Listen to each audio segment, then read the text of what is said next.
this song, but let's start.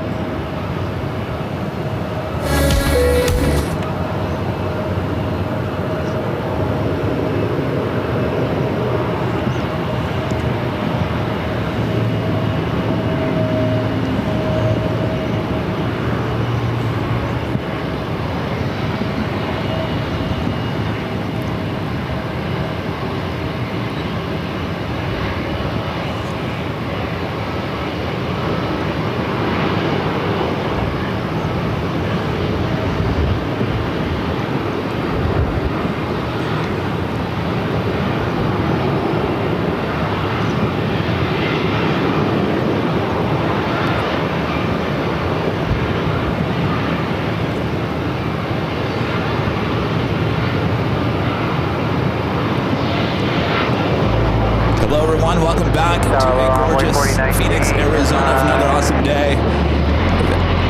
Plane spotting here in the Valley of the Sun. I had to start a little bit early because look what we have. How fitting is this? The America West retro livery on the A321 with American. It is heading to the south side for takeoff. Of course, we're here on the north side. These beautiful views. It's actually a location here at Terminal 3 that I have never live streamed before. So it should be a lot of fun. Thanks you guys for tuning in here today. Wind 160 is 10, runway 8 to land.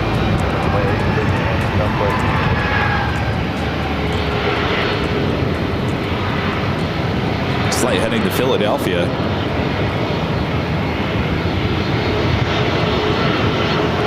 Look how beautiful it is here today.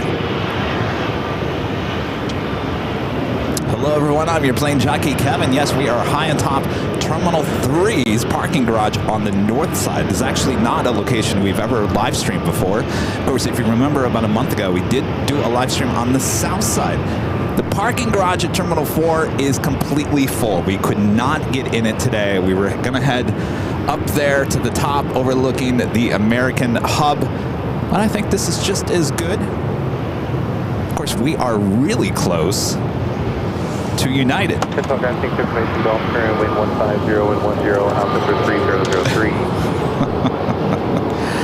And there's a lot of action with United here, Sky Harbor. Of course, I always talk about this is the north side of Terminal 3. Back in my time of plane spotting here in Phoenix, this side of Terminal 3, where you see that United plane, A321neo, this would have been full of Delta 727, 757s right there. And of course, at the end of Terminal 3 is where Northwest had their gates, including the location which I talked about yesterday. And they brought in that 747-400 for the first time.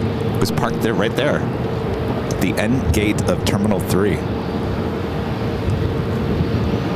So we still have arrivals happening here on the north side on runway 8. Could get a runway switch, which will allow all the planes to arrive right in front of our cameras on runway 26.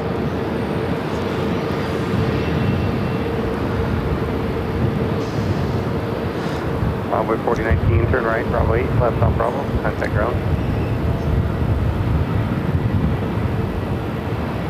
Right Bravo 8, left on Bravo, turn on Bravo 8, 49.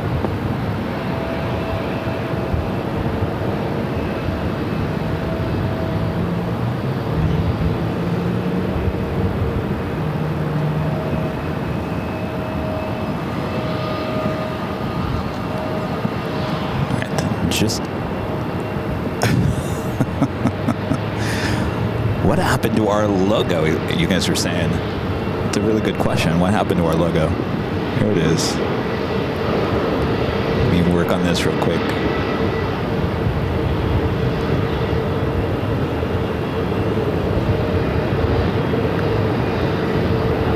All right, there we got our logo back. We're back in business here.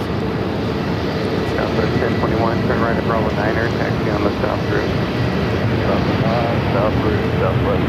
So we got the weather last evening coming in from Los Angeles actually turned into thunderstorms here in the Valley of the Sun.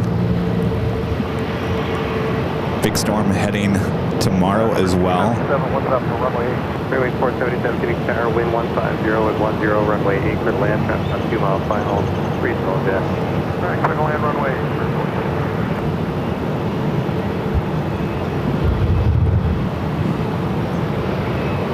As I mentioned, we'd still have a lot of arrivals still happening on runway 8, which is planes coming in from the west. American Eagle SkyWest flight 6513 coming in from Flagstaff, Arizona. CRJ 700ER is the next arrival. Of course, we have the beautiful shot of downtown Phoenix.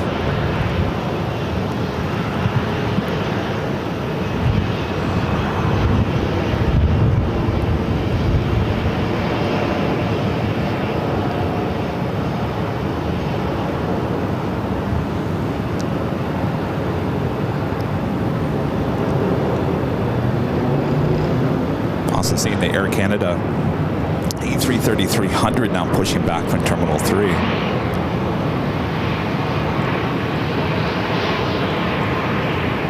at that beautiful downtown shot.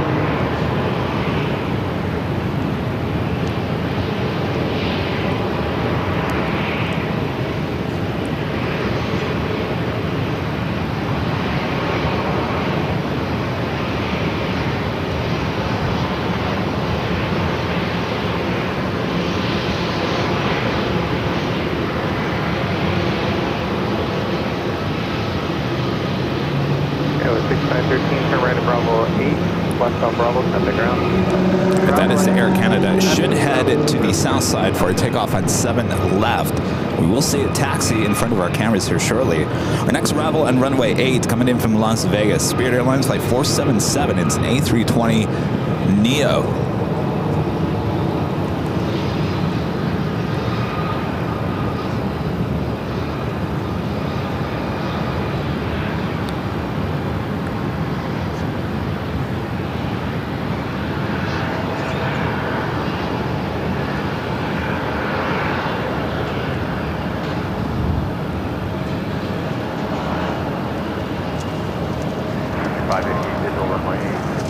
American 588 Phoenix Tower, wind 140 at 8, runway 8, clear to land.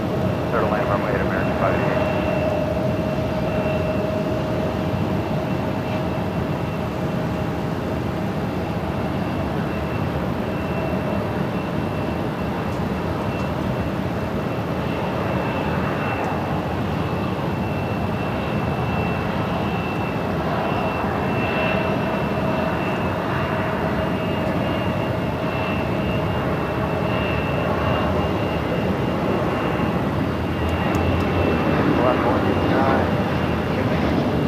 Last 189 Phoenix Tower, traffic on 3 mile final Airbus, wind 140 at 8, runway 8, clear to land. Clear to land 8, Alaska 1. Spirit 477, turn right to Bravo 8, taxi Bravo on the south route. Bravo 8, Bravo on the south route, Spirit 477.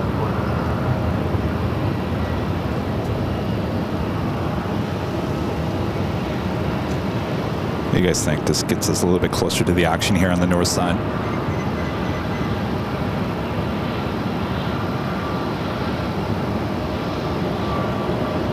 Of course, the Spirit's gates are there on the south side of Terminal 3, so we'll cross over the bridge, head over to the south side.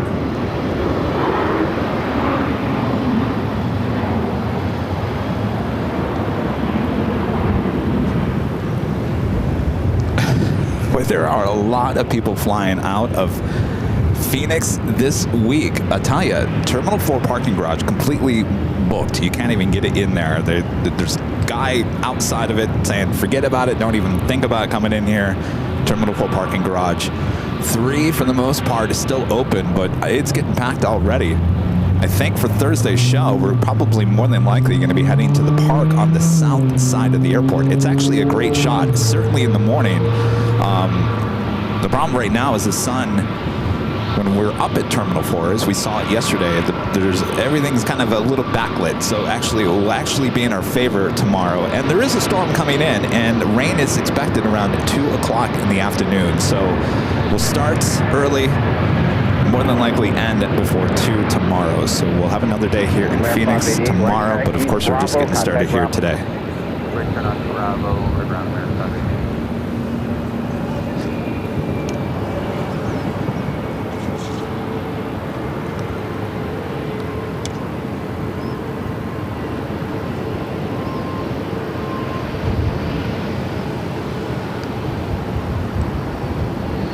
RJ Luke, fellow Michigander, hello with the $2 super chat. Says what a beautiful day. Sky Harbor is absolutely beautiful. The weather, temperature-wise, it is just amazing. Of course, it's beautiful as well. All right, this Air Canada A330-300 taxiing, and we'll be heading to the south side. Of course, yesterday's show on Tuesday, we saw the Star Alliance Air Canada A330-300. There's Camelback Mountain there in the background.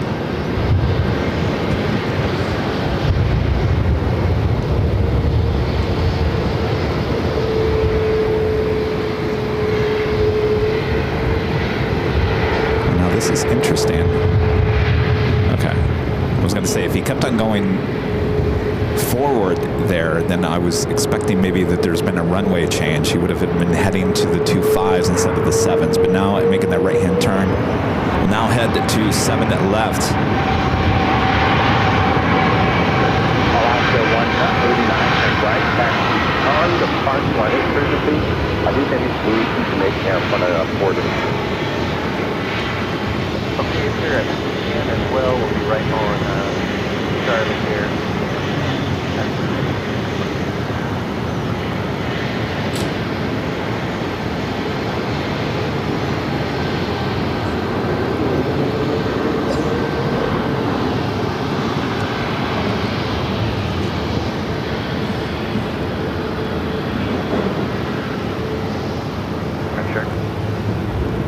With 160 Aaron W. at the $5 super chat. Thank you so much, Aaron. This is nice to finally meet Kevin and Charlie yesterday. Hope you enjoyed the Postmates delivery. Well, I felt like a dummy. I thought you were actually delivering Topo Chico and Doritos because you had a Postmates bag, and I said, who is the delivery from? He said, it's me. Thanks, you guys. Thanks for stopping by yesterday.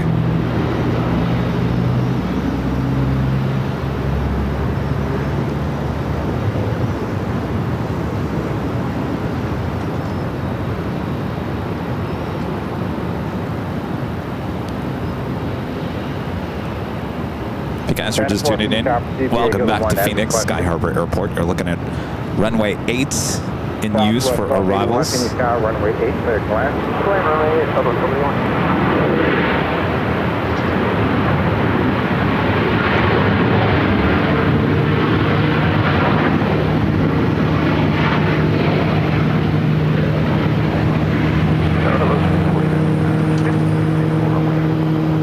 Right in front of Terminal 3, the north side. That is where this United 737 will be taxiing to. Charlie to parking, remain at frequency. Right turn, Charlie, park. Southwest 4952, Phoenix Tower, runway 8, clear to land, wind 160 ready. Runway 8, clear to land, Southwest 49. Stand 4, we're going to contact the altitude. Stand 4, 1000 AM. Jump on camera here is officially the top of the hour. Hello everyone, I'm your plane jockey Kevin, high top Terminal 3 parking garage here at Phoenix Sky Harbor Airport. We're overlooking the north side of Terminal 3. Now if you remember the last time I was actually here at Terminal 3 parking garage, it was on the south side. We had the Frontier and all that jazz. This side overlooking United, Air Canada, Alaska, of course the north side of Terminal 4 as well. So get ready for some loud sounds. Some beautiful, beautiful scenery here. And sit back, relax, and enjoy. That Alice Air 747-400 that we saw arrive yesterday during their stream actually took off about 11:30 as we were pulling up, taking the equipment out of the car. It took off here on the north side on runway 8. I did grab video, and I will play it for you a few times here during the broadcast, so wait for that as well.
Coming in from Houston, Texas, flight 1129 to 737-900. We also have Porter and then E2 heading to the south side. We'll take off on 7 left.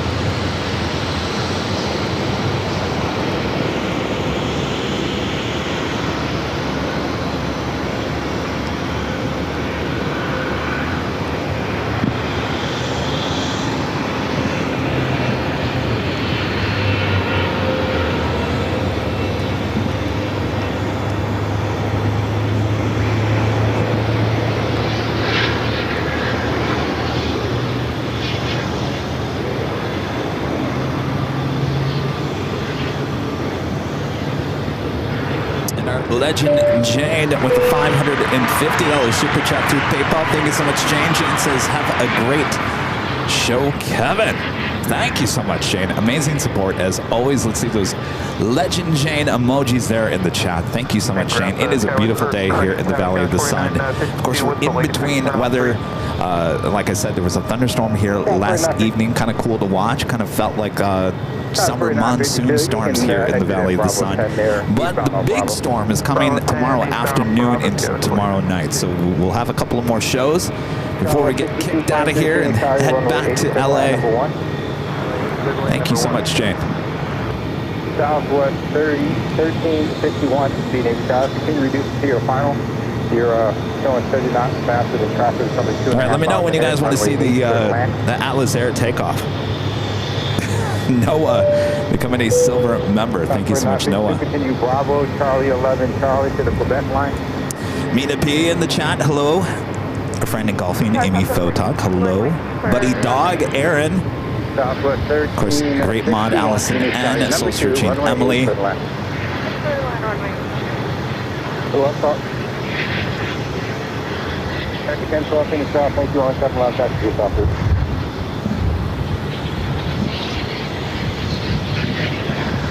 Let's take a look at what's going on over there at Terminal 4. Of course, this was where we were meant to be, overlooking American's hub over there. But so many people flying out this week, which is a good thing. Parking garage is completely full. Hello, Patrick Brown, Phil G, Joni, what's up? Christina, Simi Valley Pat. See a lot of names I recognize in the chat. Thanks, you guys. If you're new to the channel, welcome. Make sure to subscribe. Someone was asking how many more days are we in Phoenix. So we've got today. We just started today, of course. Then we're back here tomorrow morning before we head back to Los Angeles and for the big Sunday show on Sunday. Of course, LAX has been in reverse ops the last few days.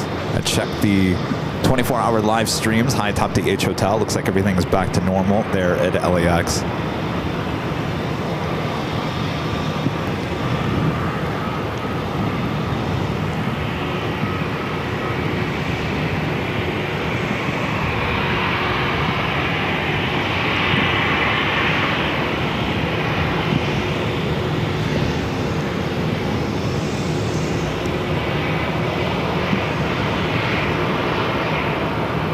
Jody says I'm behaving. That's good, Jody.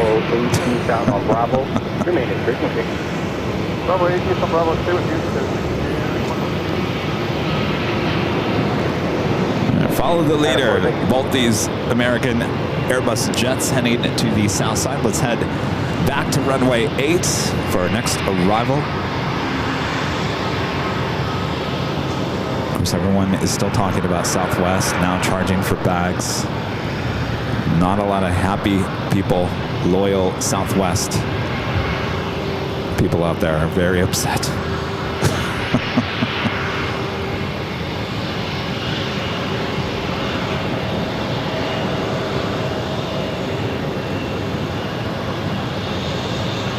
So if they flip the runways, everything will be landing on 2.6, which actually, we won't have the downtown shots, but they'll actually land a little bit closer to our camera. That's what we definitely want, so stay tuned for that. I do expect more than likely they will switch.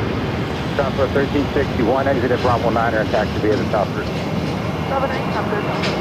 Of course, this will head to Terminal 4 there on the south side.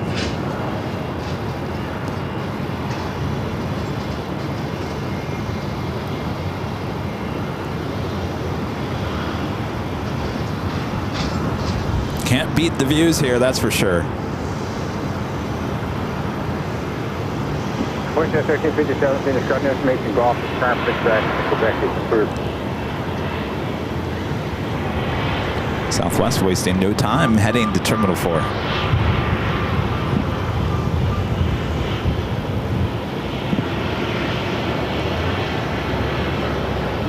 to 1238, finish up the director express.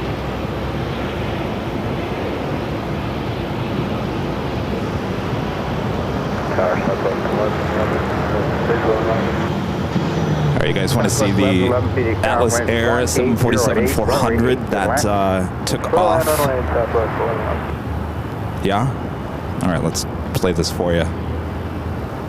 Oh. There we go.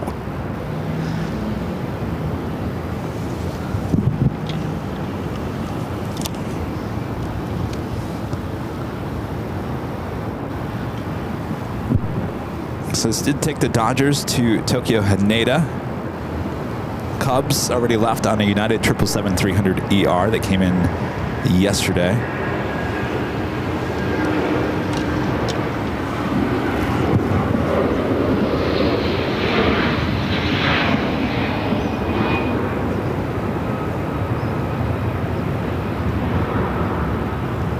So again, this was shot around about 11:30. I think the departure time originally was 10:40.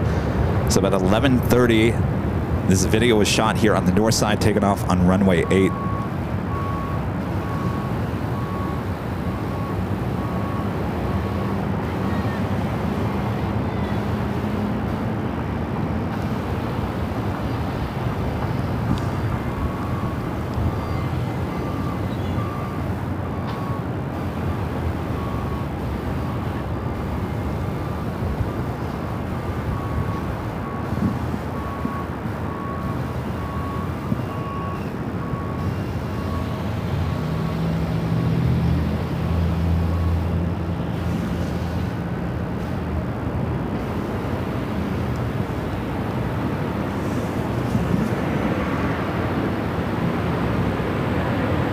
And off she goes to Tokyo Haneda. Again, that was shot around 11:30 here.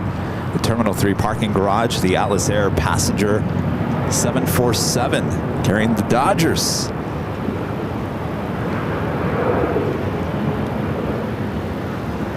Southwest 1111, taxi top route, we'll see it.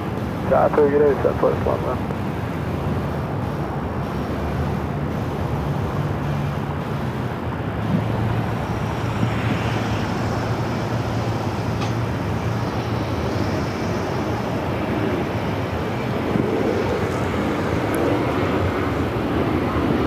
Southwest coming in from Colorado Springs, 737-800, flight 1111, now heading to Terminal 4.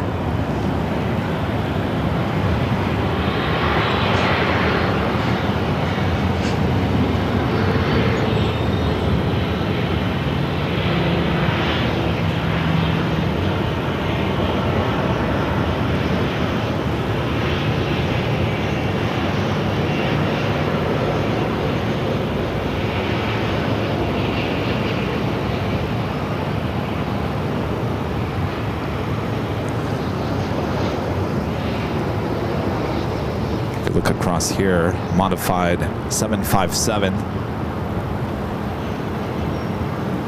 Honeywell. A lot of you guys know what that plane is.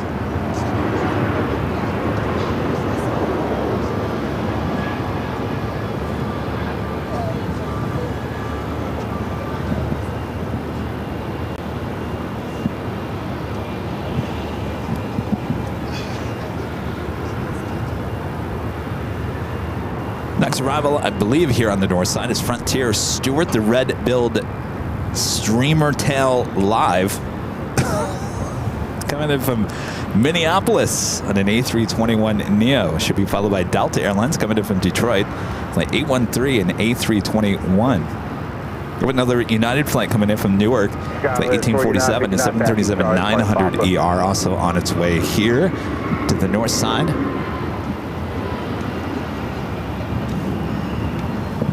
You guys are having a great week so far. Of course, we're not normally on Wednesdays unless we're on the road. Let's see who else is in the chat here. Brandon Rabbit. Hello, Brandon. Luis Garcia. Patrick Brown. Dolo the Great. Cheryl Reinhardt.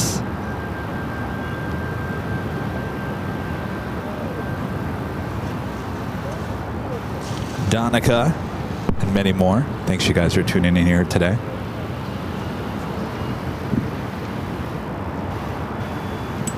Because we have Alaska on the west side of Terminal 3. Flight now pushing back.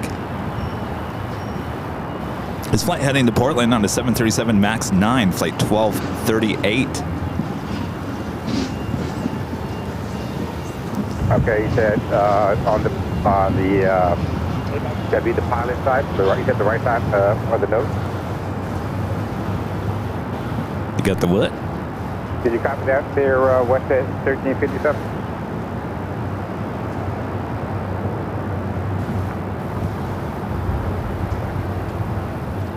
Night Ranger says, love the new view from the north side. Thank you. You know, we were... We should have uninterrupted Verizon internet here today because Verizon has their towers right there on the edge of the Terminal 3 parking garage, and that was actually the corner where I wanted to set up because then I could have had a view of the actual bridge, which is kind of a cool shot that we kind of showed yesterday from Terminal 4. But Charlie is with me, and Charlie was like, really, you want to stand next to those Verizon towers for hours on end? I don't think we should do that. I said, I think you're right. So we moved down here a little bit farther, but we should have uninterrupted coverage here today. Of course, I say that now.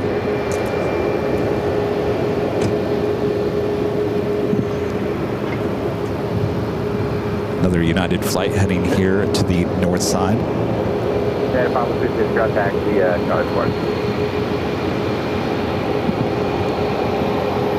I'll be walking around Phoenix for the next 24 hours saying, can you hear me now? Can you hear me now? Can you hear me now?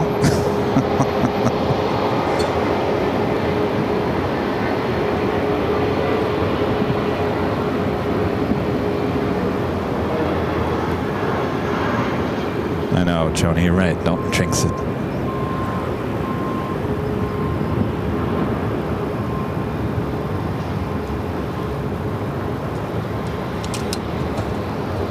There is an open gate at E1, Echo 1. More than likely, this is where this 737 is heading to. Stand by for some loud sounds. Runway 8, clear land. Clear land, Should be making a left. Maybe not. I guess not. How many gates does United have here? Jeez. 1, 2, 3, 4, 5, 6. All right, so they're heading to the north side gates. Let's head over to the Frontier A321, about to touch down on runway 8.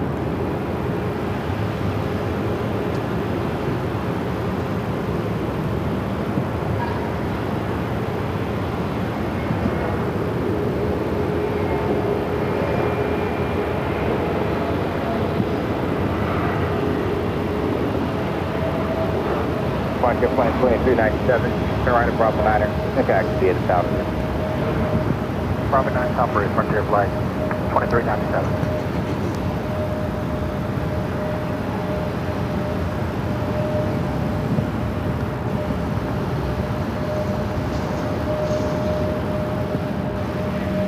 Now, what is on the tail? Oh. It's like I was looking at it upside down. Well, it looks like a hummingbird. It's a streamer tail. Streamer tail live, I believe is what that was called. All right, Frontier will be heading to the south side on the Terminal 3 south side.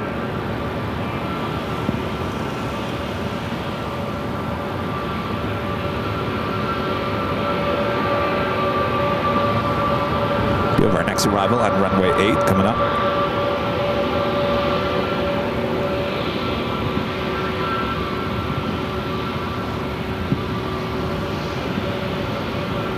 Stuart the red-billed streamer tail.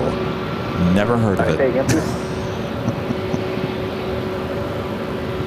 Thank you, left to 1238. Runway 7 left, taxi via the south route. No, you can stay on the All right, let's head back to runway 8. Skywest 6245, near taxi, Charles Point Mike.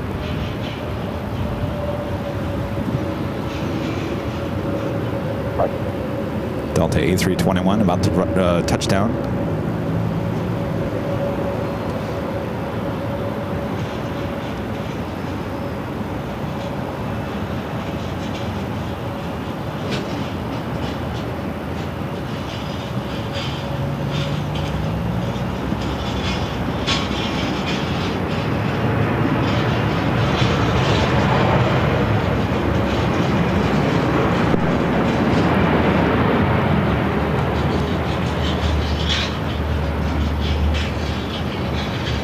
Delta 813, turn right at Bravo 9er, and taxi via the south route. Bravo 9 south route.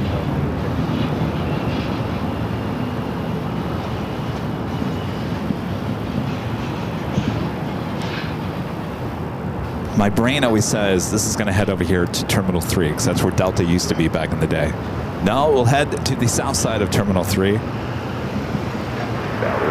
294, visually runway 8, good. Tommy asking, when are you planning to come to Orlando? Tommy, we've got no plans to come to Orlando. At least right now. Not on the short list, not even on the long list. This flight heading back to Portland, it's a 737 MAX 9.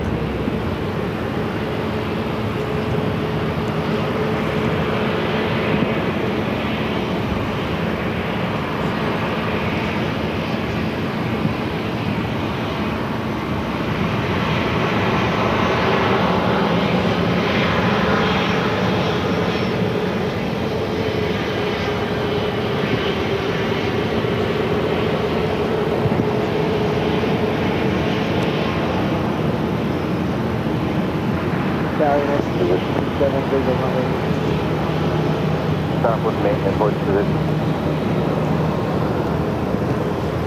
And Southwest maintenance 8541, I'm going to call you Southwest maintenance 1 now. Southwest maintenance 1, voice Francis, gifting one Airline Videos Live membership. Thank you so much, Francis. Wind 190 Next arrival is Southwest Airlines Flight 294 coming in from Seattle, Washington, 737-800. Taxi Charlie to the pop line.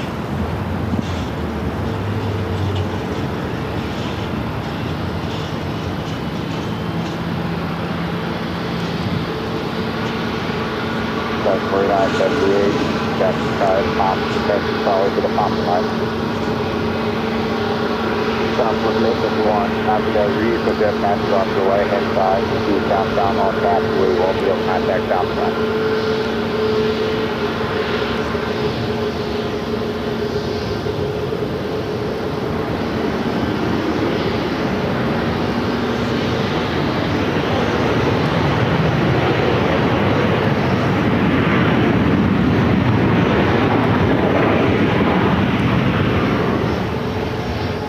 294, turn right at Bravo 9, or taxi via the South Route.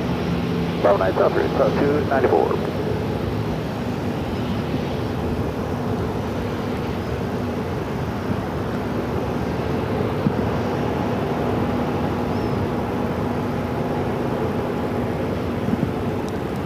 Head to the south routes to the south side of Terminal 4. Next arrival is United Airlines flight 1847 coming in from Newark, a 737-900ER.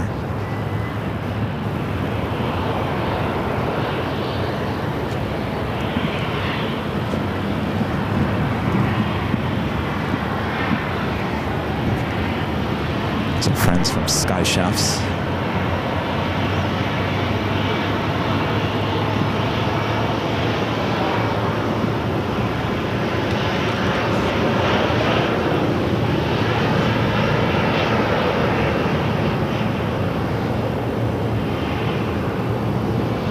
I do have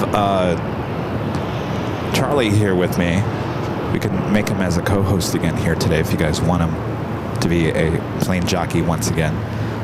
Also, our friend KS Avgeek, Austin, dropping in here today for the day of plane spotting. He's also joining us here at Terminal 3.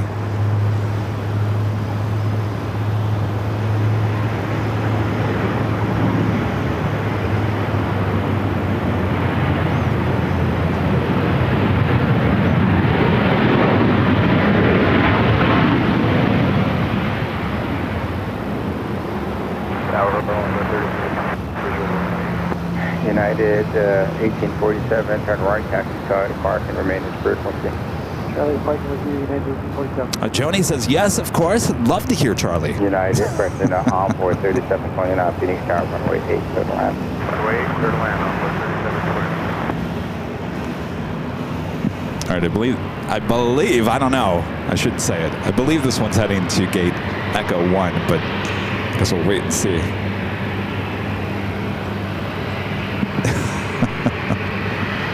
I see Austin in the chat.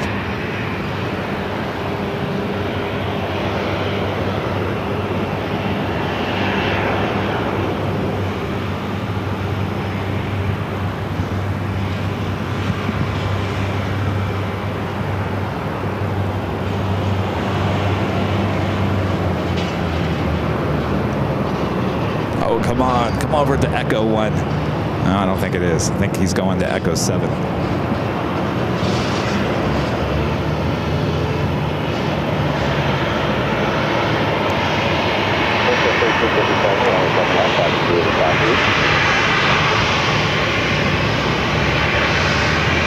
Oh, it is coming to Echo 1.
I gotta tell you, if you wanted to see a 727 here in Phoenix, Echo 1 was your gate.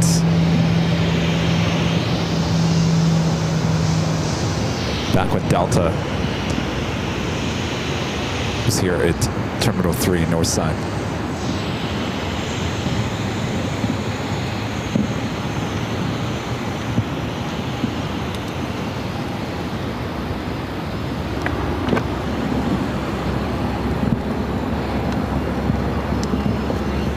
Testing 1, 2.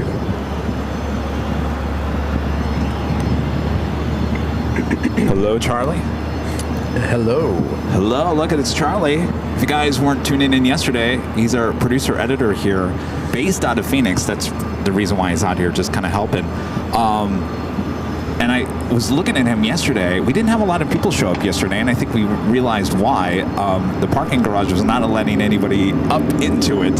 So I was kind of looking over to Charlie, and I thought, oh, he's going to be bored to death. He's going to be bored to death. Why don't I put him to work? So he filled in as a plane jockey, and I think he got excited. He wanted to do it again here today. So I enjoyed it. Thanks for putting up with my learning curve yesterday.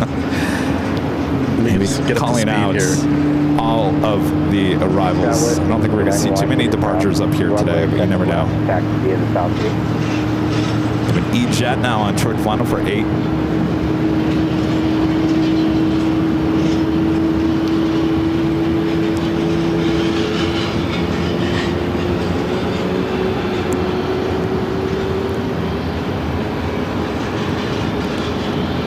This flight's coming in from San Diego. Flight 3729.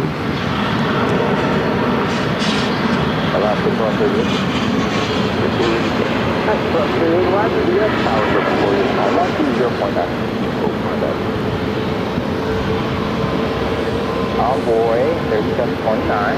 Taxi eastbound on Bravo, short of Charlie 11. And you can just monitor yourself.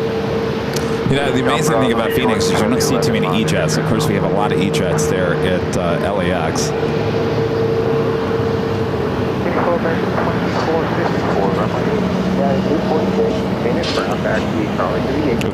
I think you're 1. Turn 2 back up just a little bit. 170 or 10. Runway 8 clear left. So how's it going, Charlie? Great. It's a beautiful day here. It is beautiful. All these clouds and the sun poking through and the mountains. As long as it doesn't rain on us. I don't think it's going to. Seems like it's getting a little bit sunnier. A lot of people are asking about construction at Terminal 4. No, the parking at Terminal 4 is closed. Like, they're completely packed. That just shows you how many people are actually flying today. 3 is still open at this point, but it is filling up quickly. Yeah. We're lucky we got this far. If we couldn't get in the 4, we couldn't get in the 3 today, we were going to resort to the Southside Park, but I believe that that's probably where we're going to be tomorrow. It's not a bad view. It's actually a pretty cool view, unobstructed, and of course everything's not backlit over there on the south side either. So we'll give you a new view. Well, it's actually not new to the channel. I've been over there before when we first started coming to Phoenix, but we haven't been there in a while. I've never been there. So Charlie's never been there. Here you go, Tower 413, finish up the vector is correct. Thanks, you all. King Charlie. Emily's calling you King Charlie. I'll take it. Thank you, Emily. Skywest 62, we were talking about, yesterday we were talking about TV shows from the 80s. And I was going to ask you a question yesterday, but something must have happened and I got distracted. We were talking about, what was the first show we were talking about? 227? No, 227 was the second one. What was the first one? Alice. Oh, Alice, yes. Yeah. And the fact that people really tuned into Alice to really hear Flo say, "Kids my grits." And then we were talking about 227. Jack A. Jack A. People tuned in for Jack A. They wanted to see what Jack A was going to do. Yeah. So I'll ask you the question here in a second.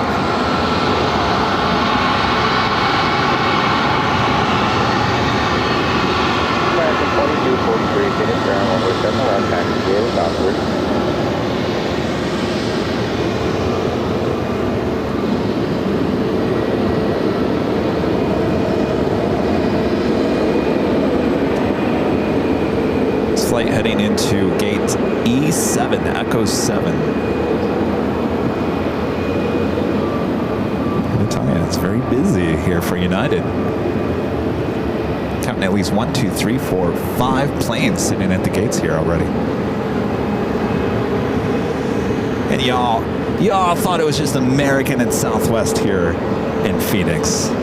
Guess again. All right, let's head to the next arrival on runway 8.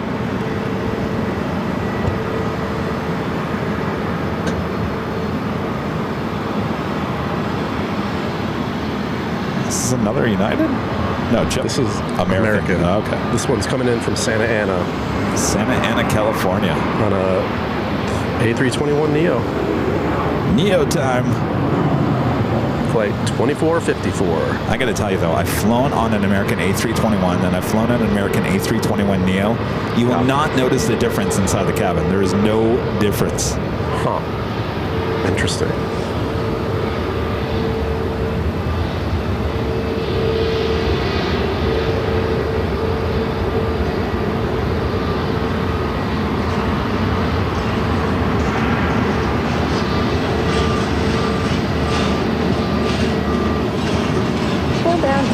Bravo 11, directed 2454. And Bravo 11, direct 2454. Of course, as well, jump over to Terminal 4 here on the north side. Taxi eastbound on Bravo and contact 911 at a .75. There is traffic downfield. Have a good day.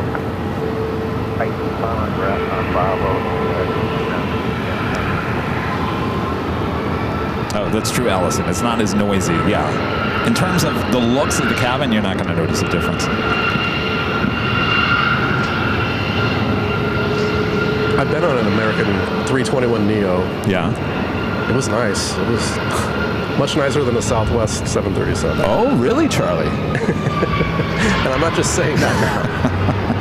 It was very quiet. Allison's right. Very quiet. Well, you know, Charlie, I really don't like the 737s. I know you don't. Yeah. And can I ask you, was the A321 nice and spacious? Yeah. Yeah. Yeah. I was supposed to be on a Frontier flight, but it got canceled. Oh, so that's right, the Frontier. I rebought on American, Yeah. and it was worth it. Definitely. All right, so my question to you, Charlie, was going back to the whole 80s TV shows, what was your favorite 80s? We're talking 80s, not 90s, not 70s, obviously. No. 80s, that goes from 80 to 89. What was your favorite TV show? I had several that I really loved that I could not miss. I was obsessed with TV as a kid. Like I said yesterday, if you were listening, I knew every schedule of every network. But number one by far, Three's Company. Three's Company? Yeah. Well, I wasn't expecting that one. Different Strokes, second place. But Three's Company, I would have dreams about living with them as a child. Really? Yeah, I was obsessed. I wrote letters to them. My mom didn't actually mail them. She saved them. So I have all the ridiculous things I would Do you remember what you wrote in those letters? I want to live with you guys? Something like that. I think I told, Terry.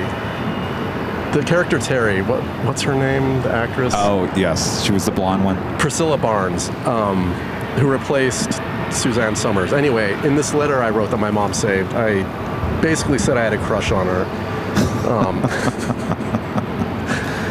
I was a little bit of a weird kid. Did you, when you lived in LA, did you ever go out to where that actually, I don't know if their house is even still there. It's supposed to be Santa Monica. I don't know where that was actually, but I have a funny story though. I was in Toluca Lake. This is maybe 2014. And I was sitting outside at a coffee shop there. And guess who sits by me? Yes, Priscilla Barnes was sitting at a table outside by me. Priscilla Barnes was at Priscilla's? Yes. Does she own that place? Well, that's a good question. I never thought of that. But I was like, wow, this is really full circle on my life. Wow. She obviously looks the same. I mean, she's obviously a little older, but it was definitely her. Maybe she owns that. Wow, I never thought of that. I'm starting to, Priscilla is at Priscilla's? Interesting. Isn't that ironic? It is. So it's a thing. Yeah. But Different Strokes also way up there. Facts of Life. Yeah. Loved that. Which was a spin-off of Different Strokes. What was? Facts of Life. The Facts of Life was a spin-off of Different Strokes? Yes. Out of what character? Well, the 2D character, I believe, was friends with Arnold Oh, that's right. Facts of Life. Yeah, and then they created that Eastland School for Girls show. Right. With Ed and Garrett. Trust me, I knew way too much about TV. Wow. Don't ask me anything now about it, because I know nothing. Exactly. Well, there's nothing to watch anymore. That was the heyday of network TV back in the day. Yeah. I would rush home from school to catch reruns of Three's Company at 3 p.m. My mom would be like, "Why don't you go outside and play?" I did that, but Three's Company. Yeah. I would have never have guessed that one.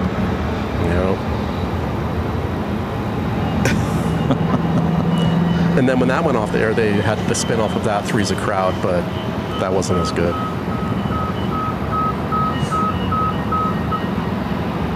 Our legend Jane gifting 50 Airline Videos Live memberships. Thank you so much, Jane. Awesome support.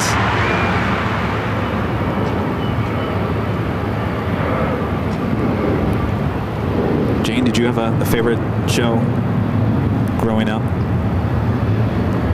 We all had a favorite show growing up, didn't we? You know what mine was? I think I've talked about it before. Wait, remind me? The Wonder Years. Oh, that was 90s, though. That was, no, I think I started in 89. Okay, well, so I just caught it just enough. at the end.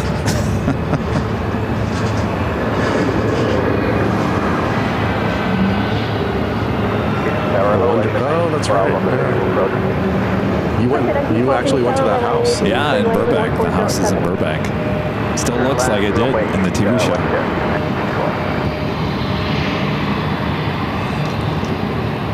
I remember when that show premiered. It was right after the Super Bowl in 1989, like you said. Yeah. It was a big hit right away, I think. It was, yeah.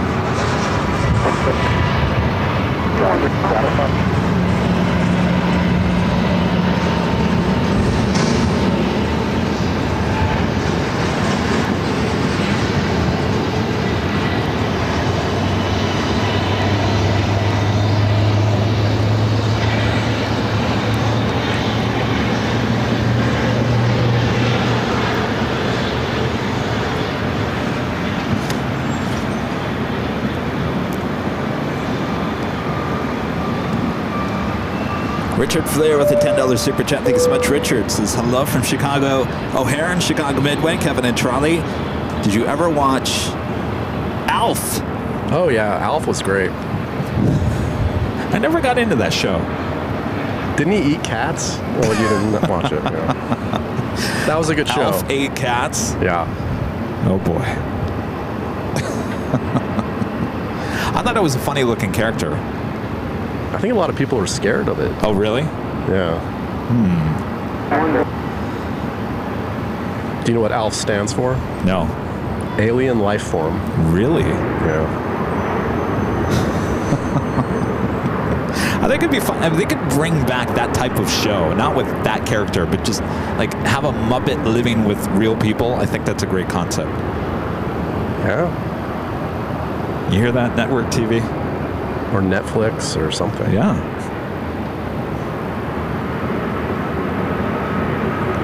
This WestJet flight is coming in from Kelowna. Kelowna.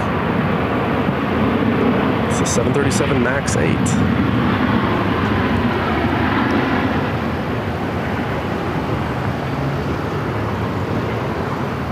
With the 1912 turn right taxi Bravo, hold short of Romeo and just monitor ground 119.75. Let you know when you clear that.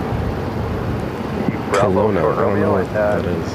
Roll monitor 1975. Watch that 1912. What was your favorite show in the 80s, though? I would say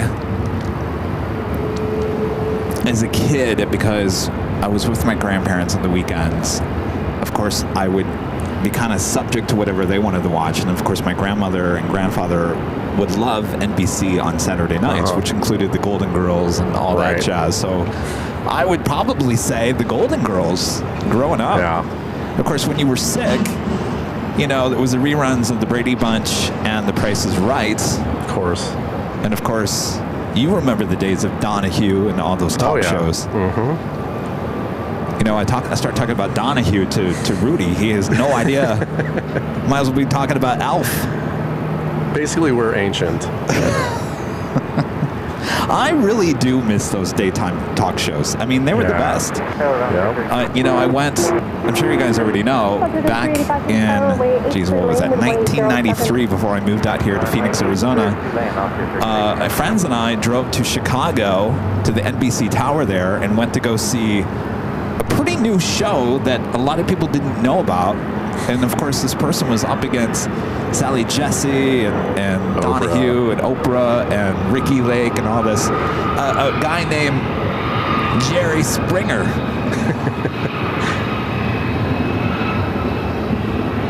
There's a new documentary on Netflix. It came out maybe 2 months ago. About that show. Yeah, you should check it out. Really? I should. Yeah. Maybe they used the clip from the show that I was in the audience for. I don't remember seeing you, but there's a whole backstory about that show. It's kind of very interesting. Well, when we went there, I mean, it was pretty new. It wasn't the whole Jerry in your face. It was just very different. Yeah, and this documentary will explain all that. Oh, really? How they transition to the more in-your-face wild I definitely got to watch that. That's on Netflix? Yeah. But definitely. Oh, yeah. It's not all positive, though. About him or the producers? Just all of it. Really? Yeah. Is it going to warp my image of maybe a little, but it's interesting. If you love that show, you would enjoy this documentary. All right, I definitely want to watch that. Now that I have Netflix. Our next arrival at runway 8. Possibly Contour Aviation. It is.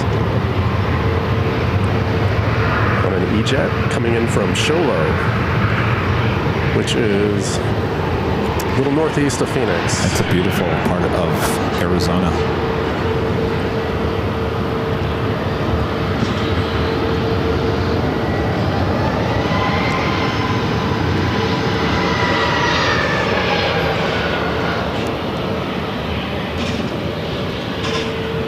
My favorite, though, I mean, my grandfather would always watch Donahue. Always loved Donahue. Donahue was one of those talk shows that it came on earlier after, I would say, around 10 o'clock a.m. there in Michigan. In the mid-90s, you know, Ricky Lake, she was more like the 4 p.m. leading into the local news type. Oh, yeah, Ricky Lake. That was another good one. I loved Ricky Lake. Donahue started that whole genre, though. Like, he was on in the 80s. Oh, yeah. 70s, I think he started. Yeah, maybe. Yeah. And he was in Chicago. What up?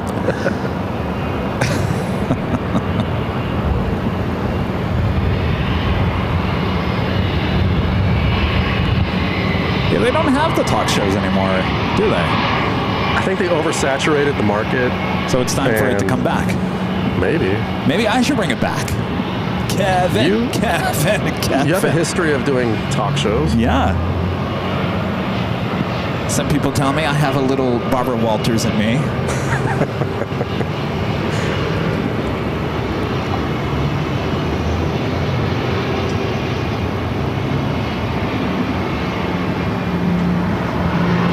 If you guys are just tuning in here today, we are on the north side of Terminal 3 parking garage. We were going to be over at Terminal 4, but the parking garage is completely full as a lot of people are flying out for spring break this week. We didn't think we were going to get up here to the north side of 3, so we're very lucky that we're actually up here today, because the last resort was going to be on the south side at the park, which will be that tomorrow. But if you guys are wondering how come we're not seeing any takeoffs, at this point they're using runway 8 for just arrivals. If they switch, which I kind of expect that they will at some point here in the next hour or so, knock on wood. I say that now. It's almost 2 o'clock. It should be happening by now, if it's going to happen. Then we will start seeing arrivals on 2-6, which is a little bit closer to our camera. And more than likely, any heavy action will take off here on the north side. So sit back, relax, enjoy the sights and the sounds here at Phoenix Sky Harbor Airport. It's a beautiful day. Yeah, it's great. Next arrival on runway 8.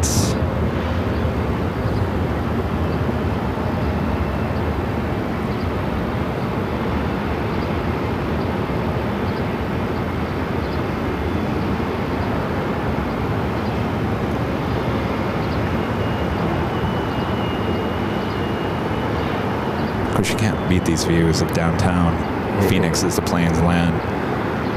So another good thing about having the airport right in the middle of the city. Yeah. You know, there's not too many airports that are in the middle of the city like this. This is American Airlines flight 1625 coming in from Portland, Oregon on an Airbus A320. I'm sure if they had to do it all over again, they move this airport all the way out to the West Valley or the East Valley. No doubt. You know, I was talking about Goodyear Airport, which is, well, back in the day, it used to be way out there to the west. You get off at Litchfield Road. Now it's basically half of, like, in the middle of the city now. Yep. Urban sprawl. Yeah.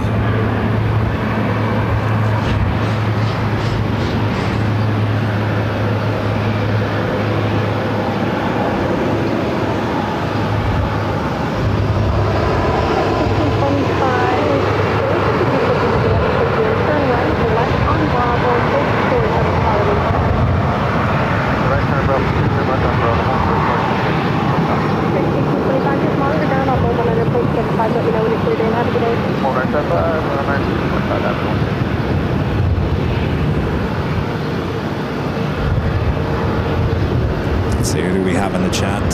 Hello, Bull E Dog, Kevin Stanhope, Kim Martinson here in Phoenix, Sophie Ellie, Scrambled Egg 81, Iceman at 1775, friend Super 80 Adrian there in the East Coast.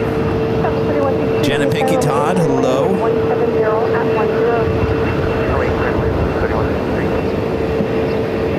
10. Welcome back to the Valley of the Sun, Phoenix, Arizona for day 2 out of 3 of plane spotting here.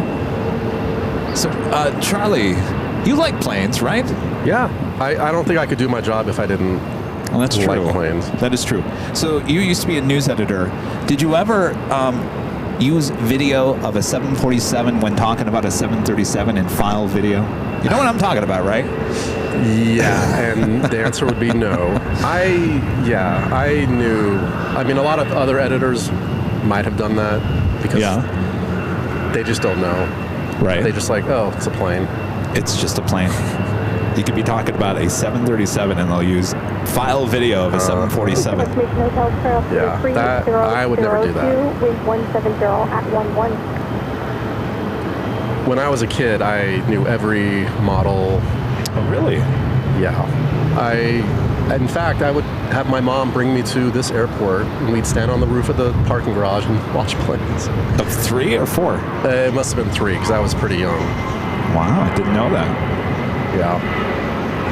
I loved it. I would stand in my front yard with binoculars and... Really? Because a flight path went over us in Tempe. Wow.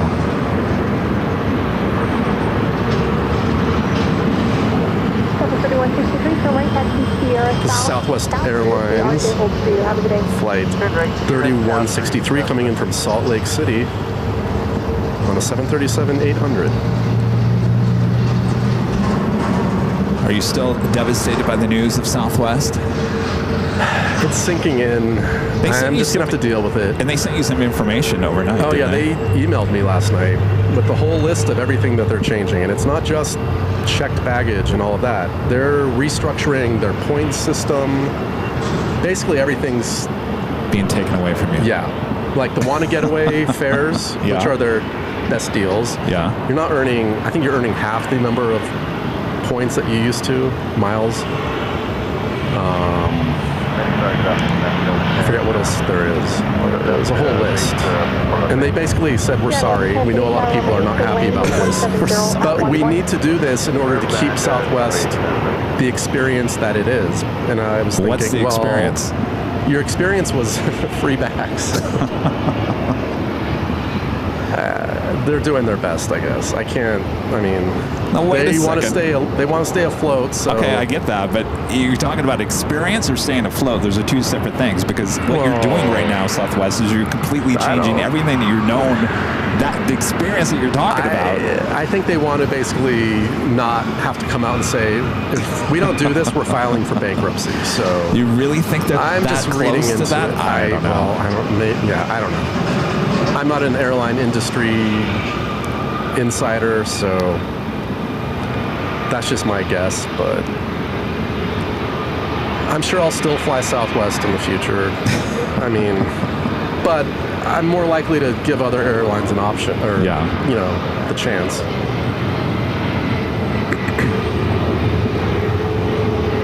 Now take these two flights. Let's say they're both going to LAX. You had a choice between the CRJ and an A321. Oh. If you didn't know better, you obviously know the difference between these two different planes. The experience on two of those, aircraft are completely different. Yeah. You would go for the A321 over the CRJ. Absolutely.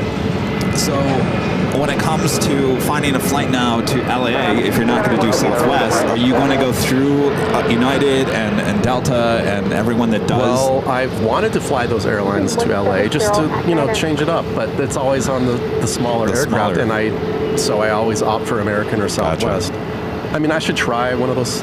I've never done a CRJ. Well, most of those are the E-Jets. Or E-Jets, which I hear are really nice. I've never done one either, but I'll try it out. I mean, from what I've heard, it's not a bad experience and not that different than a Boeing or an Airbus. Okay.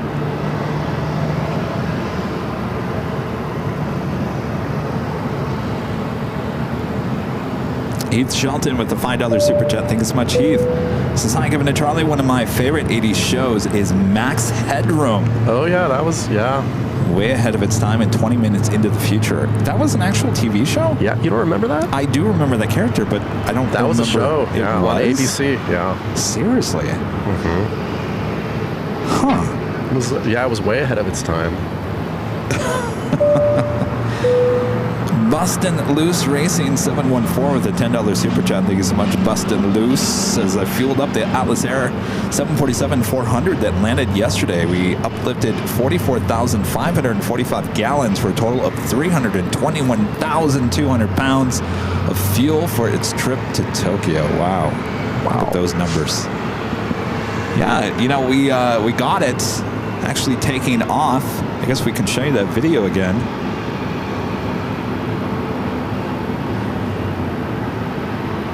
Let's roll that video. I think we have to rewind it. Here we go.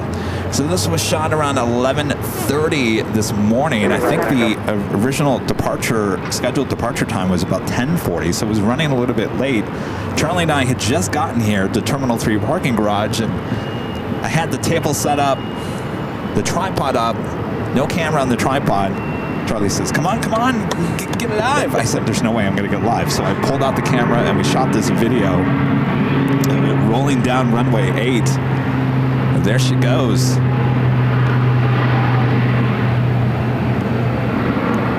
I love when she gets into the clouds and you see the sun. It was a beautiful shot. Charlie to the ramp. Just monitor ground 119.75. Did not Echo 9. Have a good day. Now she heads to Tokyo Haneda, taking the LA Los Angeles Dodgers. Could be playing the Chicago Cubs there in Japan for spring training.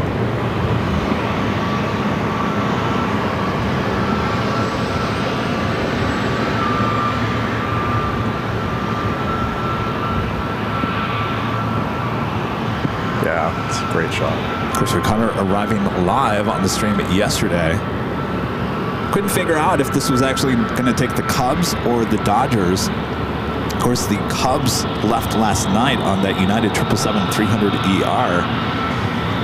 We did not see that land yesterday. It came in just right after, about 20 minutes after we ended, but anyway, yesterday the wind was blowing, the equipment was breaking down. It was almost hurricane force. It was pretty bad yesterday, so a lot better here today.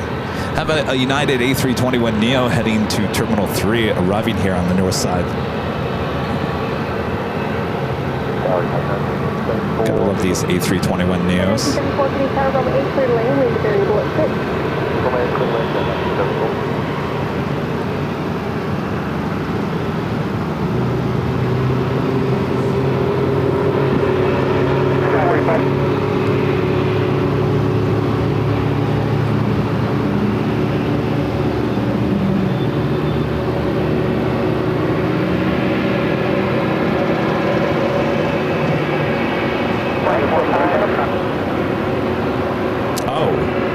It's not spring training. They're opening the season versus the Cubs in Tokyo. Oh. I did not know that. Did you know that? I did not. Someone yesterday said it was for spring training. Well, already then. Oh. Wait, the spring training goes for another couple weeks, though. I don't know. I mean, my family's still trying to plan a game in like the next couple weeks. Austin, what do you think? Is it an opening season game? Or is this? Yes. It is? Yeah. Oh. Yes. Interesting. Okay. So are they out there for 2 weeks? Really? Wow, they're out there for 2 weeks. Boy, another United. This is kind of like a United mini hub here. This flight's coming in from Denver. It's 1974 on a 737-800. Yeah, still there. Yeah, 74 for a taxi via Bravo, then Charlie 6 Charlie to the Spectre I'm Hotel. trying to remember back in the day. United, for the most part, they never flew any heavy aircraft. There was no DC-10s here at Phoenix. They flew pretty much, I'm trying to remember, it was at least A320s, 737s, 727s, 757s, but no heavy aircraft. The only heavy aircraft that we would see at Terminal 3 back in the day was Northwest. They would fly their DC-10s. Once in a while, they'd fly their 747-400s. But the biggest carrier for heavies here at Terminal 3 back in the day was American, flying their DC-10s out of Chicago. I actually flew on one of those one time. In the 80s, I flew from Phoenix to Las Vegas. My grandparents lived there at the time. No, this must have been early 90s. TWA L1011. L1011s, yes. I was going to get that. We were going to go to back to Terminal 2. So TWA utilized Terminal 2, and like Charlie said, they had a lot of L1011s here at Phoenix. That was cool. Out of St. Louis, short runs.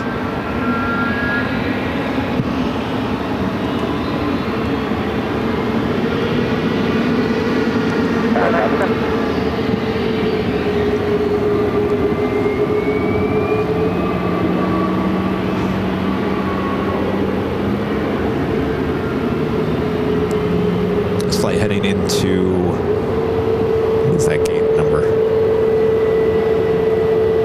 E Echo 9. From my eyes, it looked like gate B. E and a 9 together kind of looks like a B from a distance. Is that what distance? Oh, that does look like a B. Yeah, I know. Okay. I was like, Kevin, you need to get your eyes checked. No, I had to zoom in. It's true. No. It looks like a B.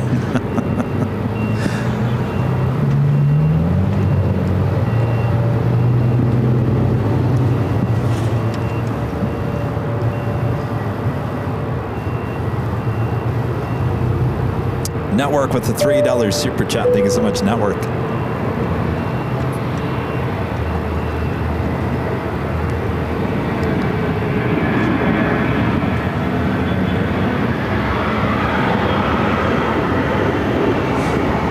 Anonymous with a $5 super chat through PayPal. Thank you so much, Anonymous. This is beautiful backdrop in Phoenix action. Are you doing a Friday show? Fred just asked me about where to find AVL. He will tune in. Glad he asked. Thanks for asking. No, I'll be driving back to LA on Friday. We do have our Sunday show back in Los Angeles We are live tomorrow morning here in Phoenix. Of course, we were kind of just getting started here today as well.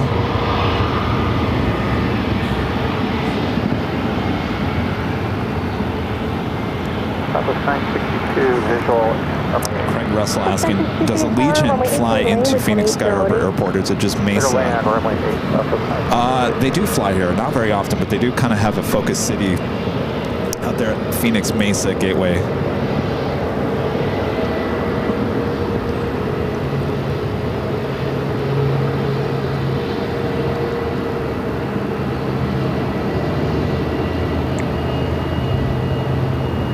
Have you ever been out to that airport? I have back when they built the terminal out there.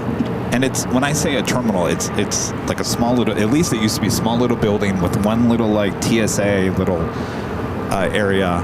I'm sure it's a lot bigger now, but that had to have been at least 20, 25 years ago when they first built that. And they didn't have any airlines come in. It just sat there for a long time. I've never been out there, but I'm sure it's grown a lot since you were there.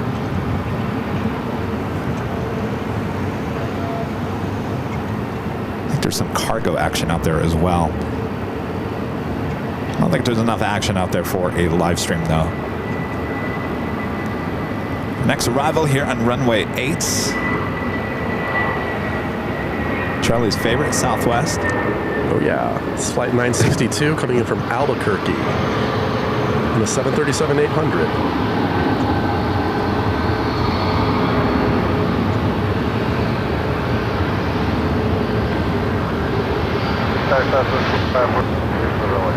South 4543, please sky runway 8 clear to land with 180.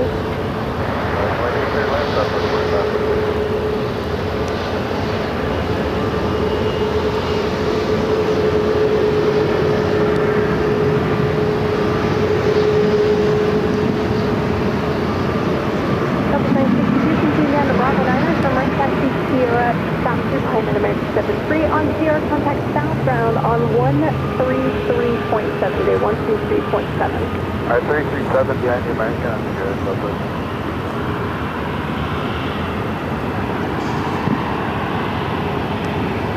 So 2 weeks from today will be our first show in Honolulu. Oh, that's right. Wow. I'm excited. Kayla says you're doing a great job, Charlie. Thank you, Kayla. I appreciate the feedback. Hopefully I'm not turning away any viewers. No.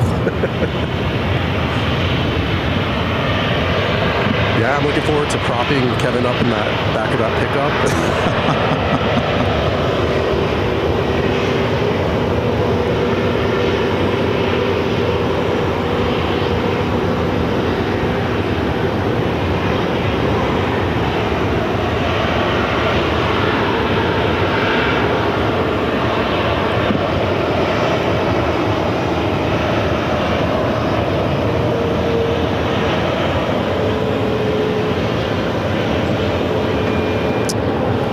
ATC, just give us one takeoff here on runway 8.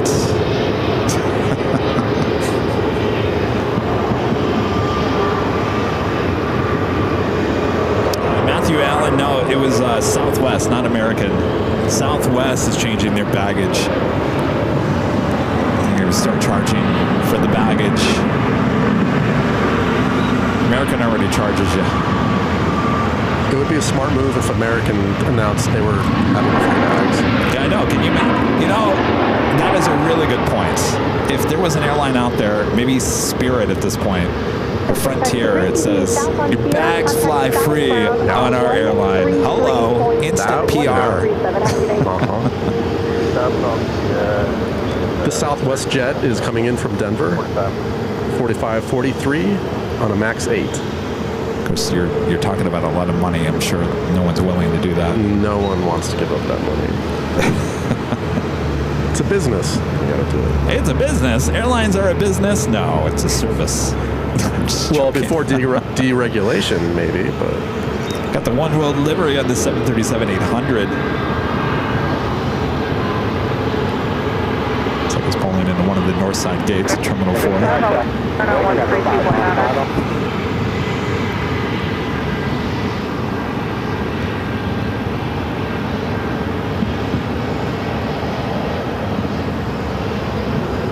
any information on One World?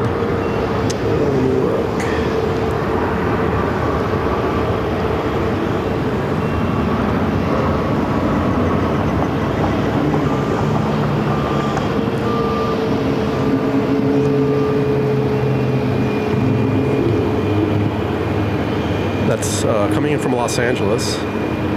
One World? That's Yeah. 737-800. Yep. Flight 1994. Plus 418 Delta Romeo Phoenix Tower, runway 8 at Alpha 6, line up await. Line up await, runway 8, Alpha 6, line up Romeo. Do I actually hear a takeoff happening? That Pilatus is going to be taken off.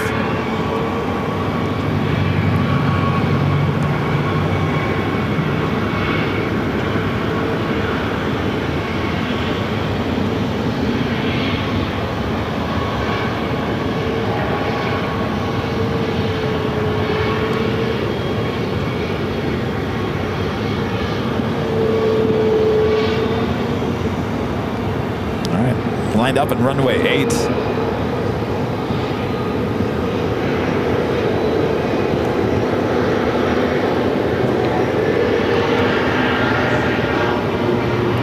This private aircraft is headed to Salt Lake City.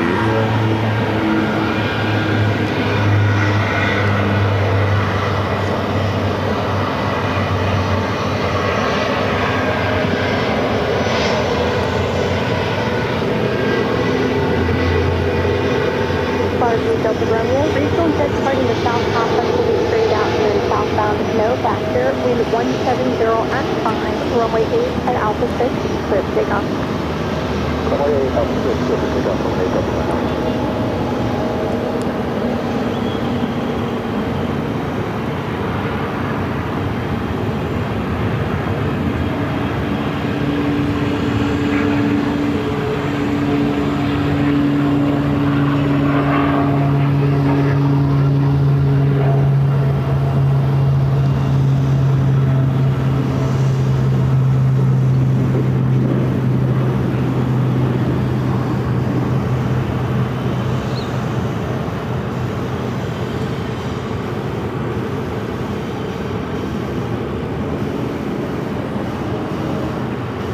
Delta Romeo, turn left heading 050.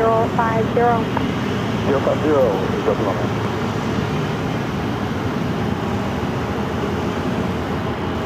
American 2109, what's up? Off to Salt Lake City. Lane with 1803. Look how many United planes are sitting right here. Departure 119.2 today. 19.2 for 18 Delta Romeo, have a good day. And out of those, there's only 2 that I would actually get on. So picky. I am extremely picky.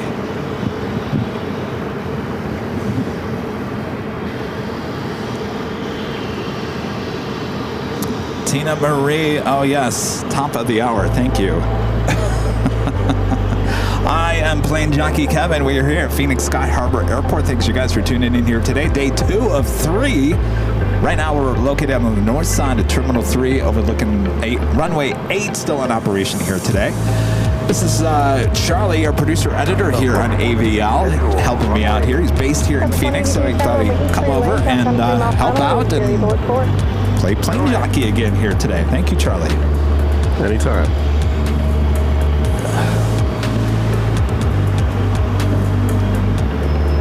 Allergies starting to kick in. I smell something else in the air, too. Really? Right now. Yeah. Maybe that's what I'm allergic to. All right, give me 1 second.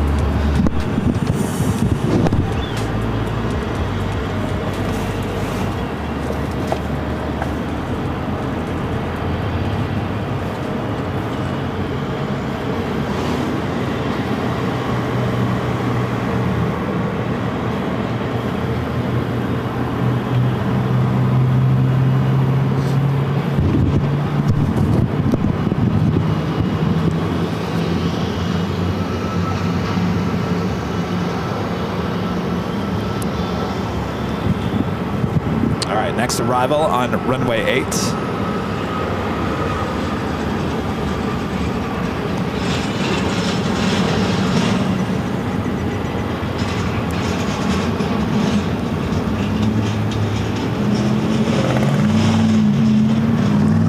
American Airlines Flight 2109 coming in from Las Vegas on a 737-800.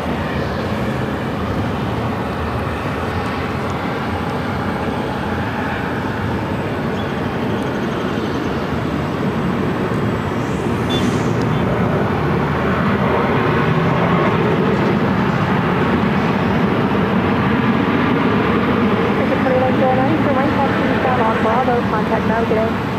Right, down Bravo.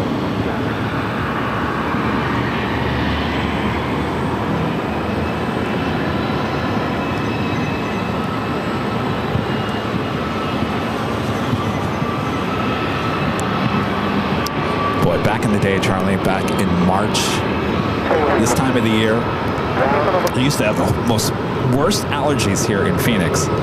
Yeah, I believe it. What was that thing called? The Art Detour? Remember the Art Detour where you get on a bus and there's open galleries near downtown? Oh, you know, that sounds familiar. It's this time of the year, and I remember every year we'd go on that Art Detour thing. My allergies were just out of control. Yeah, this is not a good place to live. I mean, back in the 50s, people would move here from all over the country to get away from allergies. And they brought all their trees and things that bloom. Yeah, good job. You know, it's funny, when you drive around here, you see less saguaro cactus than you used to, and now more palm trees.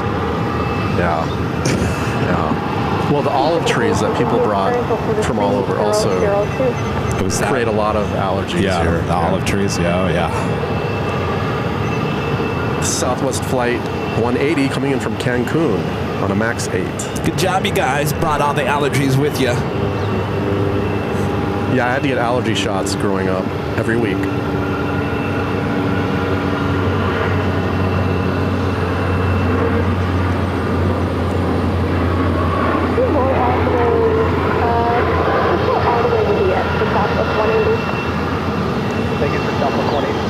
LA is pretty good when it comes to allergies. I'm only allergic to one thing, a tree at Imperial Hill.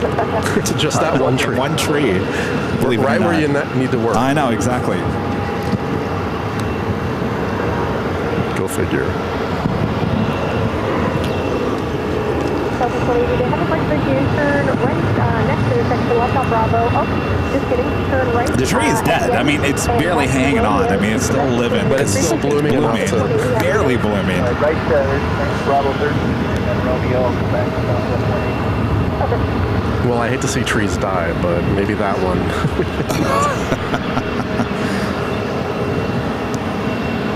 Someone had suggested that Rita should bring an axe with her the next time she comes to the Sunday show.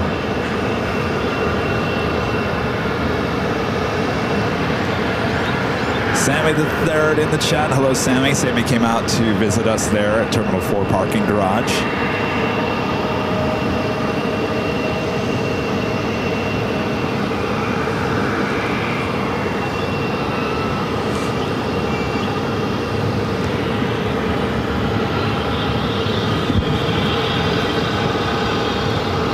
All right, now that we talked about favorite 80s shows, was there a favorite 90s show? Oh, yeah. 90s? Definitely 90210. 90210. Could not miss that show. Recorded it on VHS when I couldn't be home. What was it about 90210 that you liked? Well, growing up, I wanted to live in Los Angeles really badly. And they lived in Beverly Hills, and it was like my dream. And you get sucked up into the storylines. It was soapy, it had those storylines you had to watch every week to keep up with the story. Right. And I just, watched the entire 10-year run of that.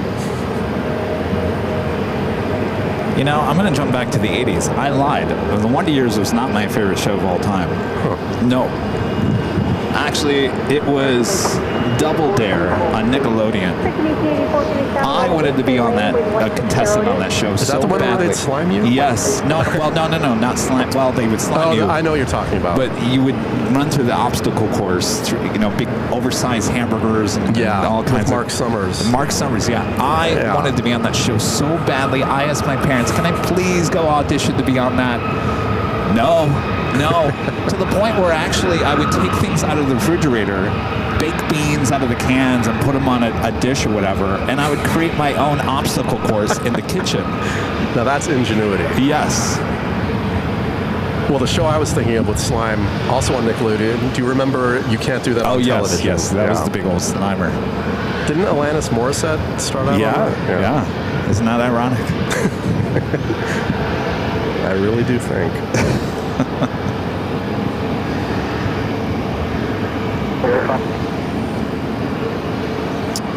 Today is Gen X Day on Airline Videos Live. You know, it's too bad my mom couldn't have come here yesterday. She was really trying to get here yesterday, but she couldn't get into the parking garage because it would have been a good opportunity to ask her, because I talk about my parents never giving me anything that I ever wanted as a kid. I wanted Voltron. I'm sure she would have loved to hear Oh, yes, I would have brought it up. How come you guys never gave me Voltron? I wanted Voltron. I wanted the Lion Voltron. There was a certain Voltron I wanted. It probably cost, $80 back then, which is probably, $300 now. Money. But that's the only thing I ever wanted. They said, no, it's too expensive. Here's an Autobot. Well, yeah. I wanted Transformers as a kid, and my parents were like, no, you're getting GoBots. GoBots. That's what I was thinking of. GoBots. I wanted the Transformers, but that was more expensive. Yeah, well, you could have gone to Kmart and bought the GoBots for $1.99 versus the $80 box of Lion Voltron. I think our parents were trying to teach us you can't always just have whatever you want. That is you true. gotta That is true. You have to afford it and learn about value. And they were trying to teach us good things. You know, they've actually brought the Volt. If you guys know what the Voltron I'm talking about, the Lions, where they all come together and they build that big lion, the robot or whatever.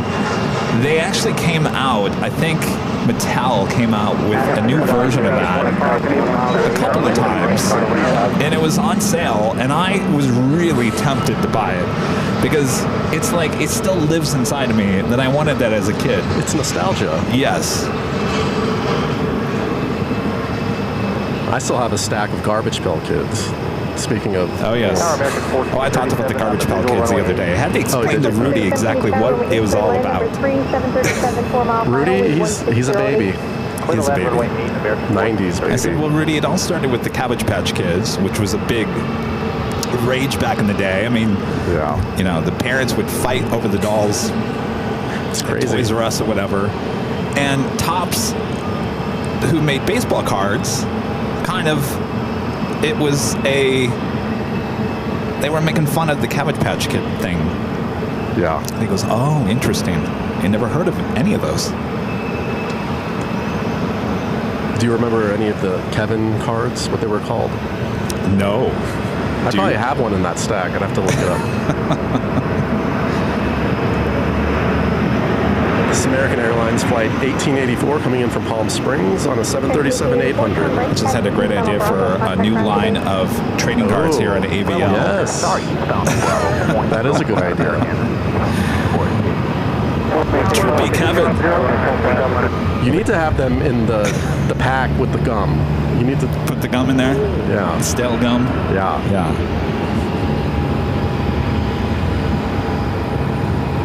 And then there's like surprise cards or something. The gold foil card. Ooh, yeah. And you get an all-expense-paid trip to LA to watch the Sunday show. What kind of money do you think we have on this channel? Maybe you could swing it. No, I don't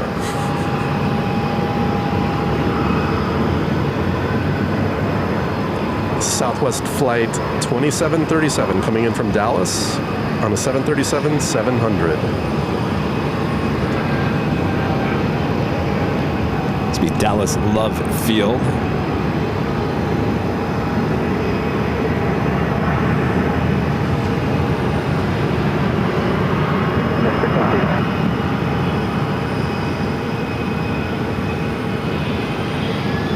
Cover 2737, turn right, taxi Bravo, Sierra South route, pass behind the first opposite direction American. All right, Bravo Sierra South route behind opposite direction. Did you ever have a Cabbage Patch Kid?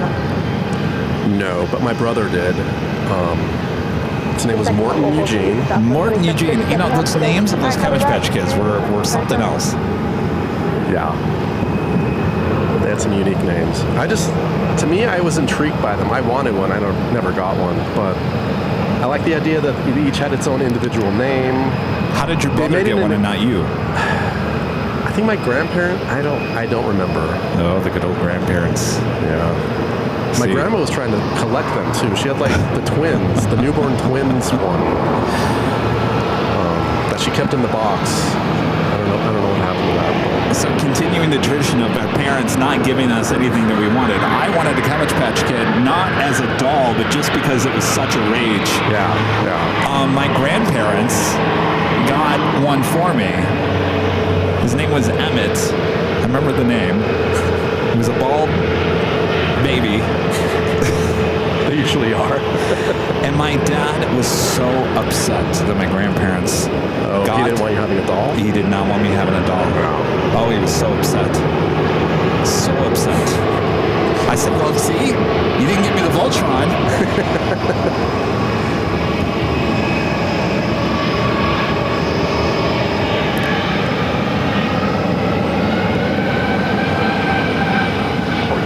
Taxi eastbound on Bravo, contact ground cadet. Eastbound on Bravo, contact down.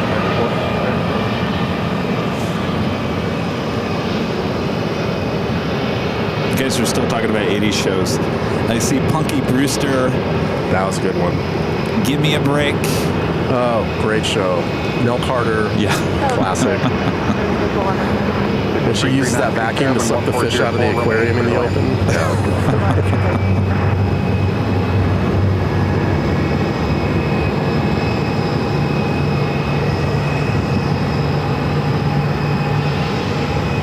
We was talking about the Camelback Mountain. If you guys take a look, you can see the camel's head laying down. You'll never unsee it now. United A321neo pushing back from Echo 5, gate number Echo 5.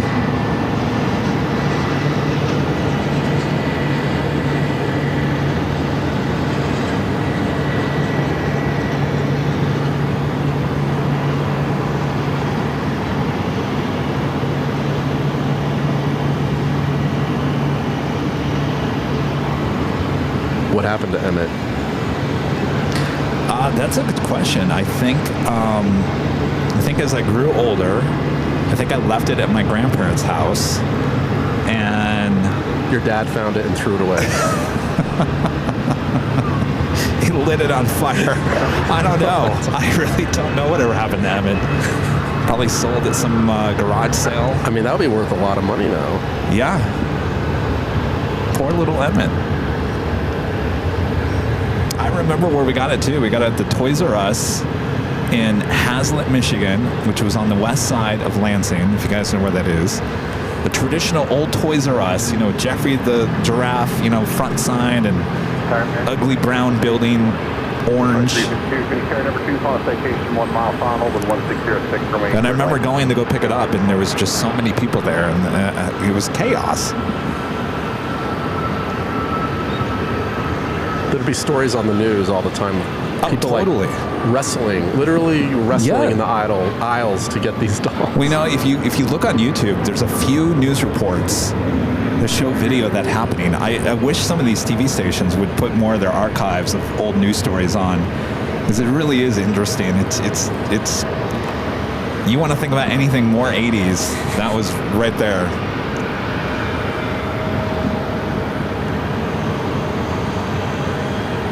Let's see if we get a engine starts. Maybe a smoky engine start. That's A321neo.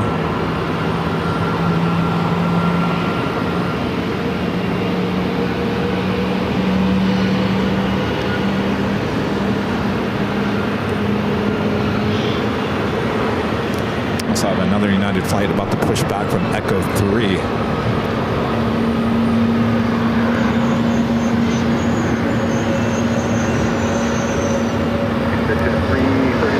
Bravo 7, then taxi Bravo Sierra, hold for the taxiway, Delta remains frequency for now.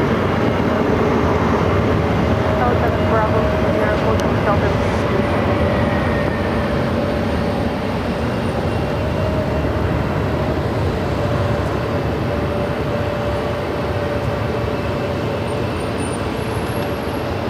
think Toys R Us are anywhere anymore. The only Toys R Us that looked like a traditional Toys R Us was actually a fake Toys R Us in Burbank, California, that they designed because of a new Michael Jackson movie. And apparently the inside and the outside looked exactly like one of those old Toys R Us's from the 80s. Interesting. Yeah, they're all gone though. The real ones.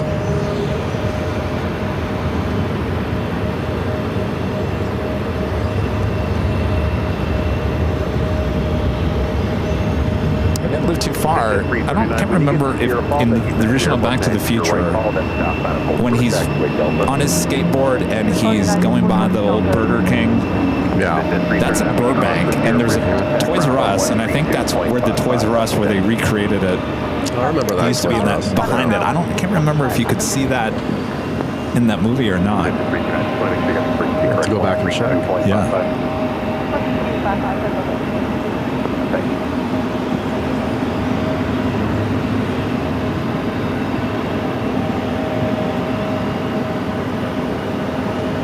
American 24043. 24043, phase car number 3 and 4 miles trail to CRJ, wind 2105, runway clear to land.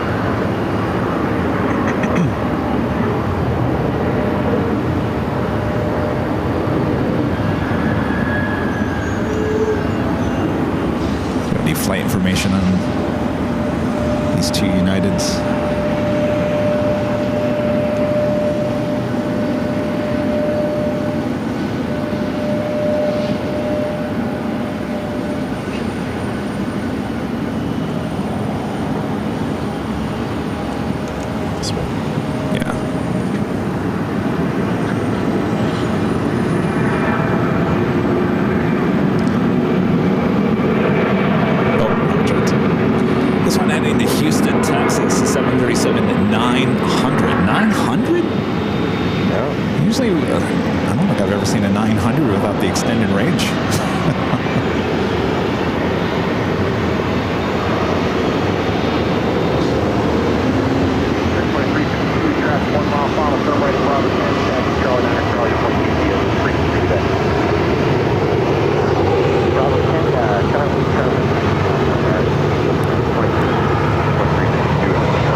I don't know, it's getting late in the afternoon.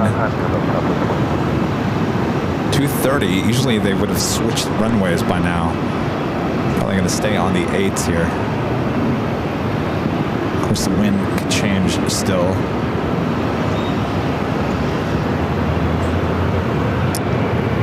Adventures of Sam with a $5 super chat. Thank you so much, Sam. It says, my favorite flashback show on Nickelodeon was Legends of the Hidden Temple. I don't remember that one. I don't either.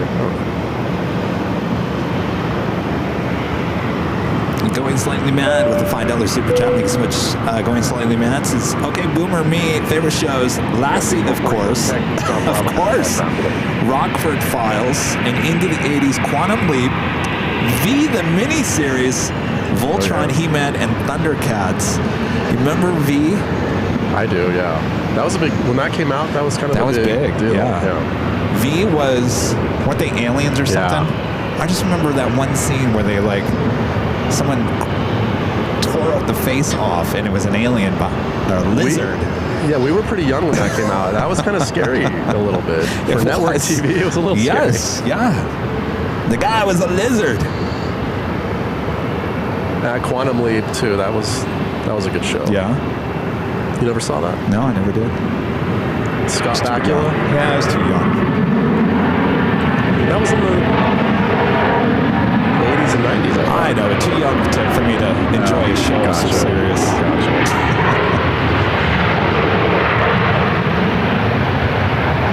This is American Airlines Flight 2404 coming in from Charlotte. Bravo contact ground today. On an A321. Bravo, and contact ground American 2404. How's it going? How's it going? 341 sitting car, number 2, call step 37, Steve, nice to meet you. 2106, runway 8, clear to land. Excellent. We have goodie bags on that side.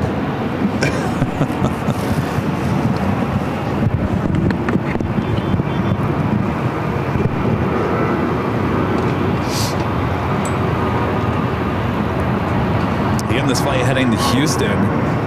Going Slightly Mad, back with a $5 super chat. Thank you so much, Going Slightly Mad. My boys like those cartoons. Jeff wanted a Castle Grayskull and couldn't find one. Matt wanted My Buddy, but he got the cheap Kmart version. Uh-oh. He-Man. Yes, He-Man was a big thing back then, too. Captain, I had a Grayskull.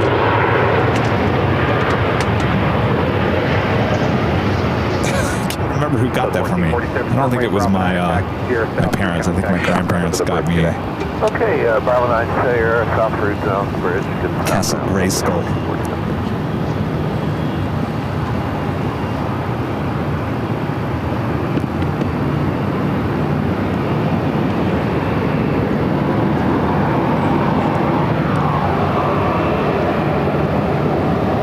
Were you in the He-Man, Charlie? I had some of the figures. I wasn't way into it, but I like G.I. Joe a lot. You know what I loved the most about He-Man characters? What? The plastic smell. I remember that. You know what I'm talking about? Some of them actually came smelling weird.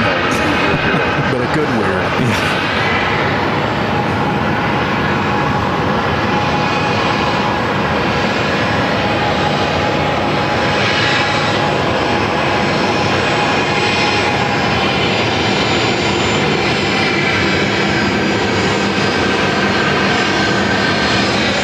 Info on this flight.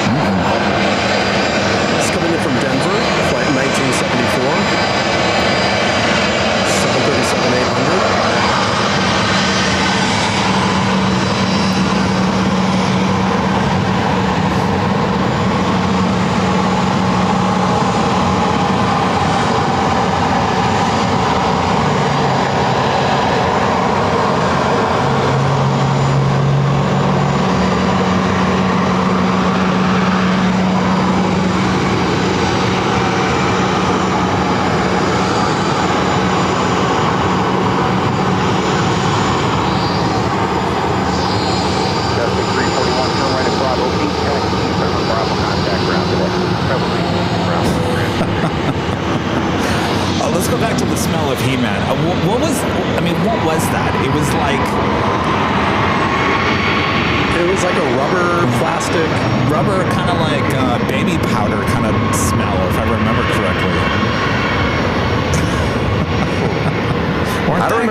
Distinct smell.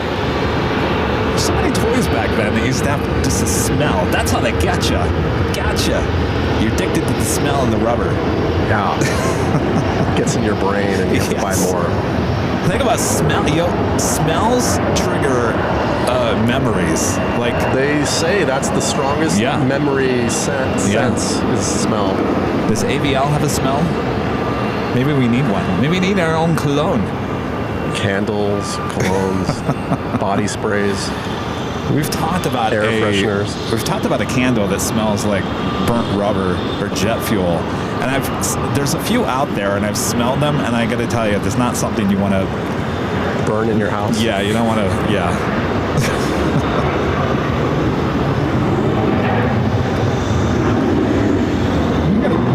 Terminal 3 here with United, the 737 at max, I think 8, pushing it back. 2447 sitting car with 1707, runway 8, clear to land.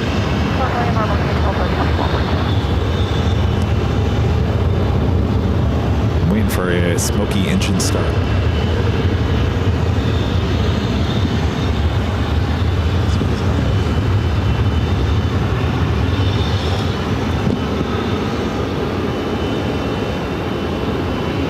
Yeah, it's max 9. We don't know where it's heading to.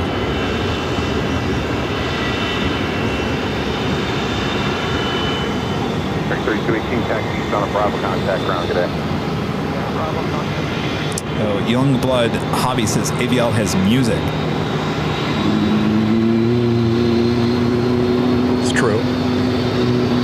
La Perfume Aviel. Fuel, Wendy says. La Perfume.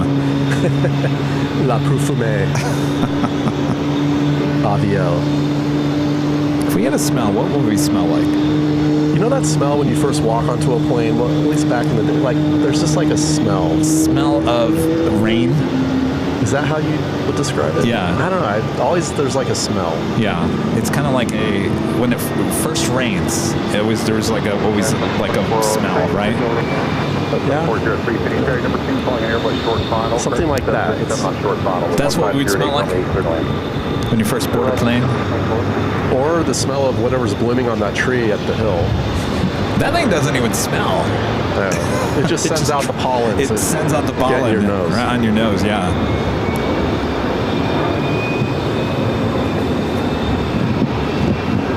We'd smell like kerosene.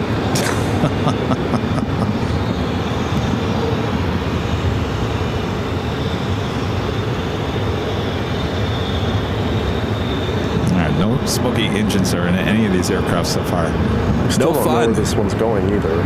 United's keeping secrets. I also just had a Delta land on runway 8. It's coming in from Seattle, flight 2447. 737 800. Sierra South Route contact South front over the bridge. Good day. Bravo 9 Sierra South Route Alpha 2447. Good day. Slightly mad. Stretch Armstrong. Remember I got Rudy a Stretch Armstrong for, I don't think it was for his birthday or anything. I think I just got him a Stretch Armstrong because he was talking about it as a school teacher. He says the kids stretch, and I said, well, that's just weird. So I got him a Stretch Armstrong because he never had seen a Stretch Armstrong. Stretch Armstrong was like a toy from like the 50s or 60s. Yeah. And remember that one Sunday show when he brought it? My mom called me that next day and said, that was just weird. That was just weird that he had a Stretch Armstrong and he was stretching it on the show. I said, Mom, Stretch Armstrong comes from your generation. That was one of your generation's toys. She didn't get the context. She probably didn't know the backstory. No, you know what? I think she was jealous. She probably wanted a Stretch Armstrong when she was a kid. And she was jealous that her son got one for Rudy and Mother's not for Day her. is coming up. I'm going to get her a Stretch Armstrong. Mother's Day is in a couple months. Hopefully she's not watching. Are you watching, Barb? She's getting a Stretch Armstrong. And she can stretch that all she wants.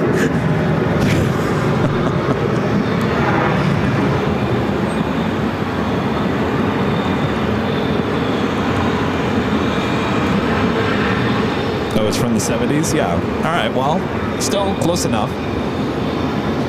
South 2403, turn right Bravo 9, taxi Sierra South. Rudder action. South front over the bridge. Good day. Bravo 9, Sierra South, Route Southwest 2403.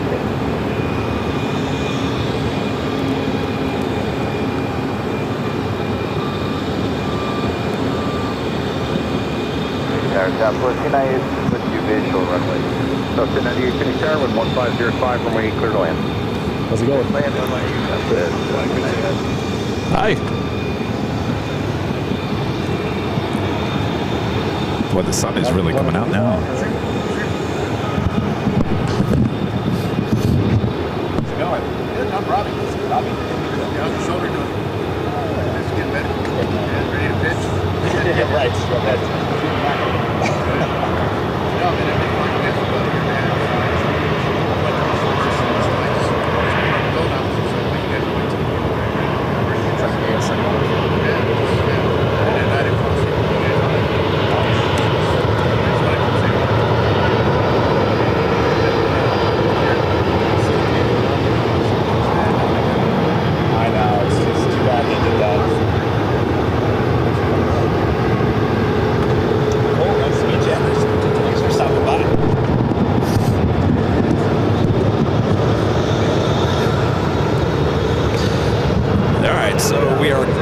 Closing in at 3 p.m. and I was talking about possibly that they were going to switch the runway directions. Of course, the wind right now, there's really not much wind. I mean, it's still a possibility that they will switch to 2-6, but currently things are still arriving on 8, taking off on the south side on runway 7 left. Of course, if you're missing the takeoff action, we'll be live once again tomorrow morning, Thursday. Looks like we're going to be on the south side park.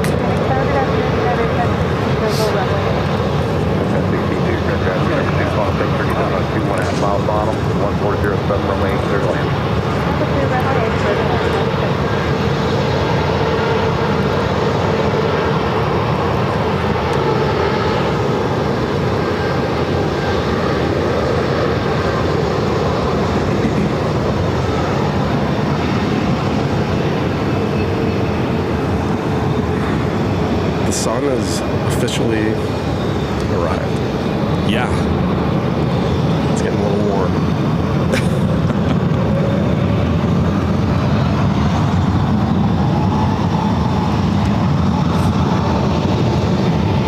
Jeremy with the $10 super chat. Thank you so much, Jeremy.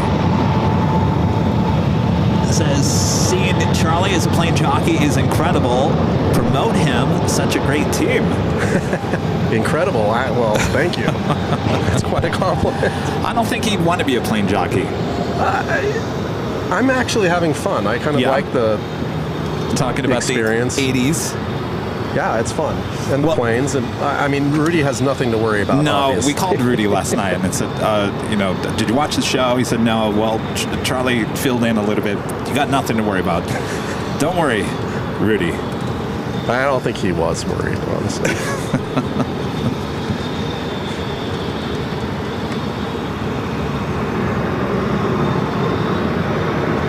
Southwest Flight 1098 coming in from Sacramento.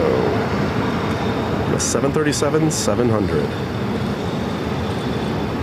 I'm trying to work in my radio voice. The radio voice, huh? I don't know how well it's going. We're going off Southwest 1098. Well, you edit a lot of the older shows, so you hear my voice. Like when you were... When we first started, my voice sounds a lot different now than when we first started. Yeah. And of course, and I look at that and I go, okay, it's a higher pitched voice. Is that because I really didn't talk that much? Remember, I was a TV news photographer. I was not in front of the camera. I didn't talk all the time. Right. Have I perfected the radio voice? It's definitely evolved. It has evolved. And yeah, I think it's better. I mean, not that it was bad before, but no, it was higher pitched before. It was higher pitched and a little annoying. You know, I've seen a lot of the videos from when you were a kid. Yes. And the voice early on for AVL was much more similar to those videos from when you were a teenager. Yes. Which doesn't sound like you at all to me now. No. So your voice is aging. Aging like fine wine, right? Yeah. 6 feet from right taxi Charlie straight to the range. See you there. Right there, Charlie, straight ahead of the range.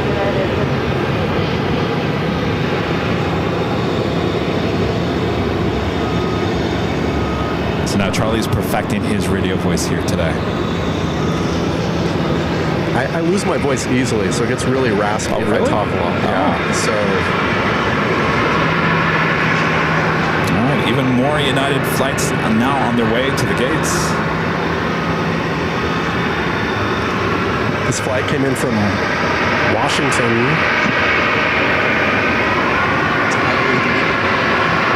Oh, Dulles. Dulles, sorry. I need to learn these. It's a 737-800.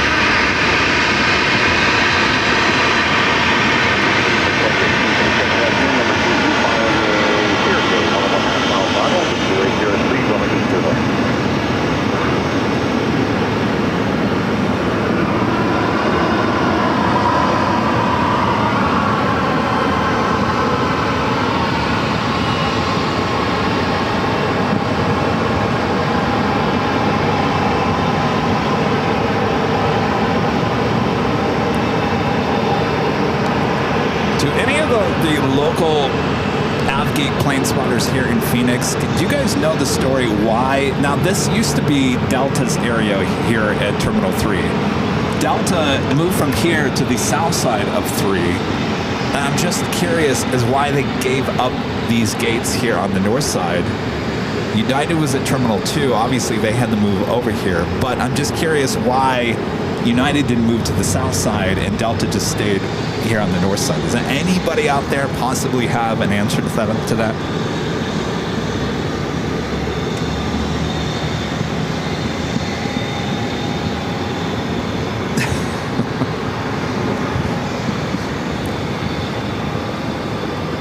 Gee, I don't know, Kevin. Charles D. Hello there. Bohemian, Germany in the chat. Hello, you guys. Gina M. David. Brian S. Linda Kavinsky there in Chicago. Hey, Linda. Linda, are you happy you're seeing all your United A321 Neos right up and close and personal here? I feel like I'm standing overhead at O'Hare right now. Yeah.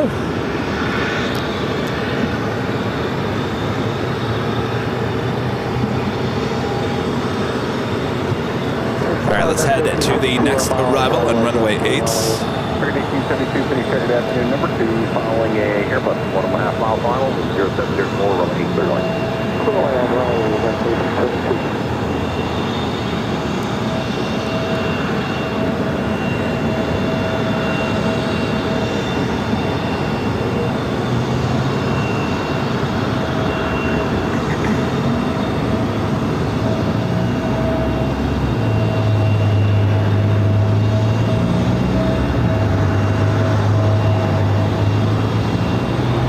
American Airlines flight 1015 coming in from Dallas on an A321neo.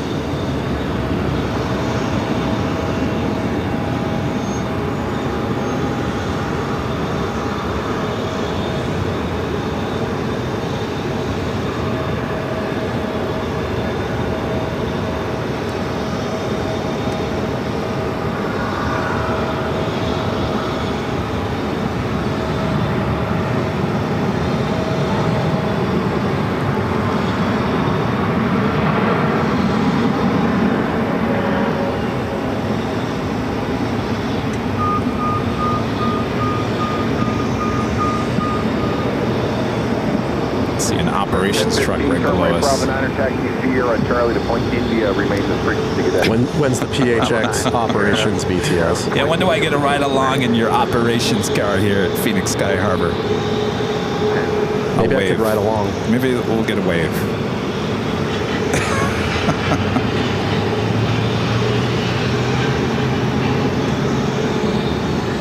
I always like to do a little ride-alongs in the ops cars. That one in SFO looked fun.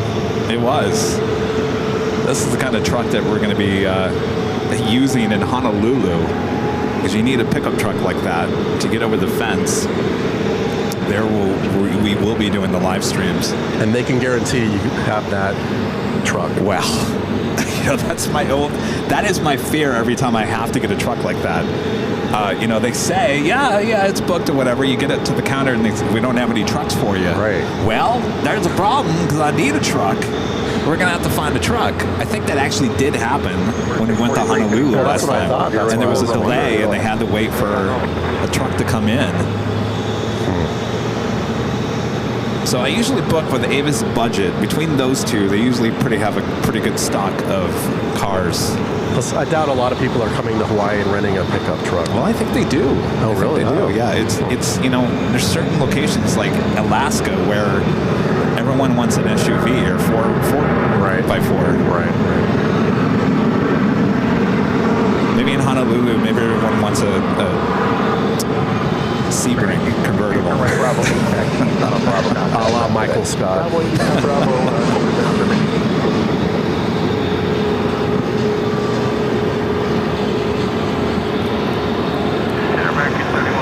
did we scare off the ops?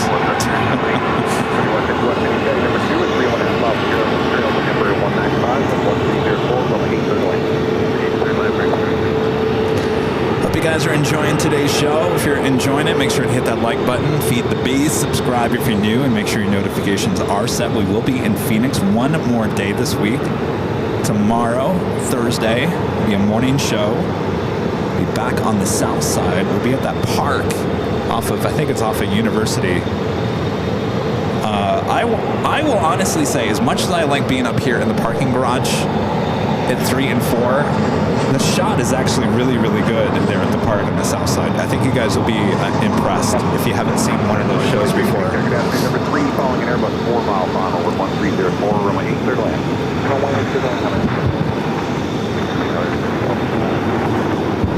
But I'll just give you the warning right now that there is another storm moving in to Phoenix. And right now they're calling it about, it will arrive here at Phoenix Sky Harbor around 2 o'clock, if not sooner. So we'll probably start around at 9 a.m. And we'll probably, hopefully, get to the 2 o'clock hour, if not sooner. So just keep that in mind. The airport, the 101 can take 5 miles east. Let's bring it back. Now we're going to around 101. This aircraft fuel is not current with 1305. Porter E2 just arriving on runway 8. Coming in from Toronto. Porter 643, still right there, Bravo 8, passing Charlie 8, Charlie to the ramp for Dana 3, exact. Bravo 8, Charlie 8, and Charlie to the ramp. Does that freak you out every time they say Charlie? You know, yesterday a couple times I was like, oh, whoa. But yeah, not really. The size of those engines, I love it.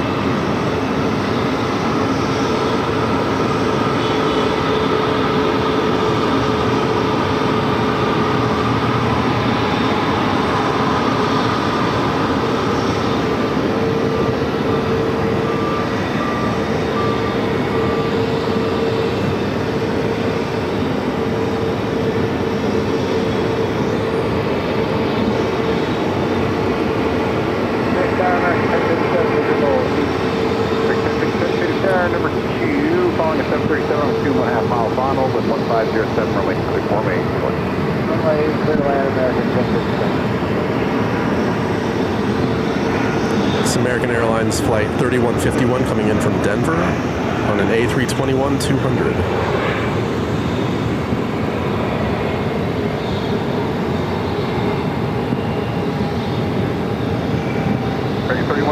Turn right at Bravo 11, taxi east on Bravo, contact ground today.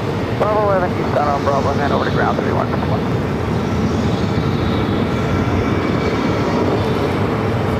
All right, let's head back to the 8's next arrival.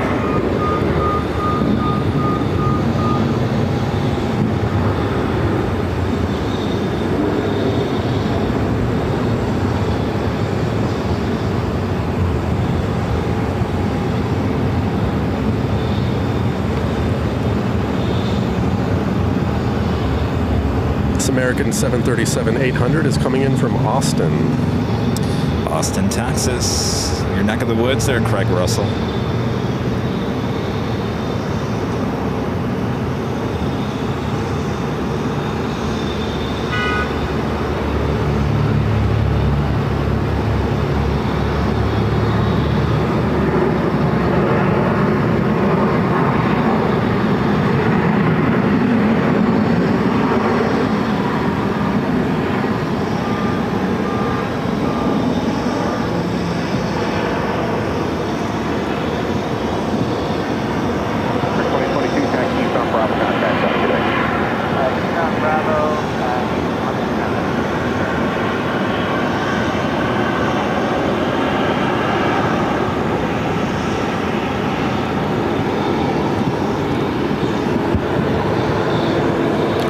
Disappeared.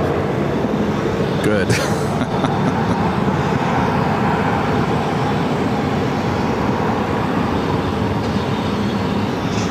So let's head back to downtown. So this, I was talking about this yesterday. This is Chase Field. This is where the Arizona Diamondbacks, the MLB baseball team plays.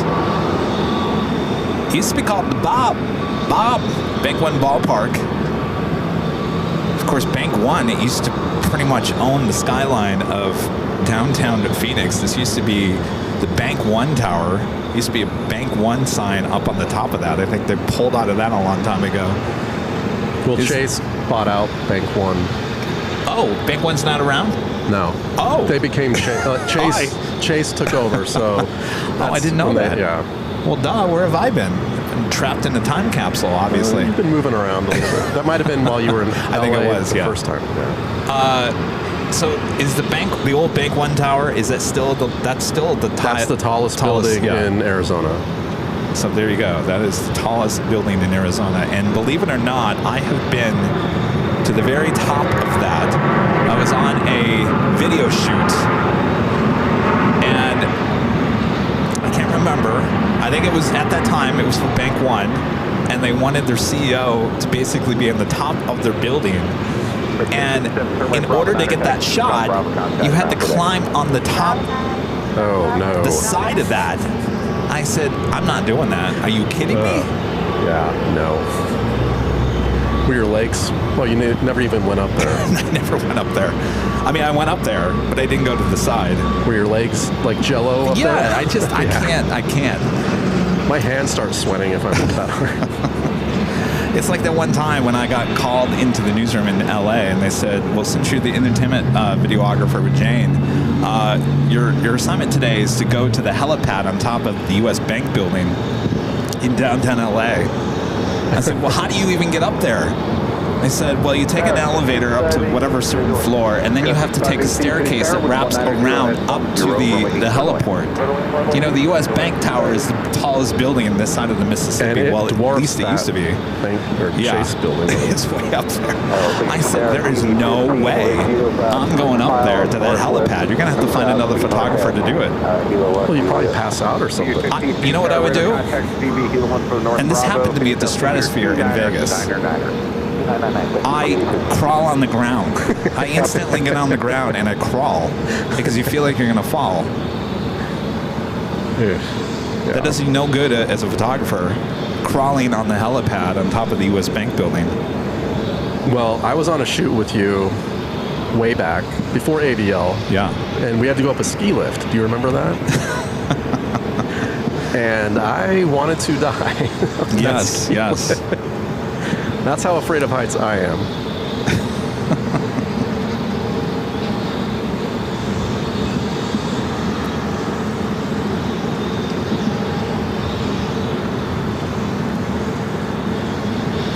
Let me know if you guys want me to tell that story about the UPS bomb threat plane. I have a great shot of where it all played out here. I've said it a few times. You're probably some of you guys are like, oh, geez, that story again? Ugh. Well, I don't think I've heard it. Really? You haven't heard the story? I don't think so. Where's channel 15? It's right... It's over there, isn't it? You're in the right direction, yeah. Channel 15. You're over parking garage. You can actually see... I'm going to say that's the parking garage. I think the building is blocked. Anyway, the ABC, I wasn't even working at ABC on that day.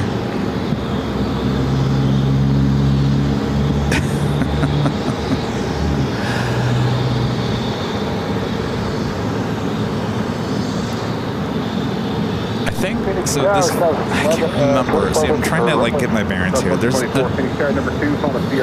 that is Phoenix Sky Harbor, our fire location. So that is not the fire department that I was at. It was actually off of Washington.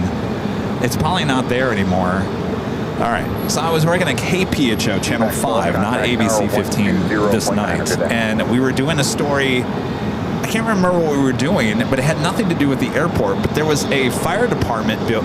It's just north of the airport on, I think, Washington. I think it was up in that area somewhere.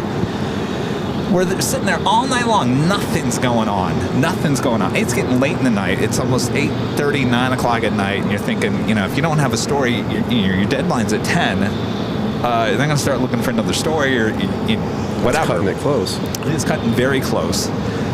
So we're sitting in the fire department, and the alert goes out that there is a UPS 757 that is diverting here to Phoenix Sky Harbor because from LAX, of course it was heading to Louisville, that there was a bomb on board. Wow. So, of course, I was with reporter Greg Mocker that day. He's quite the character. I think he was driving separately because he didn't drive with me in the live truck. So, of course, we jump out of the fire department, and the only place that you could actually get a good shot of the north side back in the day was way over here.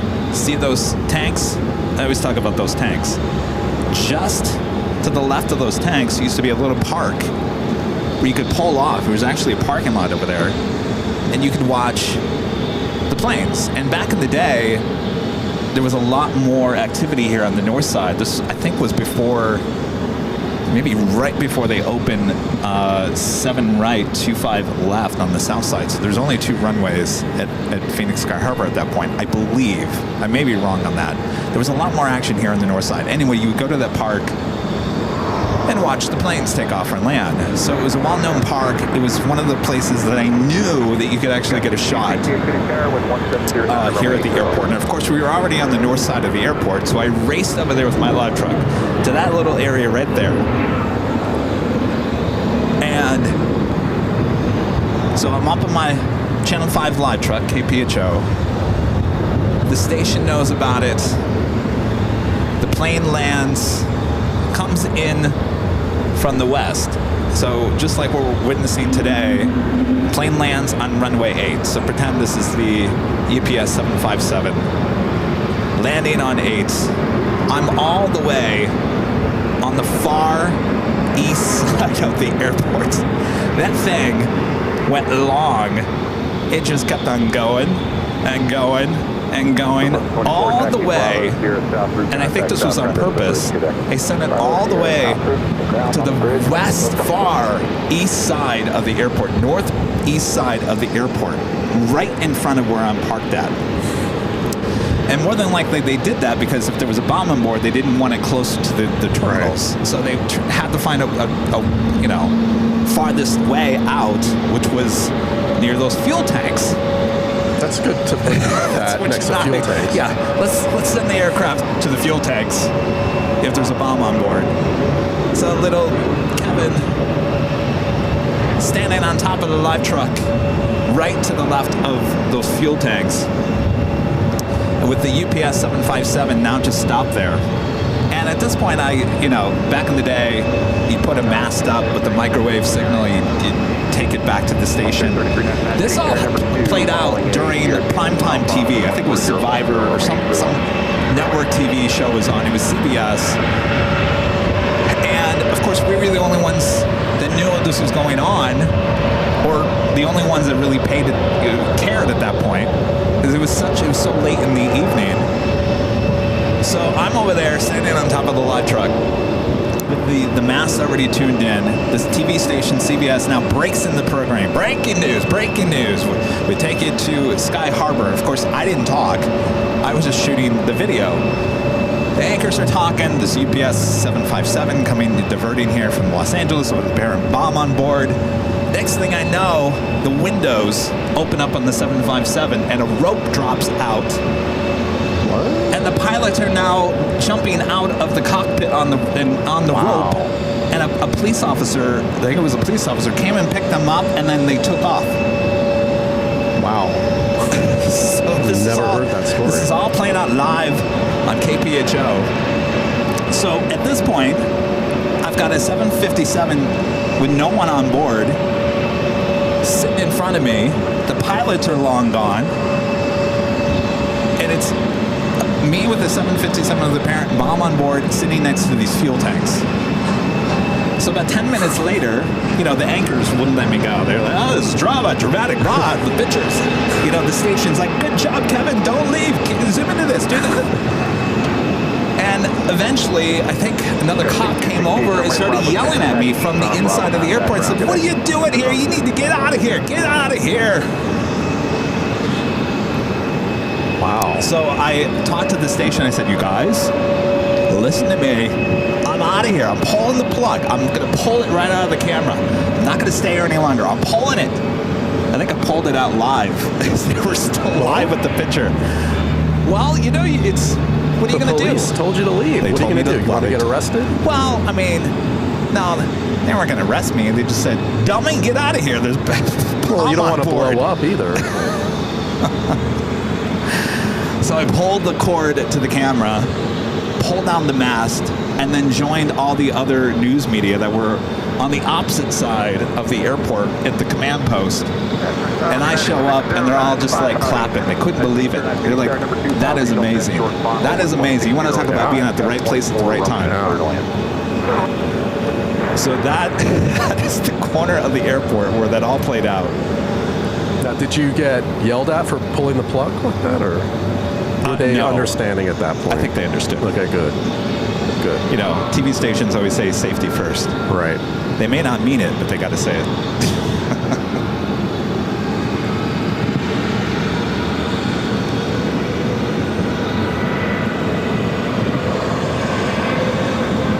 And yeah, the funny thing is, I never saw Greg Locker the rest of the night. Yeah, where'd he go?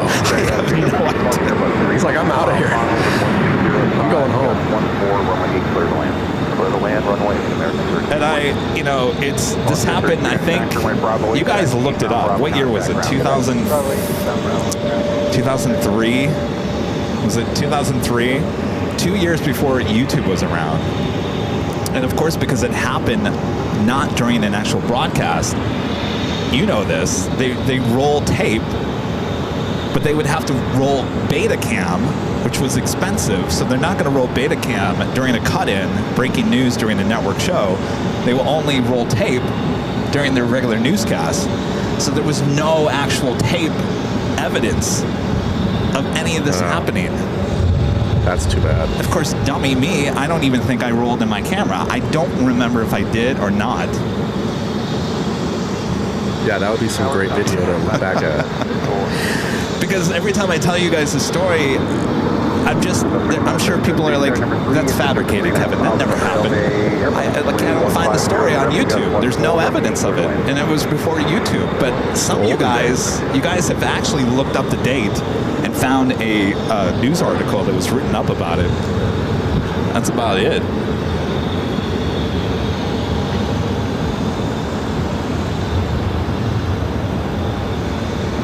Another United A321neo touching down runway 8. It's coming in from O'Hare. Flight 609.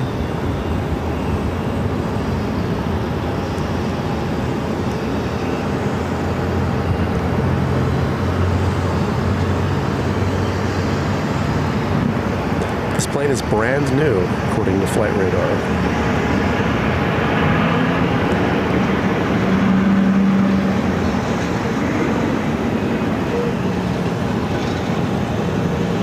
609, turn right, Bravo 9, or taxi, Tango Charlie to the ramp, remain the street, take a deck.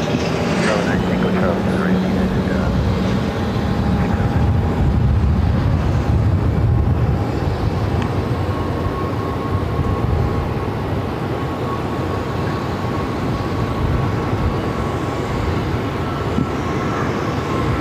It's like the third or fourth A321neo with United I've seen here since we've been here about 11 o'clock.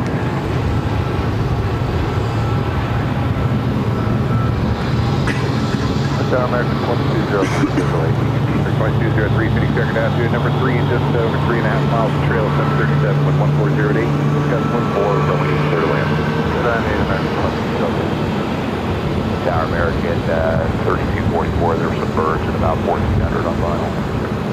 About 3577, use caution, Airbus head reported birds at about 1400 feet on the bottom. 2203 caution you as well.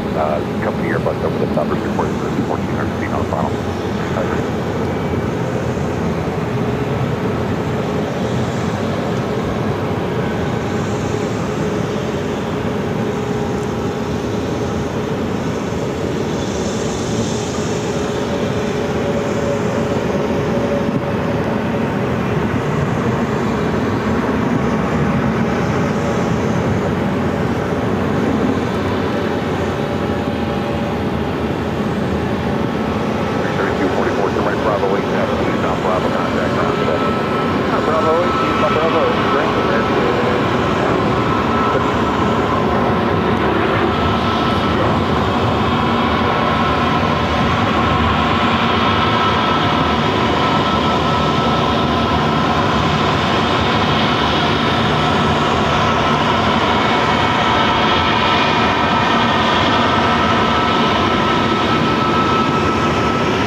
do you think, Linda? Are you on that plane, Linda? Yeah, are you on the plane, Surprise Linda? visit to Phoenix? Yeah, surprise visit.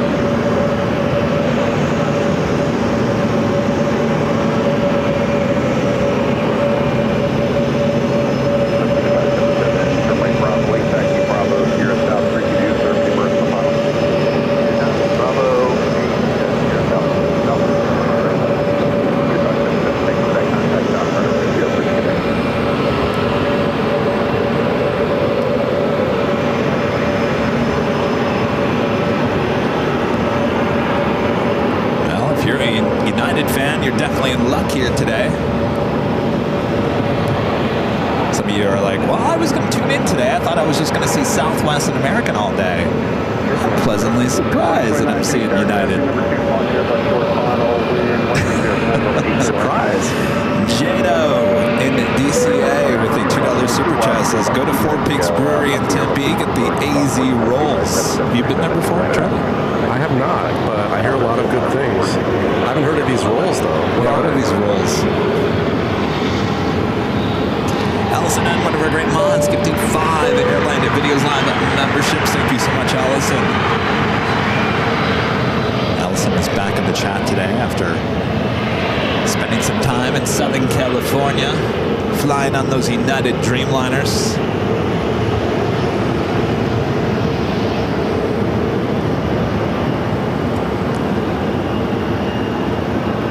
This is American Airlines 2203 coming in from Omaha on an A319. Omaha, Nebraska. Do you know I have Omaha blood in me? Barb. Hello, Barb. Barb. Did you guys know I'm part Omahan? Omahian. No, I just made that up. Omahan? I don't even. Yeah, what is the right way to say that? I'm about as Midwest as you can get. What am I doing living on the West Coast? If I'm what are you doing out here? If I'm such a Midwest guy over here.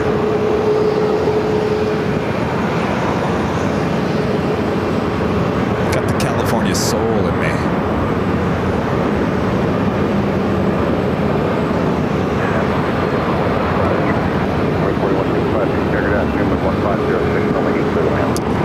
Look at Camelback Mountain. The sun is shining right on that camel. Have you ever hiked that? Have I ever hiked Camelback? I don't believe so. I never have. I think the only one that I've ever hiked is the one in front of us. Oh, Payastawa Peak. Which is this one. I haven't gone to the top of that one, but I've gone halfway. It's not easy. And I think this one over here, I don't know what this one is. What is this one with the S? Sunny Slope? Oh, yeah, I think that's Sunny Slope. I think I've done that one. And I think I have been to the top of that one when I first moved here in the 90s. Okay. Right after Jerry Springer. Okay. I think I actually have a VHS video of that. Either that or there was a road that went up there. Maybe we drove up there. I don't think we hiked. Yeah, I've never been to that one.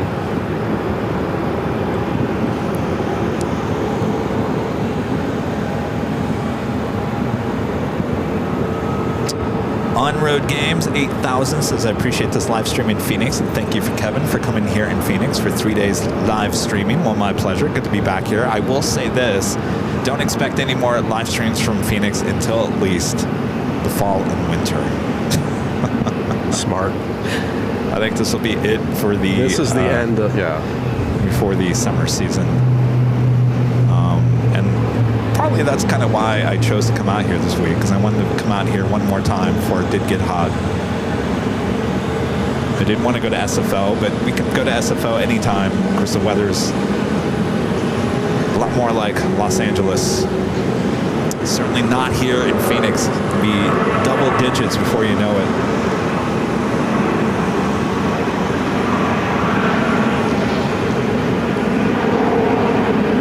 This United jet is headed to Denver. It's a 737-900, flight 2131.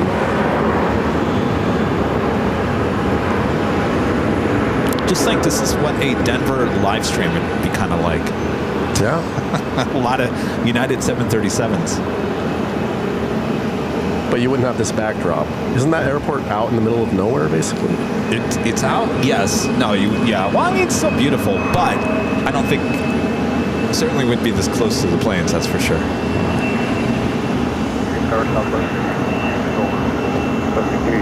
Number 2, Palm 737 short final with 190 at 9 gust 15 when we need clear to land. Clear runway, Southwest.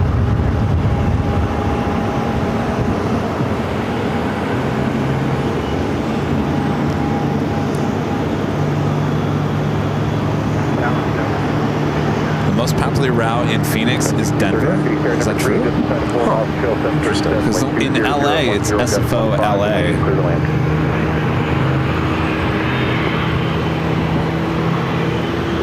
See, in my head, I would think San Diego, Vegas, would be maybe tops. LA.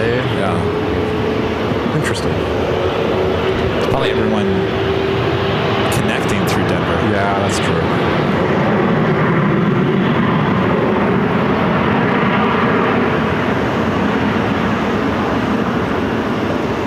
Yeah, David, and that is Charlie. Say hello, Charlie. Hello. Right, Bravo 9, taxi 0 south through contact south under with the bridge cadet. Bravo 9 0 southbound over the bridge, Southwest 46.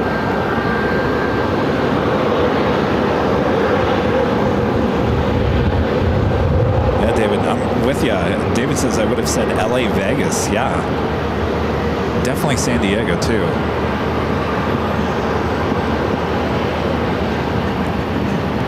We used to fly Southwest to Vegas from Phoenix all the time. And we talked about the party seating yesterday. Yeah. Flew Southwest to Omaha in those party seats. My mom, back in the day, this would have been, geez, what was that big fire back in the late 90s? What were the two fires that combined? Oh, up near Pine Top, Sholo area. Yeah, it was that summer. That was like the fire. early 2000s. Oh, was it early 2000s? Maybe like 2003, Okay. 2004. So Southwest still had the party seats going on How then. you doing? And we took it for a family event up there in Omaha. And my mom, nervous flyer, my sister, I don't know if she was nervous flyer. She is now, but not back then. My mom couldn't control herself on that plane. She was sitting backwards, so she's facing me on the party seats. And I just remember she was a nervous wreck on that flight. And so when I get to Omaha, that fire broke out, and it became such a big deal. And I remember I was working at Channel 15, ABC 15 at that point, and I called them or texted them. No, there was no text back then. I called them. I sent an email or something and said, do you need me to come back to cover the fires? I said, yes. I said, all right, what plane are you going to put me on? They said, no, you're paying to come back. I said, what? Oh, heck, no, I'm not. So I didn't come back for the fires. Why would you pay to go back to work? That's a good question. I don't know.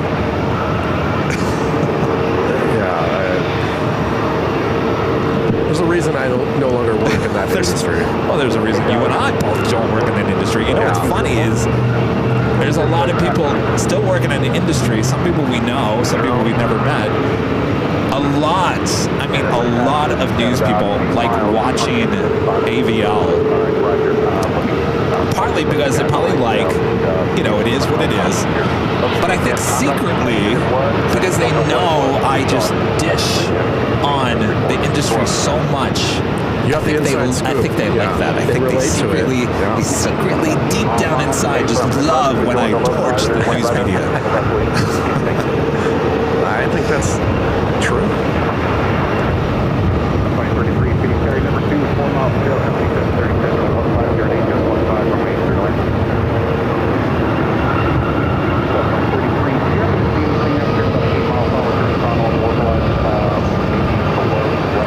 This American Airlines flight came in from Newark on this A321neo.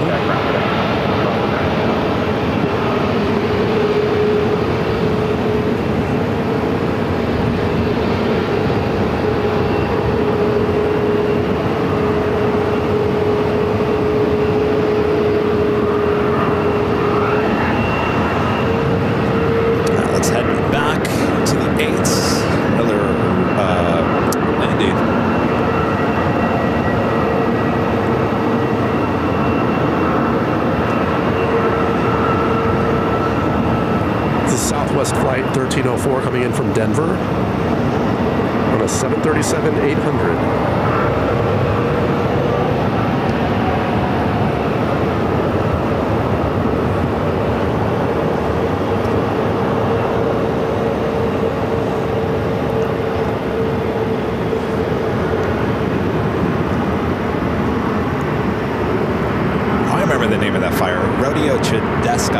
Oh yeah, I was trying to remember it. Yeah, that ravaged that whole area. It's pretty bad. 1304, turn right taxi Bravo, Sierra South 3, contact hold on to the first one, guys. That's truck on off there as well. Yeah, appreciate that. Bravo, Sierra South 3, I'll get one down there. Thanks for the report, guys. 1304, down for the Blue Bridge. See ya. And D50 clear north south. D50 mark 36 through today.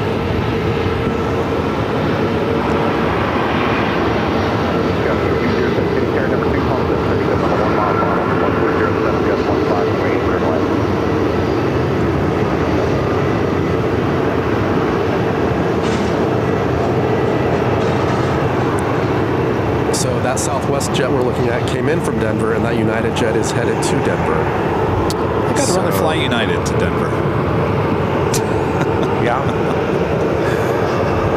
Sorry, Southwest.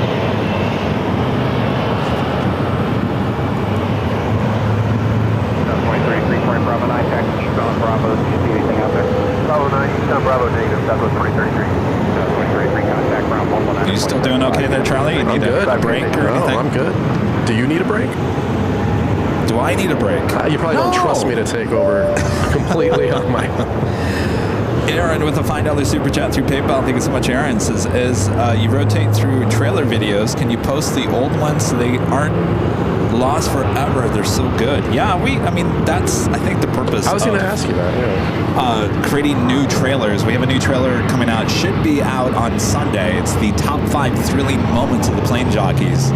Charlie's been working on that. He's just a few things, a few edits to make. We got to shorten it just a little bit. Yeah. It should be ready for the placeholder for Sunday. That's the plan. That's the plan. But yeah, all the old trailers will still be around. In fact, I've told Charlie, I said, you know, these trailers, I think the only one that obviously will get old at some point and we can't play it anymore is the 4-year anniversary trailer, which is playing currently. Yeah.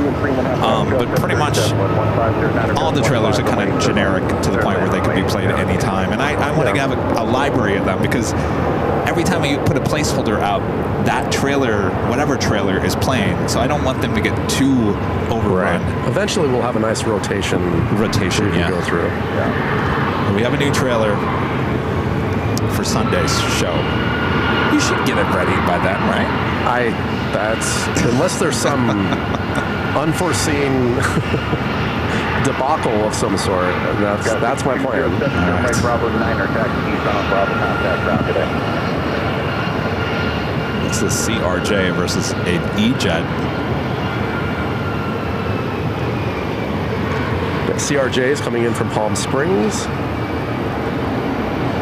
And the E-Jet is coming in from Denver.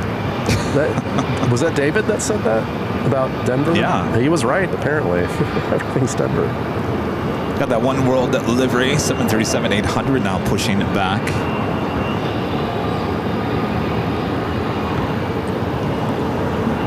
That's headed to Atlanta, flight 2391. Car Guy Drives has just landed in Phoenix, looking for you now. We're actually on top of Terminal 3 parking garage on the north side. And I gotta tell you, this thing's almost filled up. Yeah.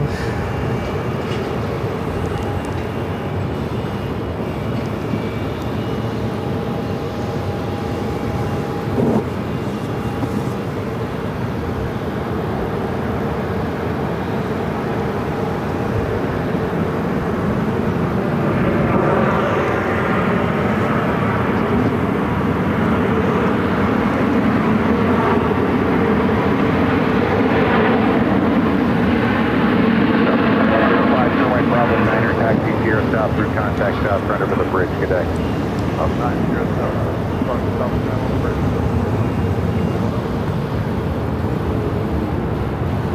Have you gotten a shot yet to show how close we are to the tower right here? Oh no, I keep on forgetting about that. Yeah, thank you for reminding me. What a beautiful shot. I'm sure all the fine folks up there at the control tower are doing an excellent job are looking down at us and saying, aren't those the guys from LAX? Contact departure. Good afternoon. Definitely top 5 towers in terms of design. What's going on up there, you guys? Doing a great job, I'm sure.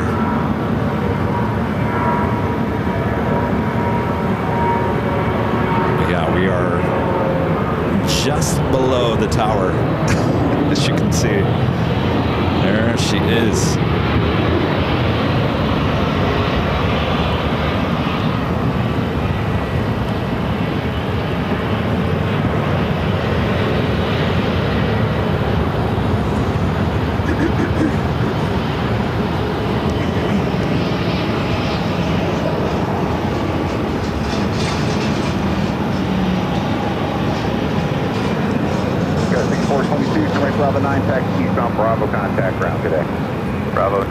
I said top 5, so you guys, if you watch the show, you know my favorite control tower, which is SFO.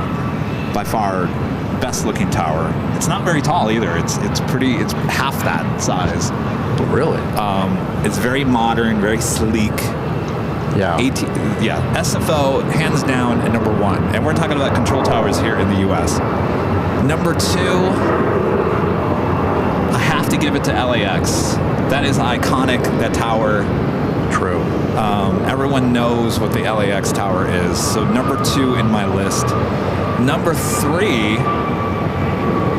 I believe has to go, let's go old school. Okay. Dulles.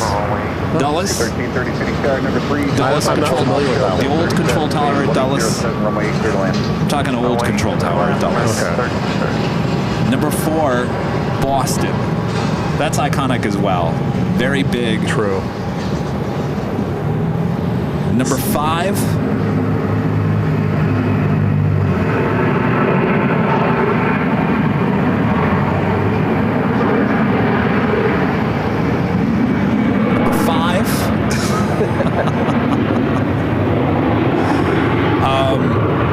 I'm trying to think here.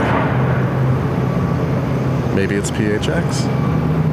Number 5, Anchorage, because it looks like it has eyes. It's the dishes on the side. Okay. What do you guys think? You like my top 5? You guys have a different list? Where does Phoenix fall? Is it top 10? 2. Oh, you said 2? Oh, I'm sorry. Did I not throw Phoenix in there? Oh, no, I'm sorry. You said SFO was all right, 2. Okay, let me do it all over again. Jeez, I screwed up my own top 5 list. SFO. Wait, no, you said SFO was 1, Okay. LAX 2. Okay, Phoenix 3. Oh. Then let's throw Dulles and Boston, and that's it. Okay. Forget about Anchorage. Okay. I agree with SFO, though. That's a beautiful design. Most new control towers all look the same. You know, it's Dallas. They have 3 that look all the same.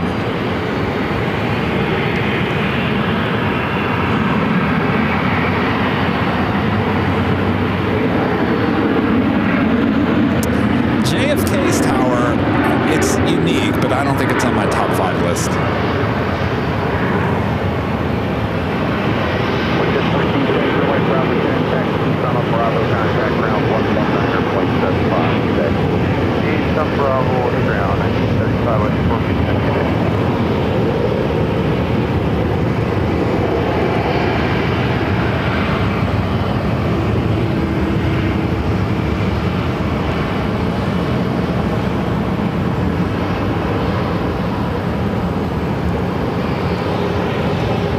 Let's head back to the 8s for another arrival.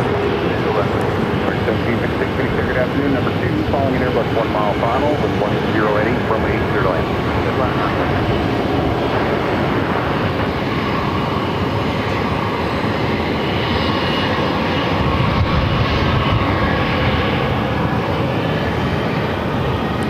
American Airlines Flight 1330, coming in from Philadelphia on an A321neo.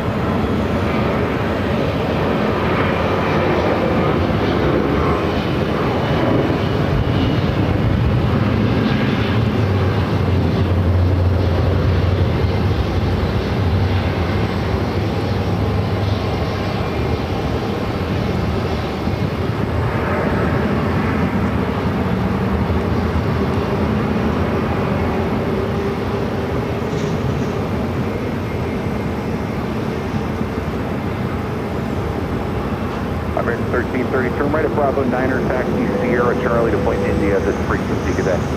Turn to Bravo 9er, Sierra Charlie, point India, new to American 1330. Runway 3375, phase carry number 2, final 737, short final, long landing approved, and 18011, runway 8 clear to land.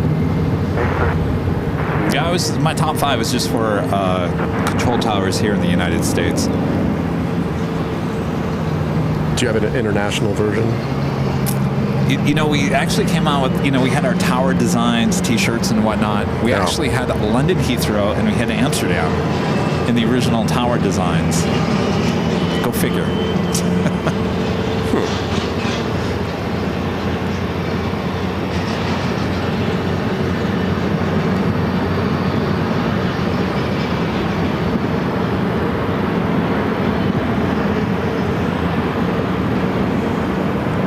American Airlines 737-800 is coming in from, or is in from Minneapolis. Wait, it'd be this one over here, it's 737. 1756. Sorry, guys. Taxi Bravo Charlie 9er to point Juliet, this frequency cadet. Bravo Charlie 9er to Juliet with you, American. Comes in on their United flights heading over here. Do you have an empty gate? Echo 1. Just right below our cameras here. This flight came in from Houston. Flight 1798, 737-800.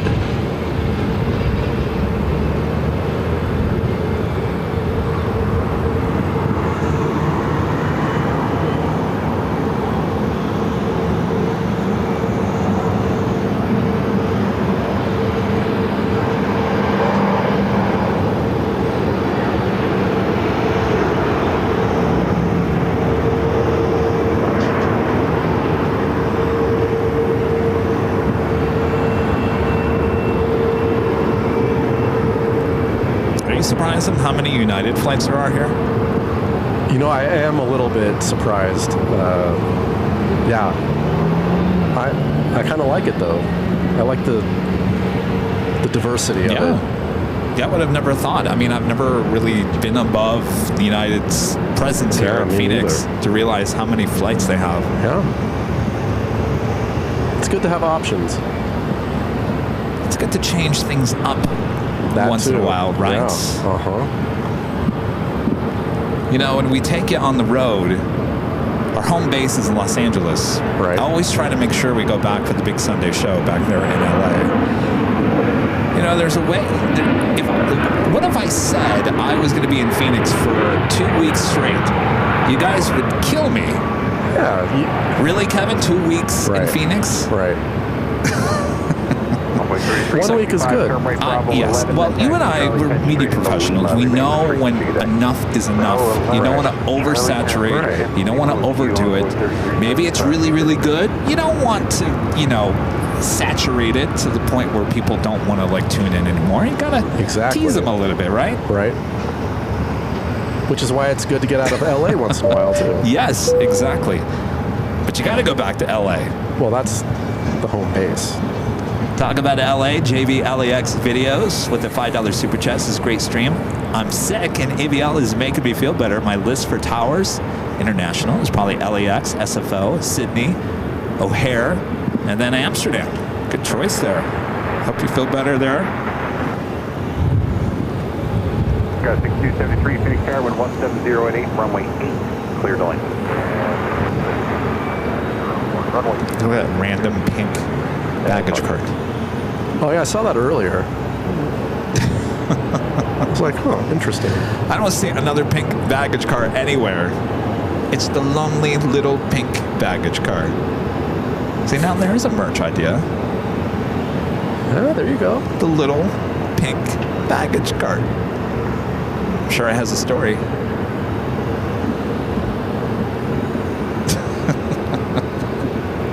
I'm the lonely little pink baggage carts.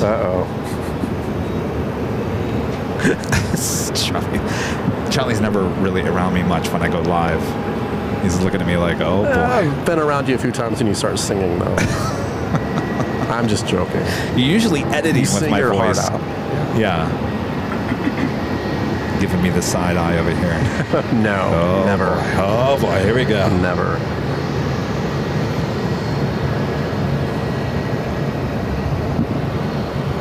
I'll remember the pink baggage cart. Is that going on a t-shirt?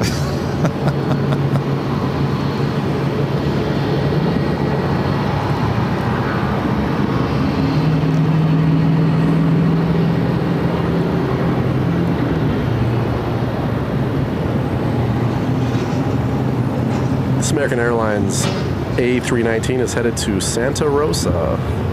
It's an old America West A319.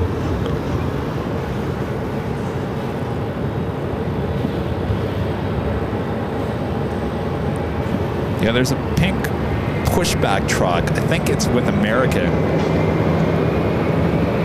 Maybe United one has one as well, but I definitely, you see that pink pushback truck at LAX with American. It's got to signify something, like differentiate, like whatever goes in it, maybe. Or, no, I'm sure it's cancer awareness. Oh, breast cancer awareness. Yeah. I just think it's funny because there's only just one of them just sitting there. Yeah, it stands out a little bit. It's cute. I mean, look, there's a ton of United baggage carts.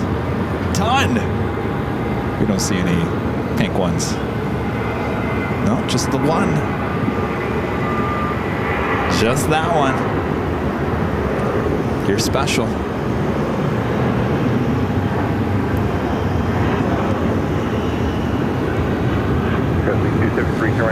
Hello, RPM, Sky Hawk.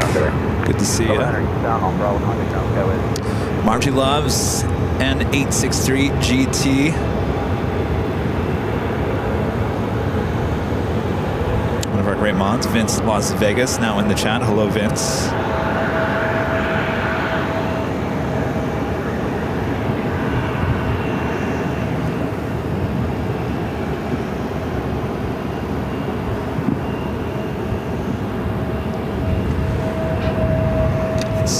See what's going on over here at Terminal 4.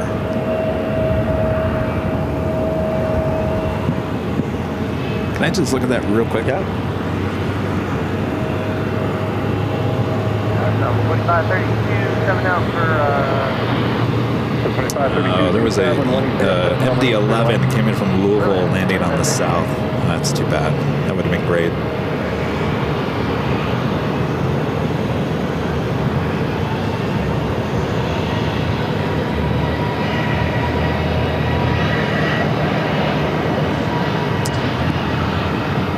The estimated arrival time for British Airways, the A350-1000, coming in from London Heathrow, 2 hours and 34 minutes away. Estimated arrival time is 6:18. That will be the end of our show here today.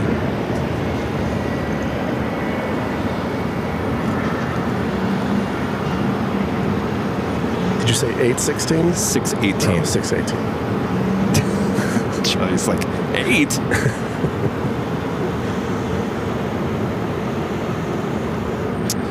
Brian Swan sending a $5 super chat through PayPal. Thank you so much, Brian. Says, welcome back to Phoenix. Would be out there, but the job is in the way. Working and lurking. It's all right, Brian. Good to see you last time. What is this? KTLA 5 wants my video. What do they want? I haven't posted anything recently. What do they want? Oh, I wonder if they want the Dodgers video. Oh, yeah. Yeah. Which They want the video of me They want shooting the that? BTS side. No, they what? Oh, that is funny. Well, they need my permission because I shot that. So KTLA 5, they're reaching out to me asking for permission if they can use one of our videos we put on Twitter X, which is a video that Charlie shot of behind the scenes of me actually shooting the video. They want to use that for the broadcast. Yeah, but Kevin's video is way better. Well, they probably don't know I have the video. I probably should post it. You guys want to see the takeoff video that happened this morning? Alice Air, KTLA Air, are you watching? This is what you want. This is what you want. Alice Air 747-400 taking the Dodgers to Tokyo for spring training, or actually the opening of the season. Taking off here on the north side of runway 8 at about 11:30 this morning. How much you want to pay for this, KTLA? That's right. There are no freebies anymore. Open those purse strings. As it rolled down runway 8, shot by us here, Phoenix Sky Harbor Airport.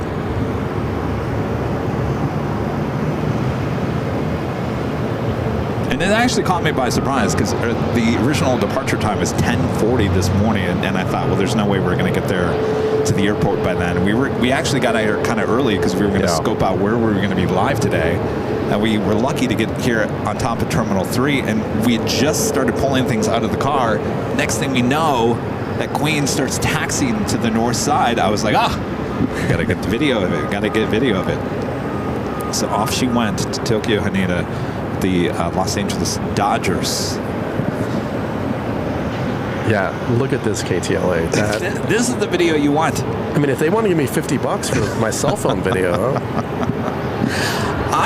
I say go ahead. You know I should respond to them and just say go ahead, use the video off of TikTok because hello, free advertising. True. Or I should say you can use the main video as long as you use the behind the scenes video to show who shot the video. I don't know. We'll see. Leave them hanging a little bit. Well, don't they have a newscast starting in 10 minutes? Do they? It's almost 4. By the way, did we do a top of the hour at 3? I don't think we did. No, we didn't. Yeah. I don't think we did. All right, next arrival on runway 8.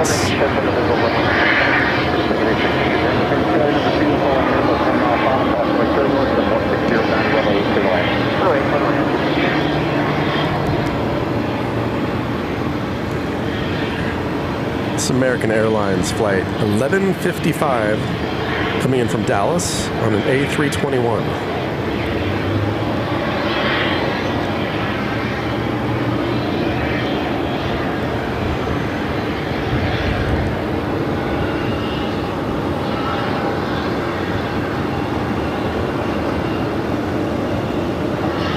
You know, it's funny how these media companies have me on speed dial, basically.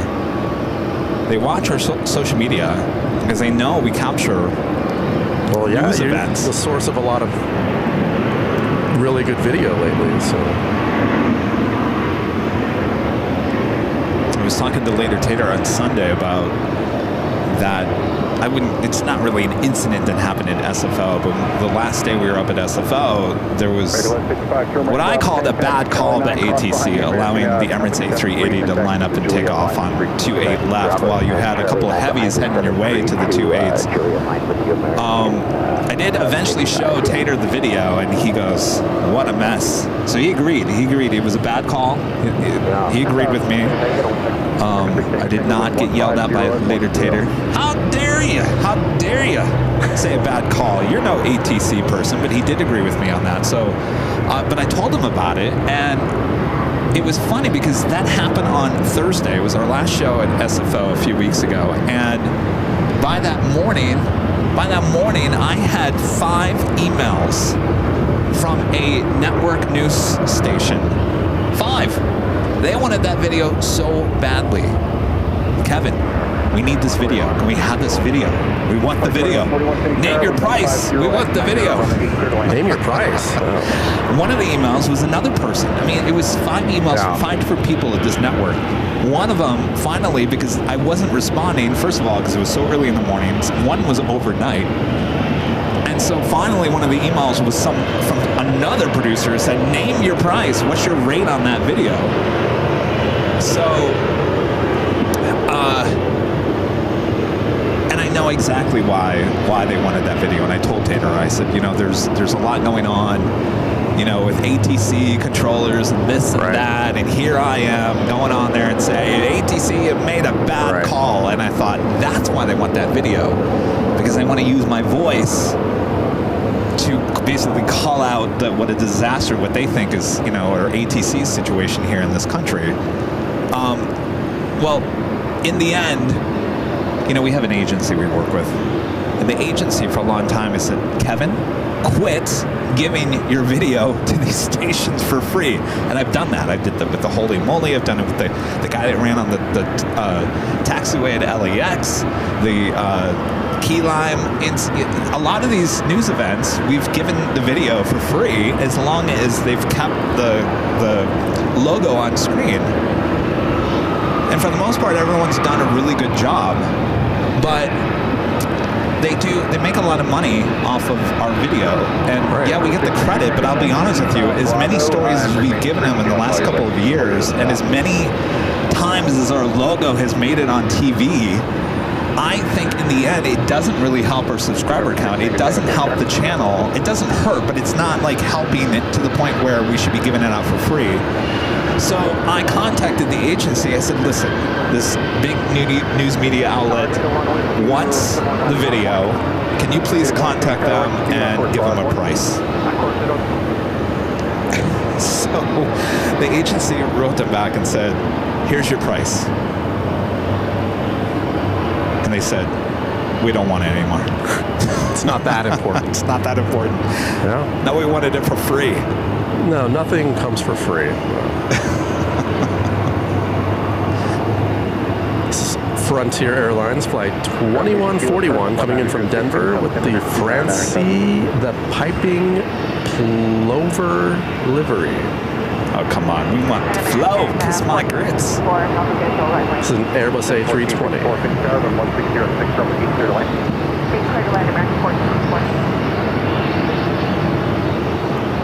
What is a piping plover? I don't know. We'll find out.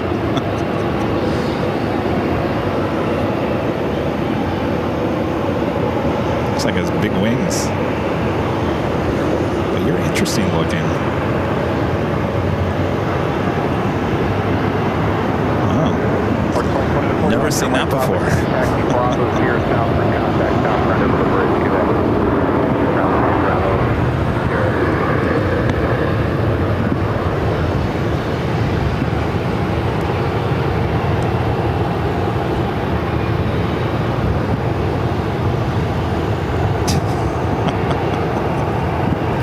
Next time a news media outlet wants our video. Kiss my grits! Kiss my grits.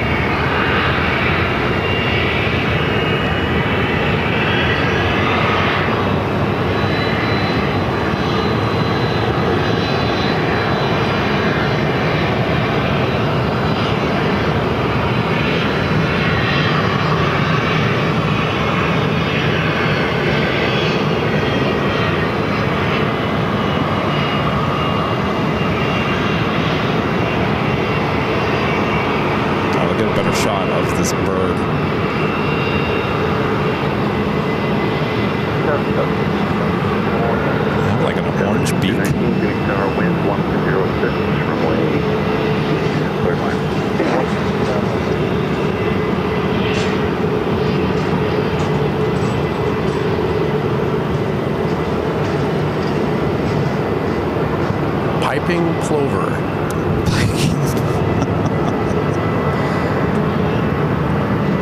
It's got big wings. Huh. Well, you learn something every day.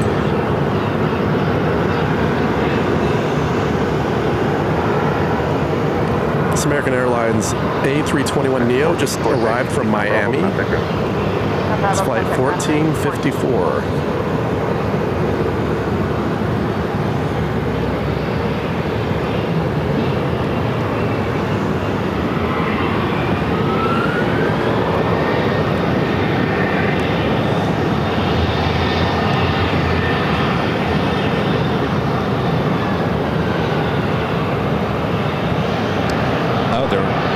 The Alex Lisas, they are piping plovers. They nest on Chicago beaches. Really? Here, I was about to say they probably don't even, they're not even from North America. Can you confirm this, Linda Kavinsky? Yeah, Linda, they're in Chicago. You see any of those plovers?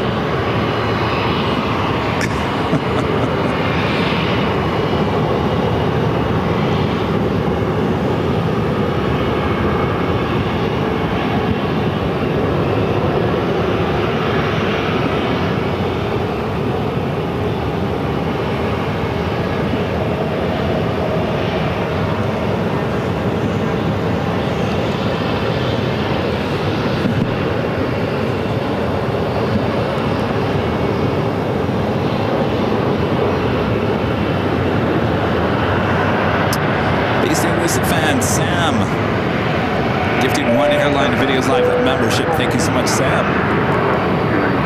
Gabby, hello Gabby. The super chat says hello. Send me a message. Today is my birthday. Well, happy birthday. Happy birthday.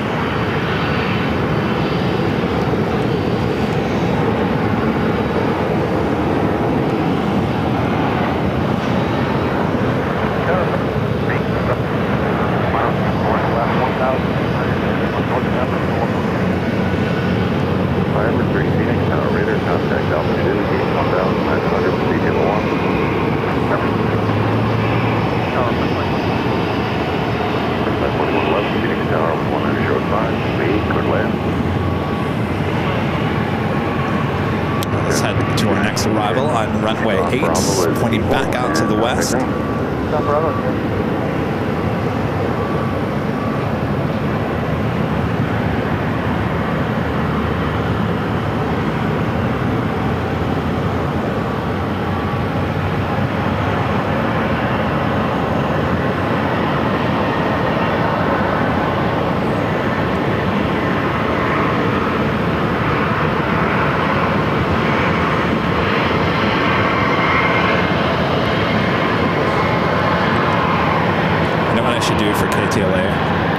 What's that? We should edit the raw video and put the big AVL logo right in the smack in the middle of the video. Here you go. You want it for free? Here you go. What is this, flow? No. This is Frontier Flight 4111 coming in from Cincinnati with Rosa the pink-headed warbler. Rosa? Rosa. Pink-headed warbler. We've seen this one in LA before.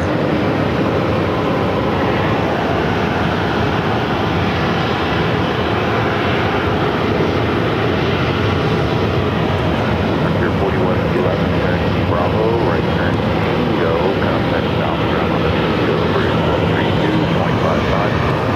Hey, Bravo, Tango, ground 3255.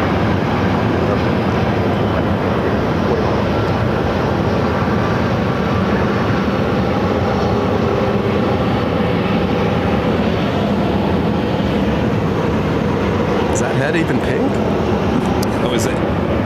Is the head supposed to be pink? Well, it's a pink-headed. Oh, maybe right above the eyes. Okay. Yeah. The feathers look a little pink. Yeah. Beautiful. It's grouchy. Rosie was not happy with the photo.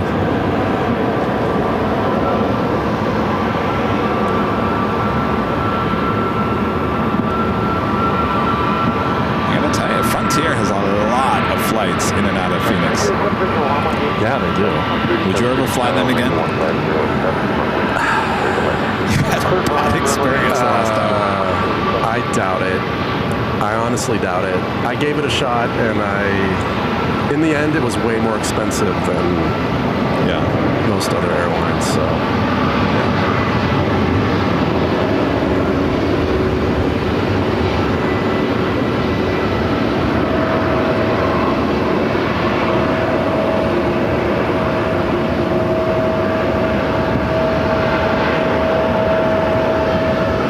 seats on their planes are the thinnest, like zero padding that I've ever experienced on a plane.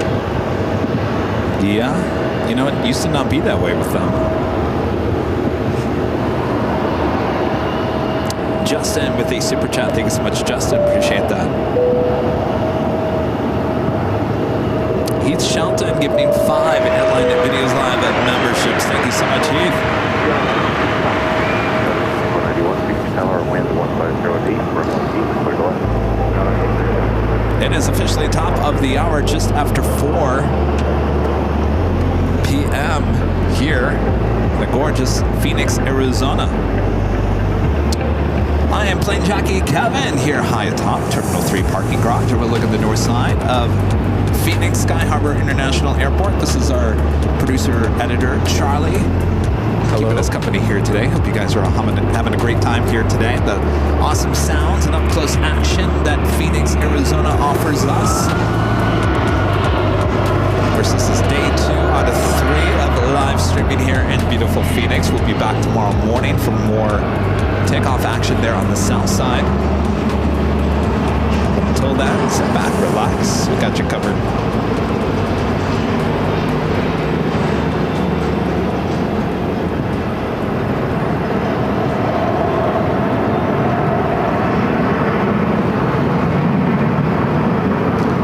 Okay, you know what's weird? What's that? We just got finished talking about Frontier, and they just sent me an email like 1 second ago. They just emailed you? Yeah. Uh-oh, what'd they say? Come back? Traveling soon? How do flights from $29 sound? Oh, they're really listening to you. That's a little creepy. weird. That is creepy.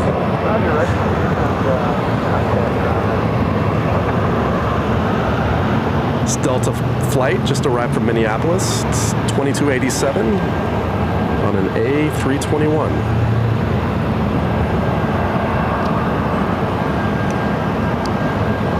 Sure, all those people on that plane are looking out the window and going, oh, look how beautiful it is. It is beautiful today. The clouds and the... Are those cumulus? Is that what they call that? Those big puffy, billowy... It's a good question. They call them Simpsons. Yeah. These are the clouds. If you wanted to do a time-lapse video, these are the clouds that you want. Well, behind the tower would be really cool to do that. Oh, yeah. I could lock down the camera for the next 10 minutes. We could fast motion it. What do you guys think? You guys wouldn't mind that, right? No.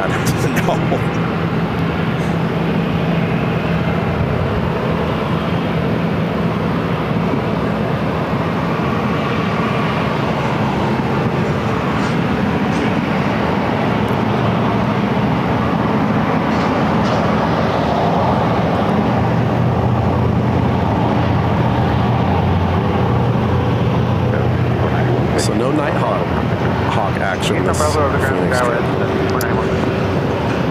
No, not this time. We did a little Nighthawk last time. Yeah. We ended with that moon shot. I think if we were over at Terminal 4, I think I'd be more apt to do it just because I think there's more light over there than over here. Yeah.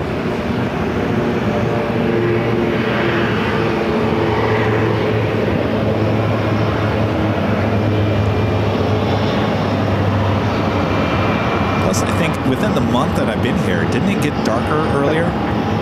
Oh yeah, it's definitely staying lighter late. Yeah, that's true too. You probably have 45 minutes more of daylight now than the last time.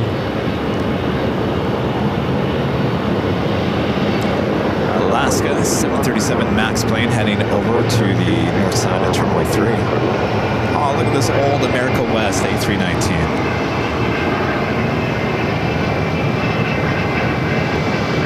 I told Charlie today, just look at the registration. If you see Alpha Whiskey 8W, it means it's an old America West plane. Yeah, just learned that. Of course, you can also tell by its engines. And that plane is headed to Tucson. A little quick hop down to Tucson. Does it have an age on that one? 25 years old. Delivered in what year? February of 2000. 2000? Yeah. So if you guys remember, America West was a launch customer for the A319. That was also the same year that they launched their final livery, America West livery. So this aircraft would have been delivered in the, I don't know if there's an official name for that second livery that they came out with.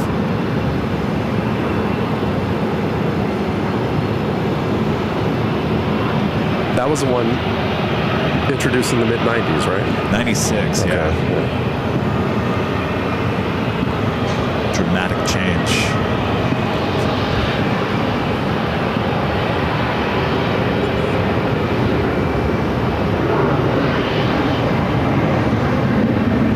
This is Delta Flight 1432, arriving from Salt Lake City on an A320. This plane is 32 years old. Old Northwest bird. It'd be funny if this plane used to come to Phoenix back in the day wearing the bowling shoe livery.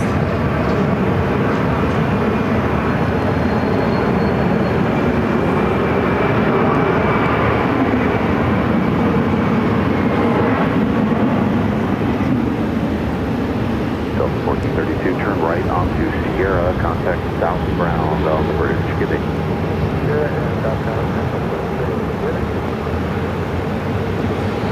Rudy took one of these A320s with Delta up to San Francisco, rode on the same plane there and back. It's amazing for a plane 30 years of age. The cabin, they keep them up, you can't even tell. That's a Delta thing, right? It is a Delta thing. Southwest 830, Phoenix Tower, wind 160 at 8, runway 8, clear to land. Runway 8, clear to land.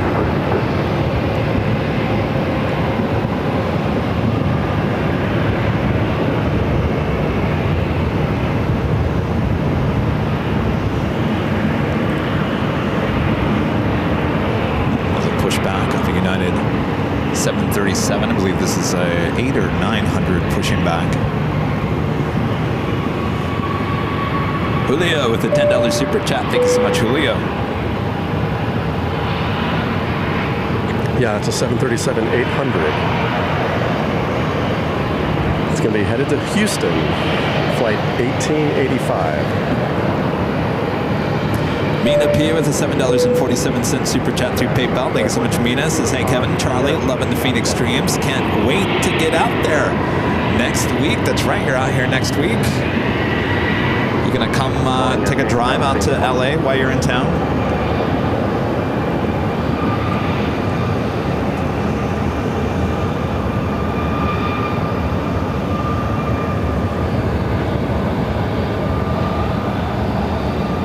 Plane Crazy Mikey says Jet Photos has that Delta A320 in the bowling shoe livery. You know, it'd be even crazier, Mikey, if that photo was taken here at Phoenix Sky Harbor. That just reminded me of I'll show you guys. When I used to come out here at Plane Spot, there was actually a place I would jump a fence, not the fence up along the runway, but a fence over. What was? Now that I'm talking about it, I'm like, what were you thinking, Kevin? I was young. You were wild back then. Well, apparently I was crazy to get my shots, and I would jump that to get shots over here of Terminal 3. Where am I talking? So that's the old Terminal 2 parking garage, which I guess they call now the West Economy. They renamed it. So you would park there. Kids, do not do this. Yeah, we do not condone this behavior. I don't know why I did this. I think back in the day, this was considered a plane spotting location, which it's not anymore, so don't do this. I would cross that street. How stupid is that?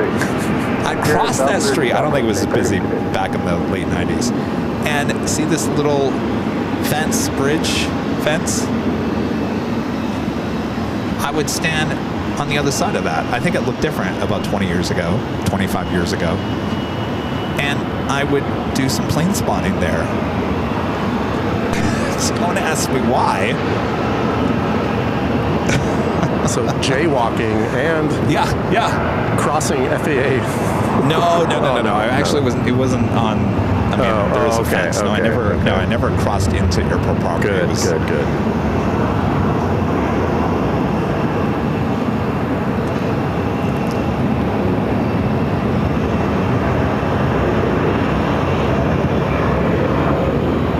There's a few other spots. They're not accessible anymore. I mean, this airport has changed for plane spotting a lot. And the only thing that's pretty much stayed the same is coming up here to the parking garages, which is some of your best shots you're going to get anyway.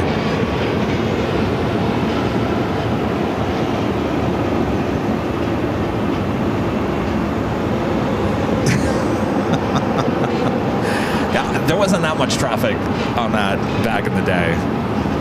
Trust me. What was I thinking? I don't know.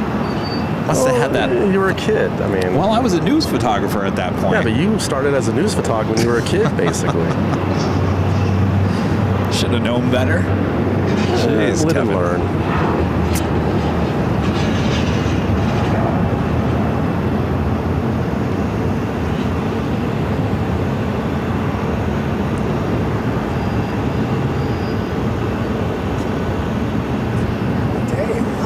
What's that? Beautiful. It is beautiful, yeah.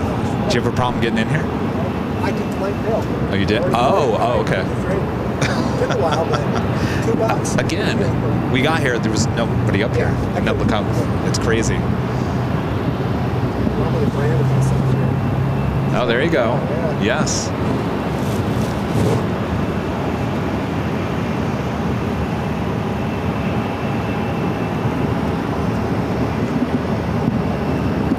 Who's that with Kevin?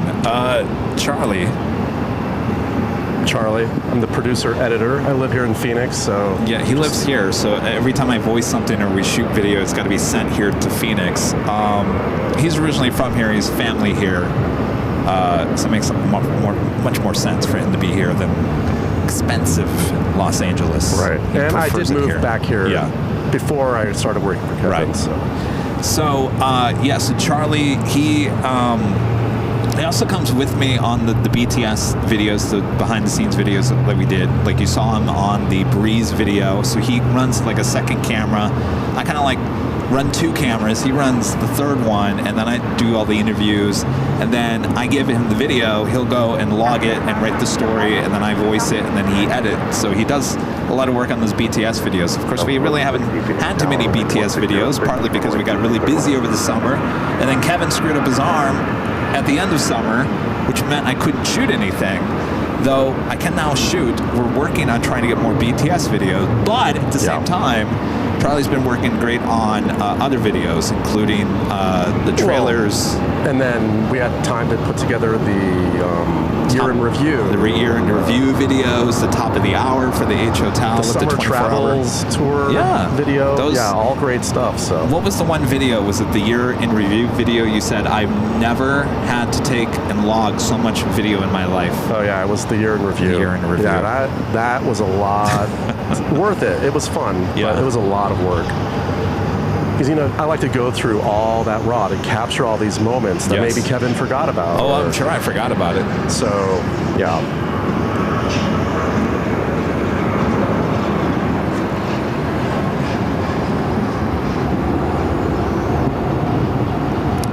Next arrival on runway 8. Looks like a Southwest 737.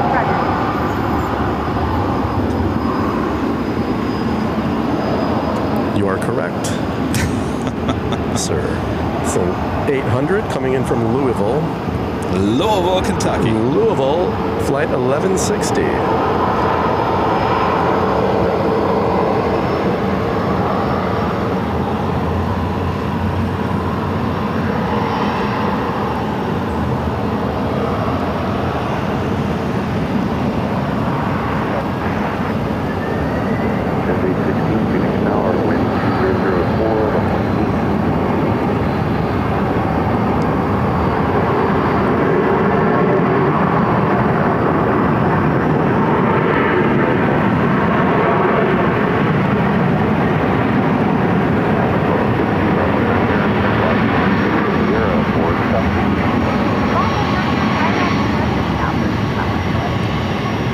All right, so let me ask you guys, how much should we charge KTLA?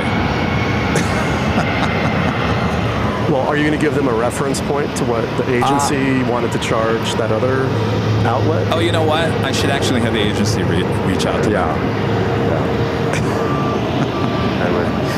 Agency, are you watching right now? All right, let me forward this to the agency.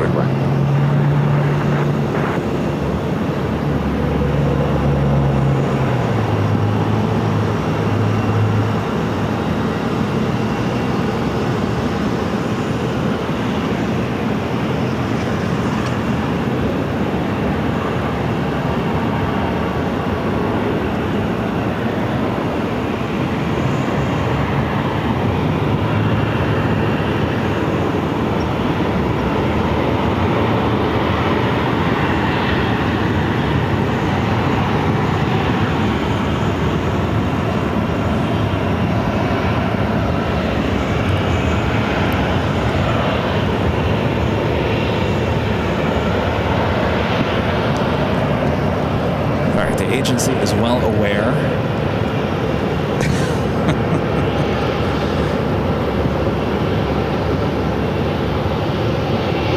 Air Canada Express Jazz CRJ. It's coming in from Vancouver. Flight 816.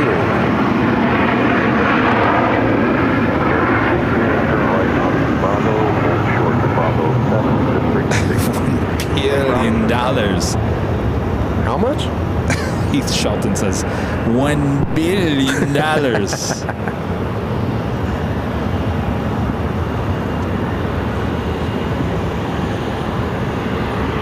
David says $747. That's good. I like that, David. That's clever. I like that.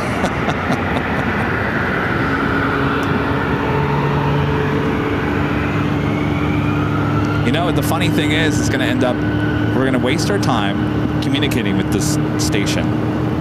We're going to give them a price, and then they're going to go, forget about it.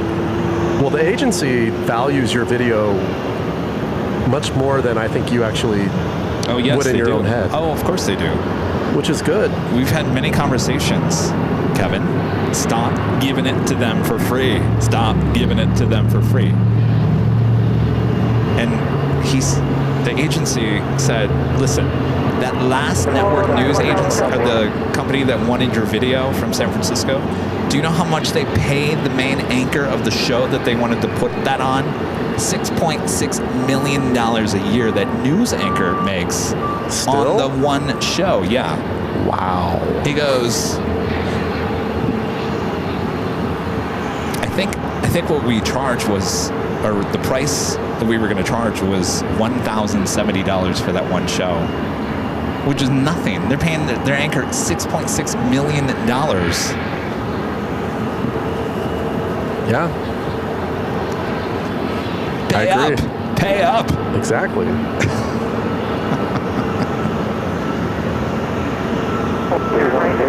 That's shocking that a local anchor is still making that amount. Oh, no. This is that, no, not local anchor. This Anchor is network.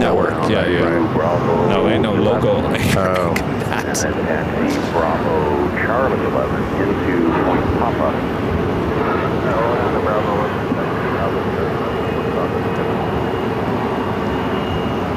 So this Air Canada CRJ will be heading into Terminal 3 here.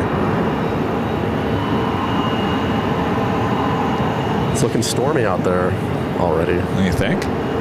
Out west, yeah. PSA Steve says, well, what happens if KTLA makes money by sharing it to other stations? They make money, don't get me wrong. The TV stations make money off of your video, my video, everyone's video. Well, yeah, and they're not paying a photog to go out and get that video. You know, I've talked about this before. The Holy Moly video, the Lufthansa 747, that went everywhere, as we all know. One of the local stations in LA I used to work for, it's not KTLA, asked me, they texted me and said, hey, can we use that video? I said, yes, just make sure, you keep the logo on it or whatever. And I I did the wrong thing by not asking, well, where are you going to put it? What are you doing with it? That's always a question that should be asked, because if I would have asked that, I probably would have said no. What they did is they took my whole raw video and posted it on YouTube. And it almost got 1 million views on YouTube on their account. You know how much money they made off of my video on their YouTube account? That was kind of a lesson for me. I said, that will never happen again. And that's why you have an agency that wants to handle this for you. Yes. And you know, we've been, you know, it's interesting. We've been contacted by some pretty big companies in the aviation world, and that want to work with the channel, have potential sponsorships or partnerships, and they don't want to work with the agency. They want to work with me directly. And I told them, I said, listen, I don't have time, and I don't have, this is not my experience. My experience is creating media and doing shows.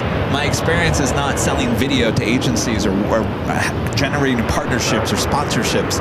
That's not my expertise. And it's sad that some of these companies refuse to work with the agency because they think the agency is going to screw it all up, and they'd rather just work with me. And I look at that and go, no, I think it's the other way around. I think you're trying to take advantage of me, and you're not going to take advantage of the channel. Either you work with the agency or you don't work with us at all, plain and simple.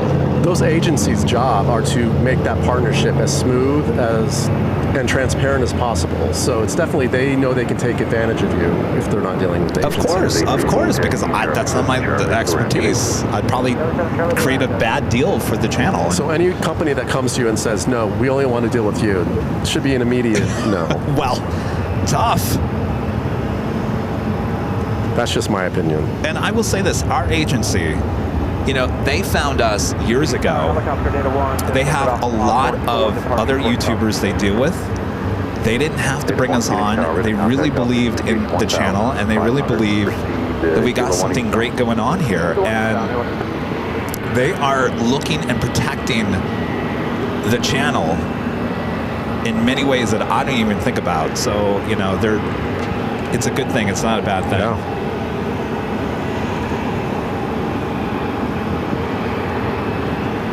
The Porter E2, that's what that CRJ was waiting for.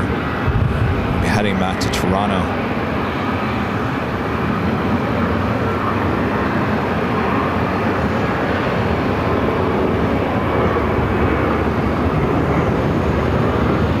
Let's head to our next arrival on runway 8. Charlie thinks it's going to start storming. I don't think this will. I mean, that's not going to hit us, but you can tell it's building up out there. To change the wind direction. This is Delta Airlines flight 476 coming in from Seattle on a 737-800. And wind at the field 1909er.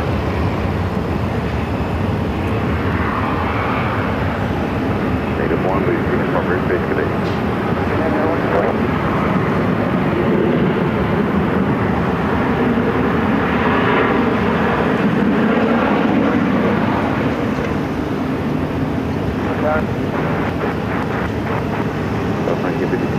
Correction twin to Phoenix Tower, runway 8, go to land traffic 1 mile northwest of the field. Will be landing at the northwest corner of the field. So remain north of your course 12 miles. 476, taxi Sierra, contact around the ground on the bridge 132.55. Delta 476, Phoenix Tower.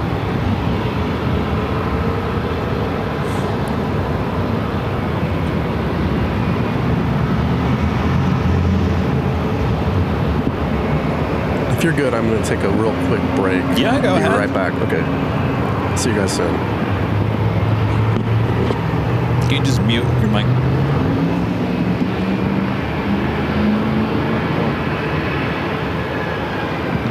One. No, you're 2.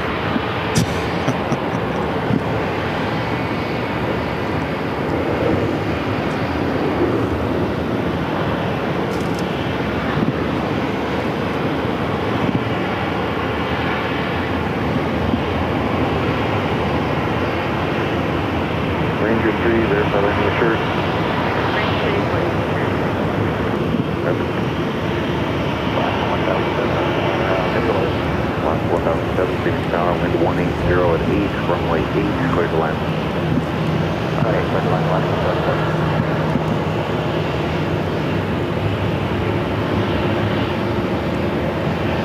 Phoenix to DCA with a $10 super chat. Appreciate that. Says, you guys are making me homesick for the valley. I worked in the I worked in the ramp tower at Phoenix Sky Harbor when I was going to ASU. The Phoenix streams bring back a lot of memories. Yes, indeed. A lot of memories here at Phoenix Sky Harbor Airport. For the most part, the airport pretty much looks the same. I mean, they've demolished some things and updated some of the terminals here and there. But for the most part, I mean, certainly Terminal 4, if you look over in that direction, things really haven't changed much since the days when it was originally built with America West.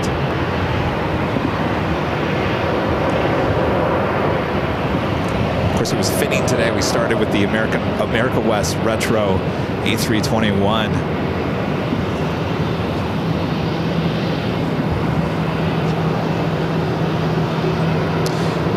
Flight heading to SFO, a 737-800 United Airlines flight 1129, now pushing back from Echo 3.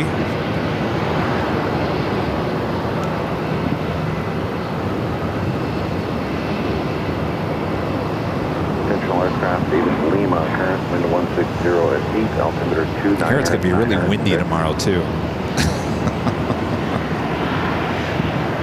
I'm enjoying that it's not windy today. It was really windy yesterday. It's going to be even more windy tomorrow during tomorrow's stream.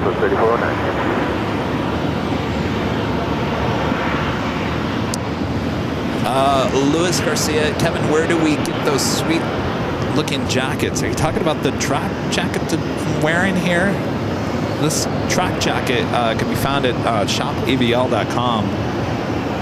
I think they're called windbreakers. Pretty light. Even when it's really warm out, we still wear these because they're so light, it keeps the sun off our skin.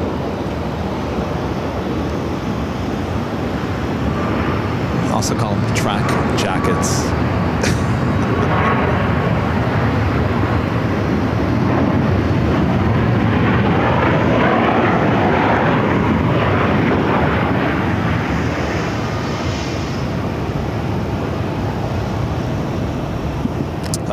Caroline asking, are we filming tomorrow? Yes, we will be back at 9 a.m.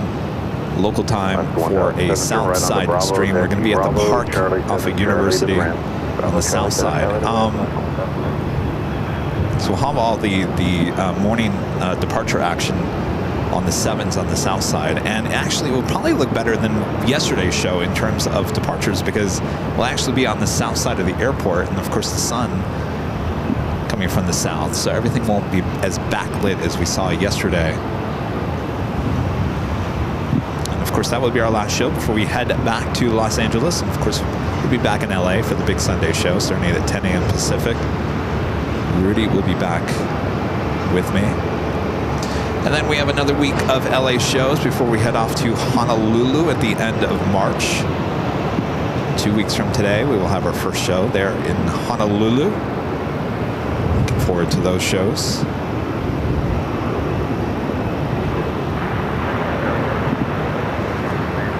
So a lot going on here on the channel. For Phoenix Tower, proceed on to runway 8 from Bravo 1 for inspection.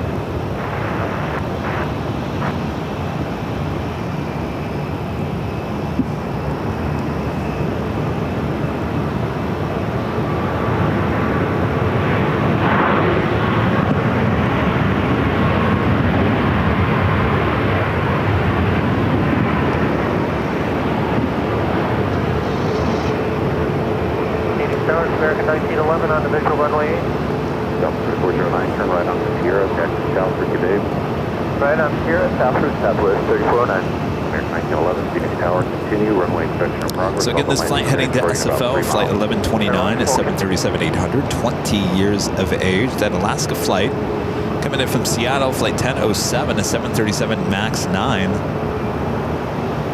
Next arrival on 8, coming in from Charlotte, American Airlines, flight 1911. It's an A321.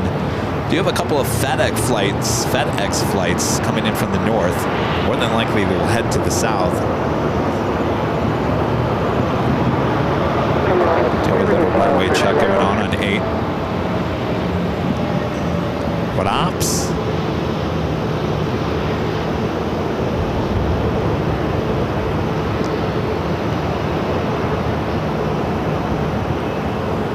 All right, let me check to make sure the agency didn't email me back.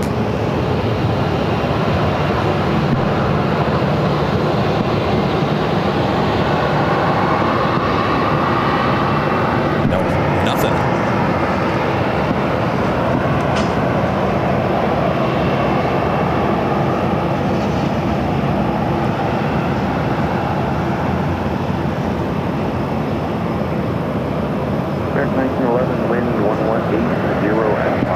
Sammy, maybe you know the answer to this question. Why did Delta pull out on the north side and move over there? I mean, they went inside. Oh, they did redo this. Yeah, it's redone. Oh. What did they do to this? I mean, it looks like the same They building. have the whole thing. They shut it down, re-roofed, redid the interiors, bathrooms, and shit. But you know they're going to put right here. Oh, they are? They're going to remove this. Oh, that makes sense. 6 gate pier, gates on the inside. Oh. And make an airside. And the craziest thing, we're going to do an airside connection in the river. We call it a pedestrian bridge. They're going to have to go under that thing. Yeah. No way they're going over it. Yeah. So, When is all this happening? this we're taxing this construction. Okay. Which is not easy to see. Okay. You know, maybe this Phoenix Tower, And who's going to move into there?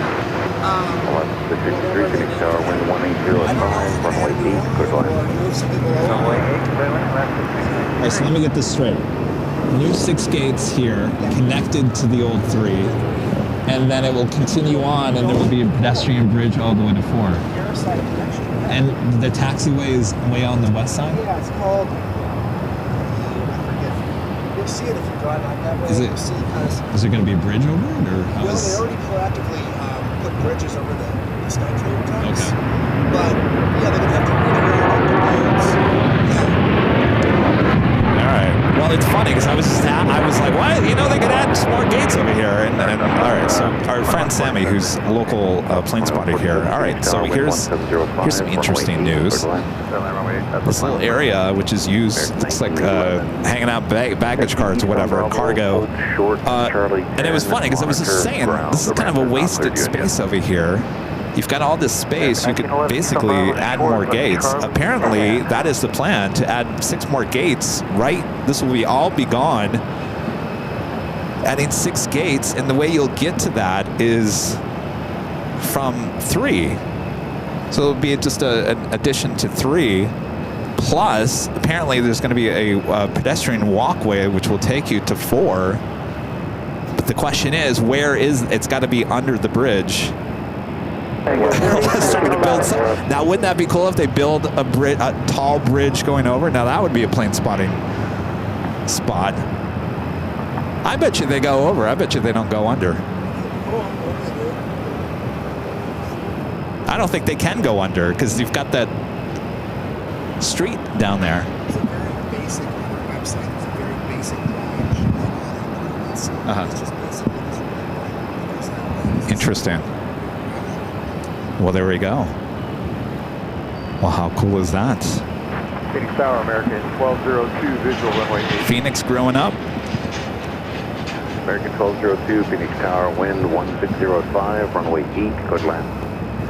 Clear to land, runway 8, American 1202. David with the $2 super chat. Thank you so much, David. Says, hello, Kevin. Enjoying the Phoenix stream. Thank you. My pleasure. Glad you guys are enjoying it.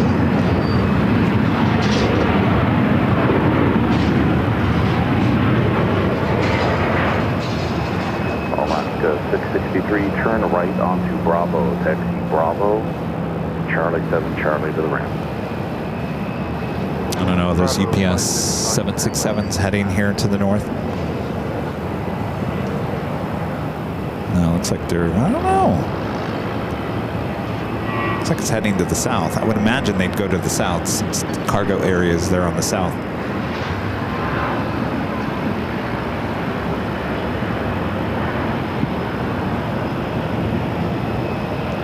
Oh, that's true. Adrian in the chat is talking about that pedestrian bridge in Seattle that goes over the taxiway. So maybe. That would be super cool.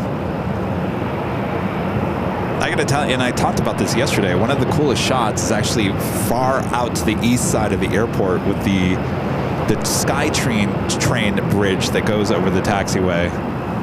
It's kind of a cool shot.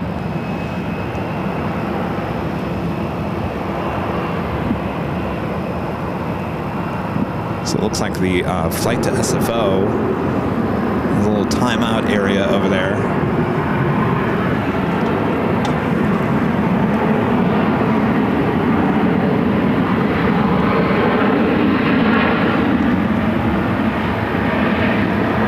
So we're watching these. No, it's going south. We're watching those. Thought they were gonna go to the north. Those FedEx planes look like they're heading to the south, so we won't be able to see them, unfortunately. That's too bad.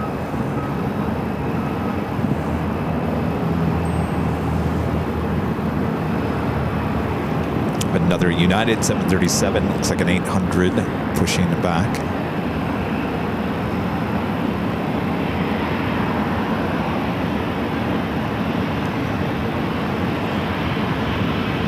That is an 800. It's headed to Denver.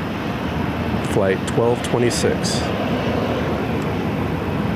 Carol Berner, hello. Yeah, good to be back in Phoenix. Thanks for tuning in. Iceman 1775 says the construction for the new gates will begin later this year in Phoenix. Hold down to Bravo 11, East on Bravo American 12. My guess is Frontier is going to gobble up those gates.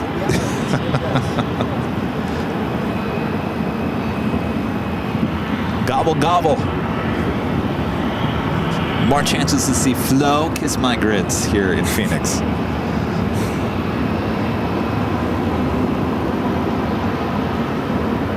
Have you ever eaten grits? I don't think so. They're huge down south. Is it good? I never tried it, but I worked at CNN in Atlanta, and the employee lunchroom served grits. Really? Yeah. And people got it all the time. I don't know. Just something about it didn't appeal to me. But now, why would Flo say "kiss my grits"? Well, she was from Texas, I think. I don't know. Yeah, good question. That was just her tagline. If she didn't like something, you kiss those grits. Well, but if grits are so good, why would you say? Yeah. Why would you use it in a mean fashion? I guess it's like kiss my potatoes, kiss my green beans.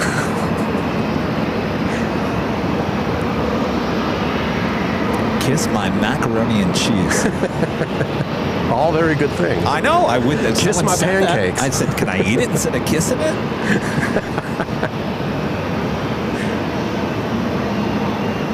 And Crazy Mike says, go to Waffle House and try grits. Yeah, I need to try them someday. Oh, yeah, the grits are like cream of wheat. Yeah, I think I have had that. See, I was never a cream of wheat fan. I love oatmeal, but maybe they served grits at Mel's Diner, and that the grits weren't very good, and she knew that. I think she was trying to be nice instead of saying something else. Oh, well, yeah, that makes sense, Charlie. Hello, McFly.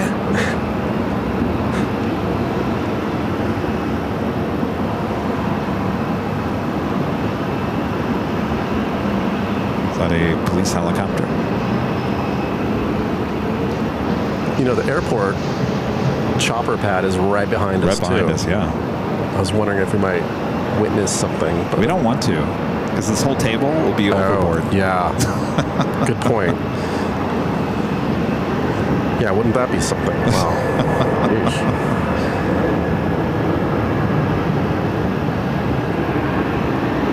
Yeah, it's literally like 30 feet behind us. Yeah, I'm telling you.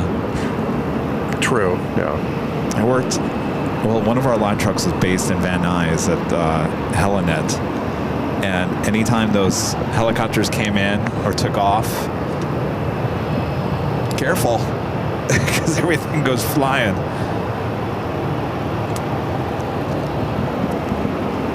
Yeah. That would not be good.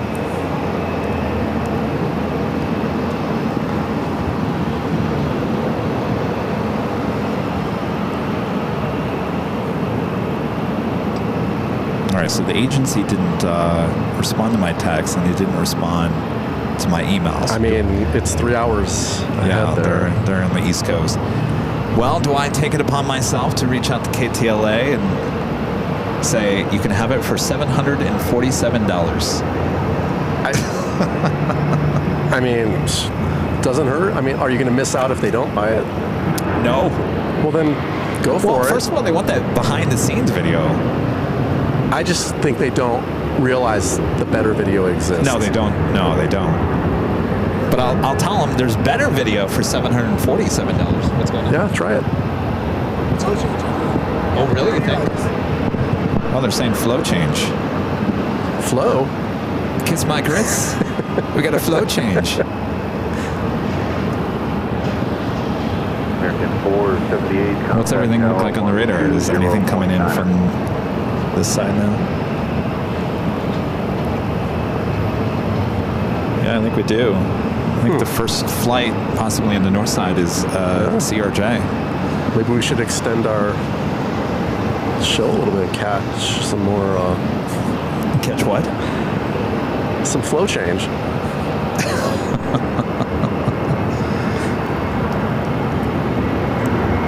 Some up-close landings. Yeah, the landings will actually look a lot better now. We're actually right in a great spot for the arrivals on runway 26.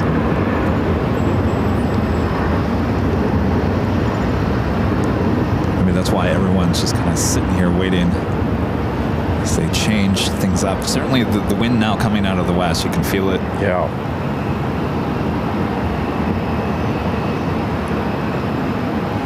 I'll just respond to her and say, we got better video, but it'll cost you $747.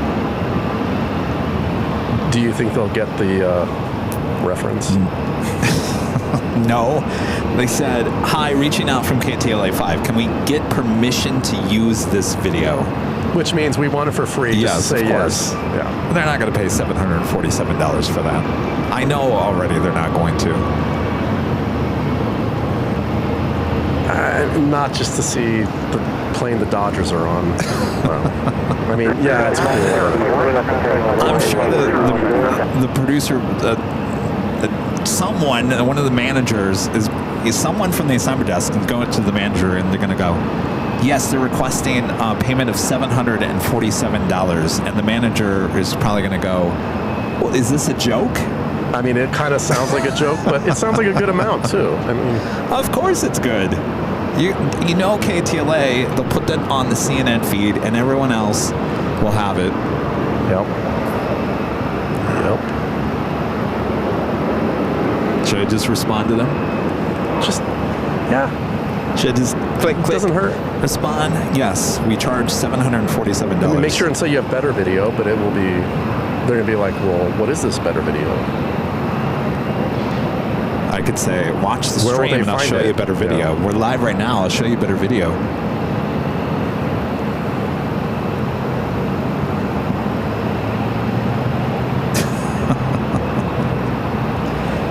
You're the producer. Shouldn't you be doing this?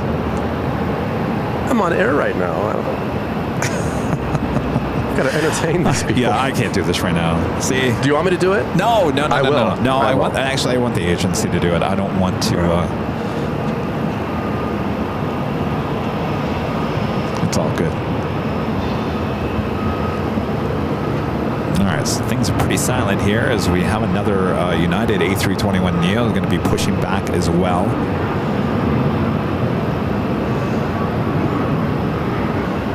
That's right. Shelton says they wouldn't even pay $7.47 for it. It's probably true. You know for a fact it's true.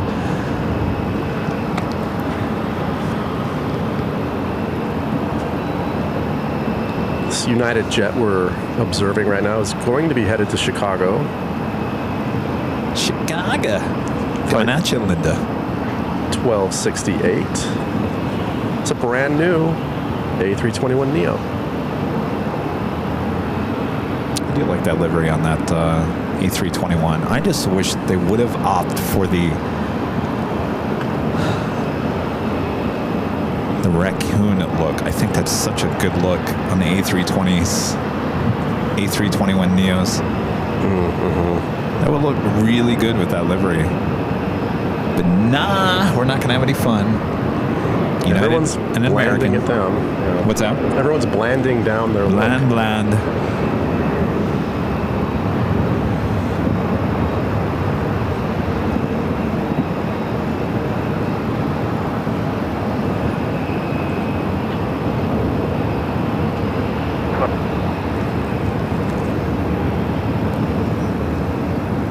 Tower, how did you go? 6339. 6339, Phoenix Tower. Good afternoon. Wind 190 at 10, runway 26, quarter left. There we go. 26. Arrival on 26. So arrivals will be now coming out of the east.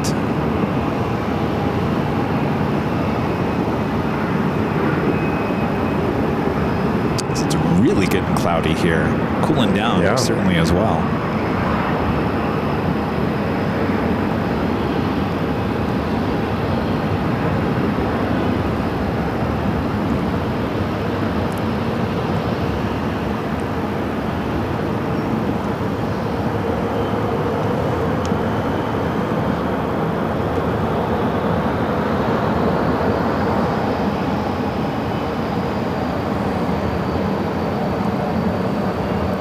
Where's this flight coming in again? This is coming in from Medford, Oregon. American Eagle flight 6339 on a CRJ.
Just before 5 p.m. here in Phoenix, Arizona.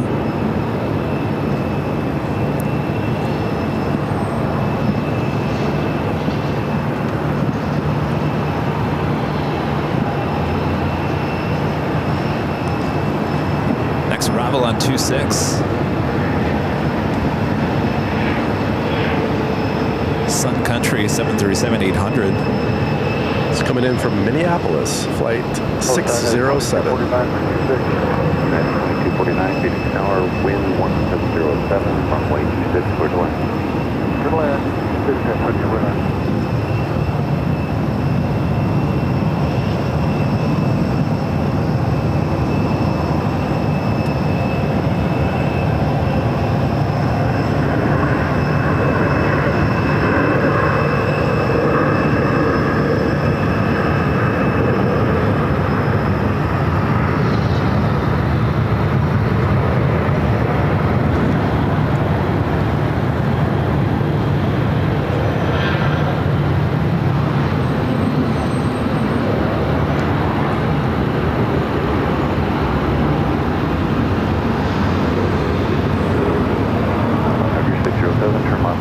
Bravo, taxi Bravo, Sierra, contact south. This looks like everyone is in a timeout here. Sierra, southbound. Including that flight to SFO.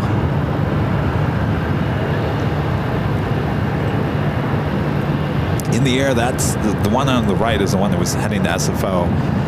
Could be due to flow time, could be burning off some fuel. Maybe since it's heading to SFO, maybe it's going to be taken off here on the north side. I'm not quite sure if they do that here in Phoenix. Certainly in Los Angeles, if you're heading to SFO, you're more than likely heading to the north side instead of taking off on the south side.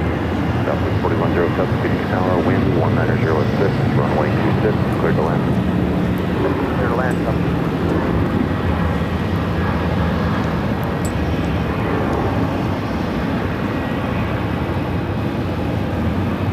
Next arrival on runway 26. This is United Airlines 2249 on a 1-year-old MAX 8.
Gee, look at that, another United flight.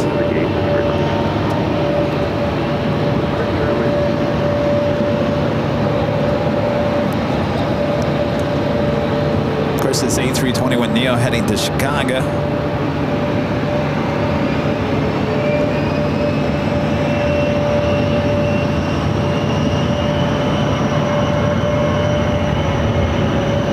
Looks like it's going to be taxiing with just one engine.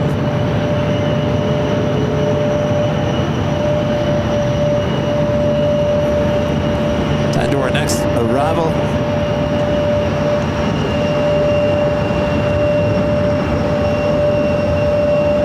This is Southwest Airlines flight 4107 coming in from Las Vegas. 737-700.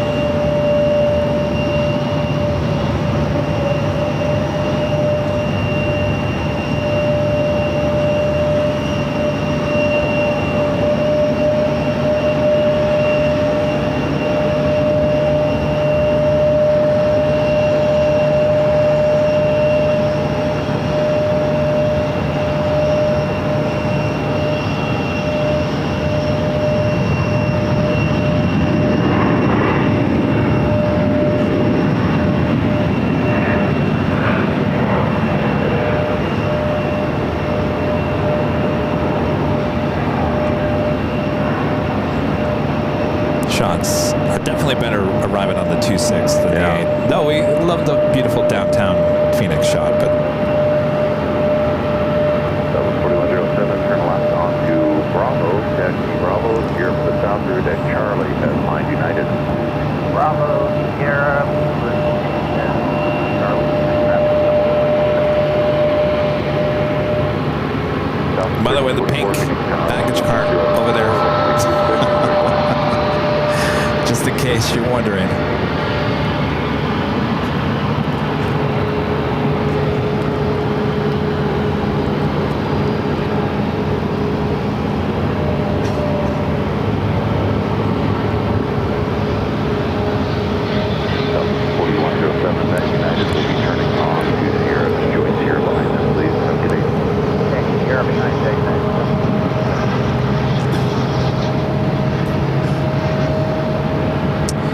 Jane asking, will there be a Friday show? No Friday show this week. I'm going to be driving back to Los Angeles on Friday. We will have a show on Sunday. Though, we have one more show based here in Phoenix tomorrow morning. That was 4985, contact tower 120.9er.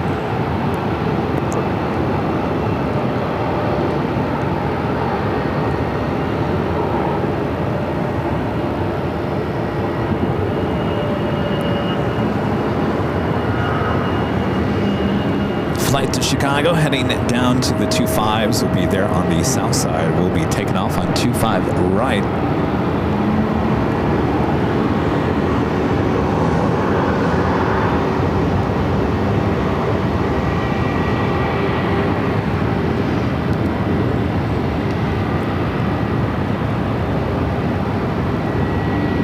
Look at that, this is the 4270 visual approach runway 26. Those views, how beautiful is this?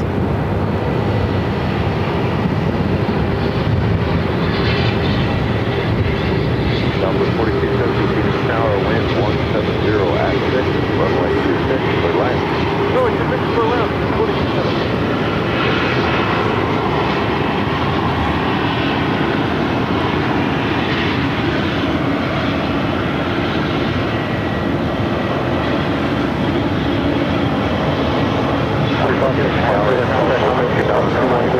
Next arrival on 26. Southwest Airlines 1324 coming in from Spokane on a 737 MAX 8.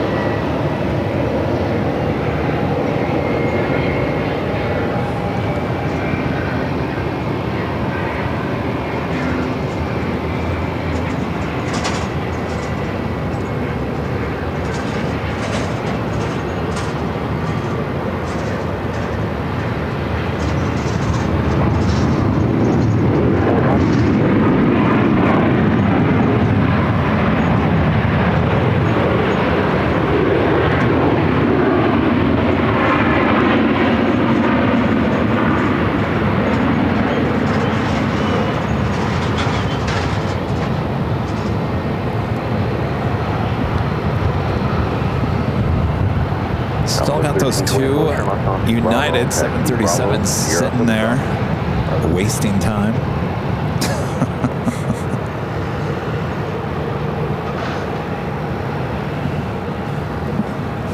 One of my favorite times in Phoenix is right before a storm happens. You know, it's so peaceful. Yep. You know, in Los Angeles, before a storm comes, people run. They're running. It's panic time. Panic. They're running in the streets. Gotta get out of here. No, we love our storms here. You know,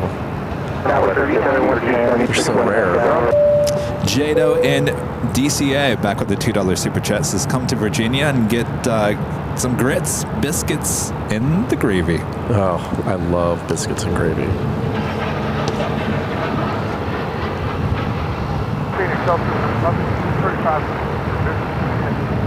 Delta 1135 Phoenix Tower, wind 190 at 8. I mean, look how beautiful that background is. Yeah. Gorgeous. This is Southwest Airlines 4270 heading in from Colorado Springs on a 737-700.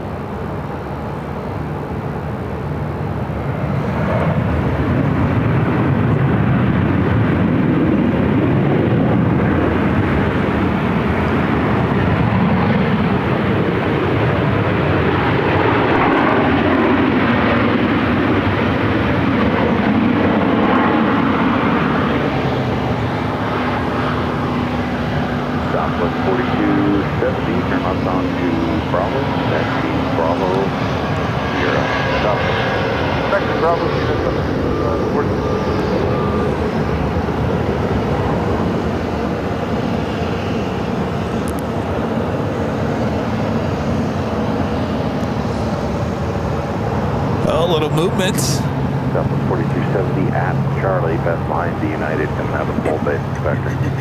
I think this is Houston one, isn't it? Oh, let me look.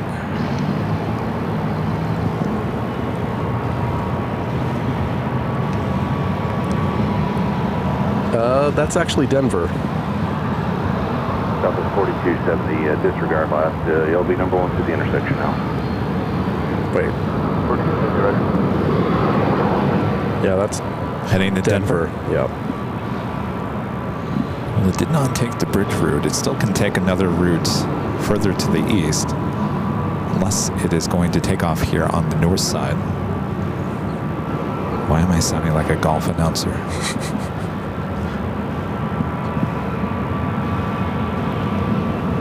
We also have a 5-7 headed in. Ooh. It is officially just after the top of the hour as well. Officially 5:02 p.m. here in the beautiful Phoenix, Arizona. I knew I was going to do that eventually. Thanks you guys for tuning in. We'll keep on rocking and rolling here. Hope you guys are having a great time. We're located high atop Terminal 3 parking garage overlooking the north side here at Phoenix Sky Harbor Airport. Charlie is joining me here today, our producer-editor. Hello. Doing a great job. Thank you. Hope you guys are enjoying the awesome views. Make sure to hit that like button if you haven't yet. Subscribe if you're new. Make sure your notifications are on. We will have one more show here in Phoenix tomorrow morning, back on the south side.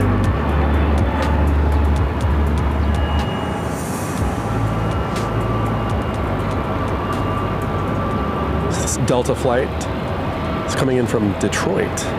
It's 11:35. 757-300.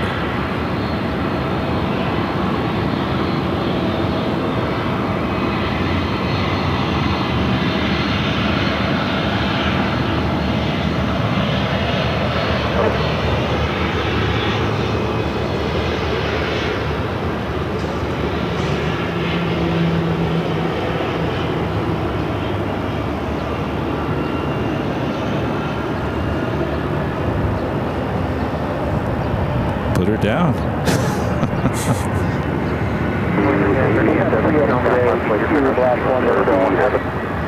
It's the first one we've seen today, right? There was another one, but I don't think I caught it.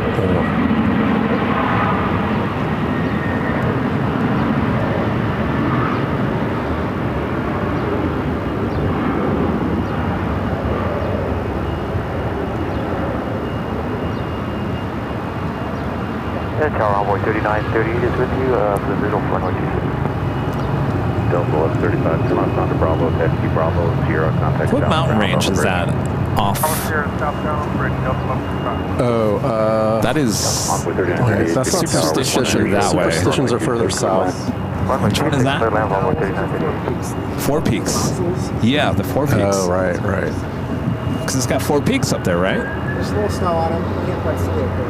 I see the Four Peaks. Yeah.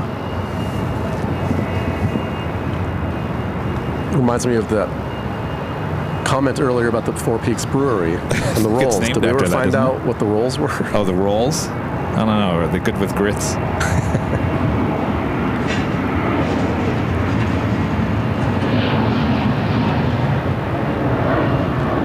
This is WestJet flight 1492 coming in from Calgary. 737 MAX 8.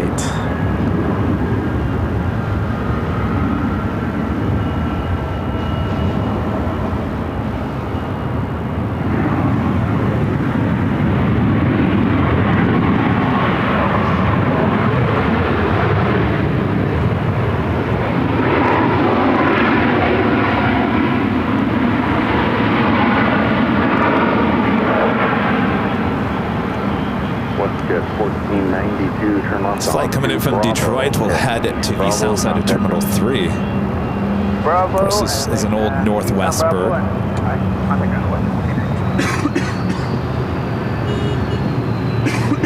Oh gosh, Renat Adele says, I got stuck in Phoenix for 4 hours due to monsoon and the crew timed out. Oh no. Ugh, you never want to hear that. Sorry, we're timed out. Yeah.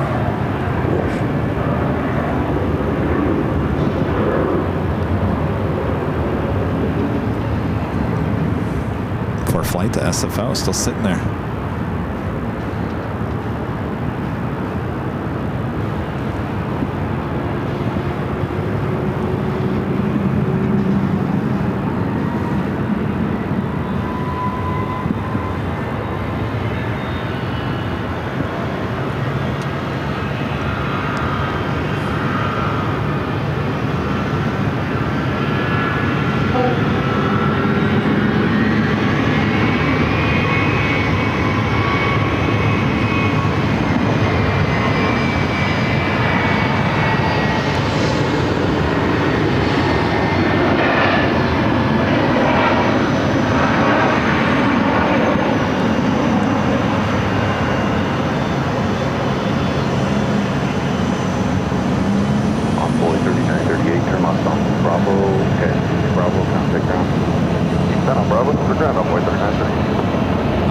someone's heading off to SFO now.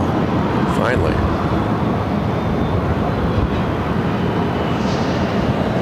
Sammy, they will not do takeoffs up here. They don't do takeoffs anymore up here unless you're heavy. That wasn't always the case, right? Was that before they put that third runway? I just remember in the 90s, like sitting over there and seeing takeoff after takeoff. They all go to the south.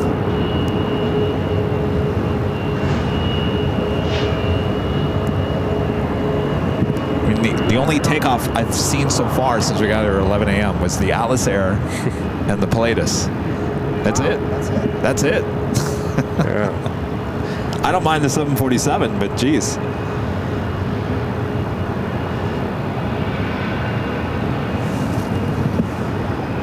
Calvin with a $2 super chat. Thanks so much, Calvin. Says, hi, Kevin and Charlie. Charlie doing a great job. Thank you. Appreciate that. Oh, Allison just sent a text. Allison, this is from Fort Peaks. AZ chicken rolls. 2 golden fried rolls, green chili, pepper jack, cream cheese, side sweet jalapeno sauce. Oh, that sounds amazing. You're making me hungry. Yeah. Thank you for sending that. No, really, because I was wondering what that is. That sounds really good. Here, I just thought it was buttery rolls. I mean, those sound good too. 2 golden fried rolls.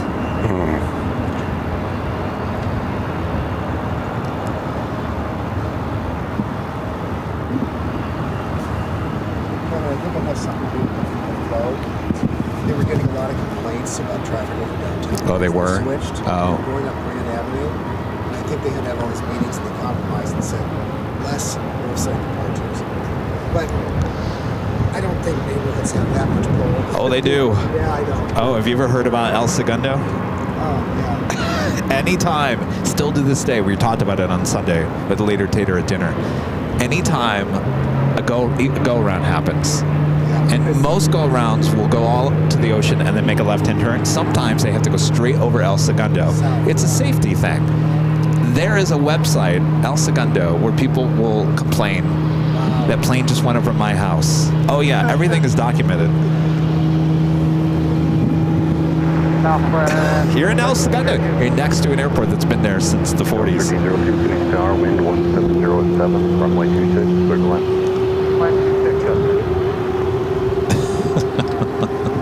Next time I see a go around, go straight over the city of El Segundo, I'm going to go, yeah, take that.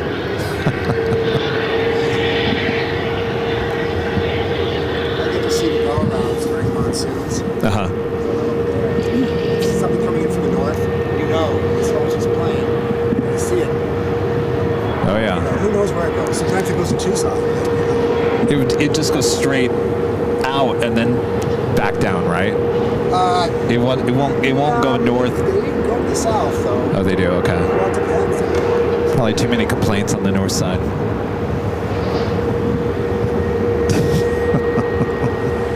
Would you ever complain, Charlie, if a plane flew over your house? No. Exactly.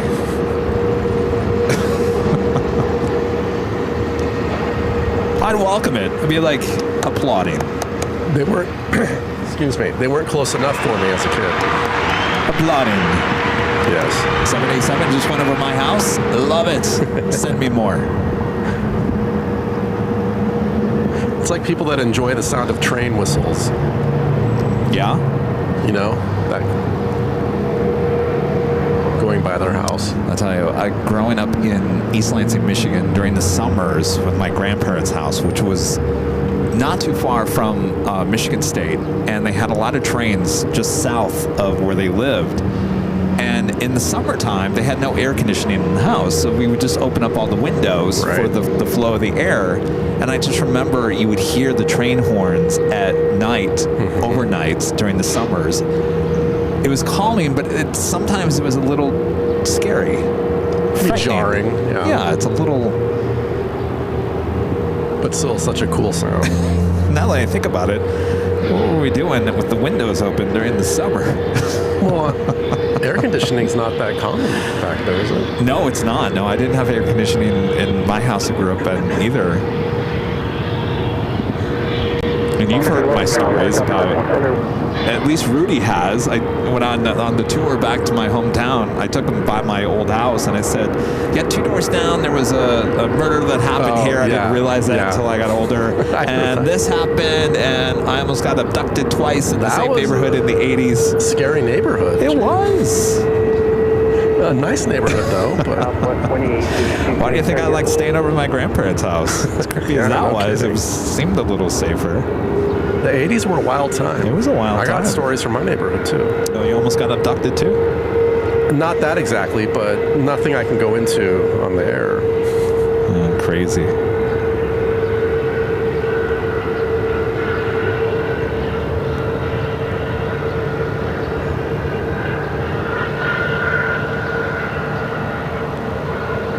The Southwest Flight 1302 coming in from Puerto Vallarta on a 737-700.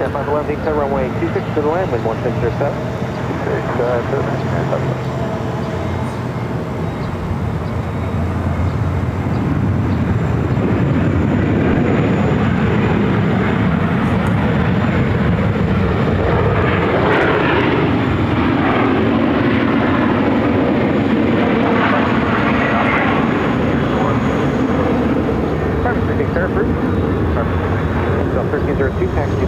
Bravo, eastbound, contact ground for customs. Have a good day.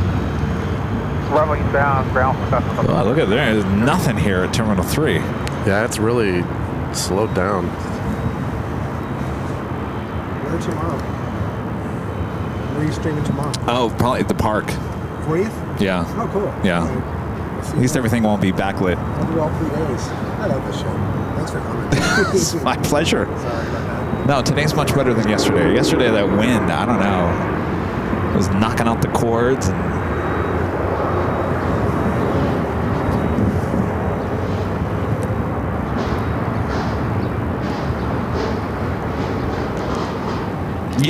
yes. I almost got abducted twice as a kid. Can you believe that? I told my mom that, and she goes, what? I never heard these stories before. I said, yes. Everyone romanticizes the 80s, but it was kind of a scary time for kids. Yes, it was a scary time. Like, kidnappings were a big thing. Yes. All right, here's the first story. It's not, I mean, it's, it is what it is. It was the 80s. I was out riding my bike. Can't remember how old I was. 6, 7. Out riding my bike 2 blocks away from my house. That was normal back then. Yes. 2 blocks east of my house in a very nice neighborhood. And this car pulls up next to me, opens up the door, says, get in.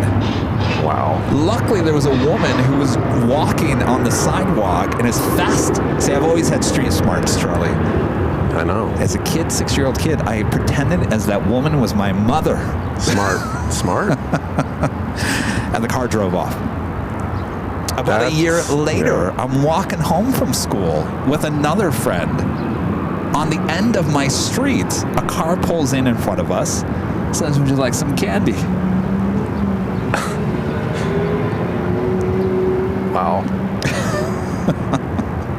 Yeah. I mean, you laugh about it now, but I mean, it's so typical of the stories you hear from the 80s. Well, that's such a cliche. Yeah. I have candy, but it actually happened. It actually happened.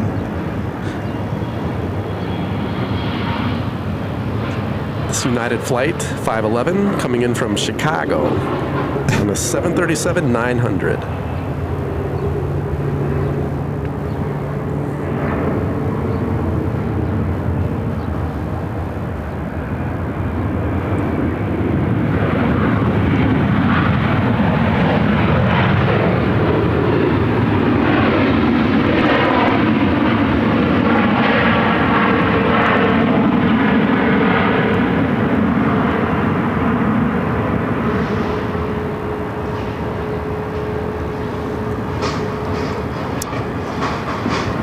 It's a little quiet over at Terminal 4 as well. And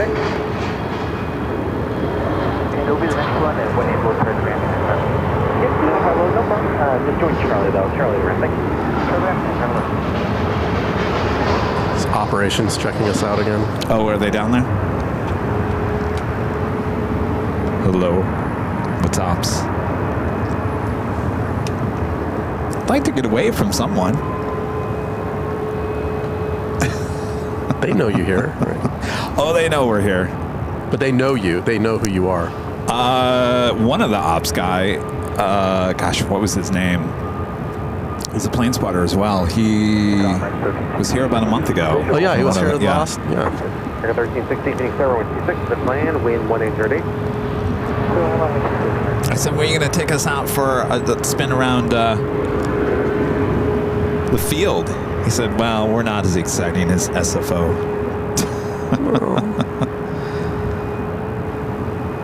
Still be cool.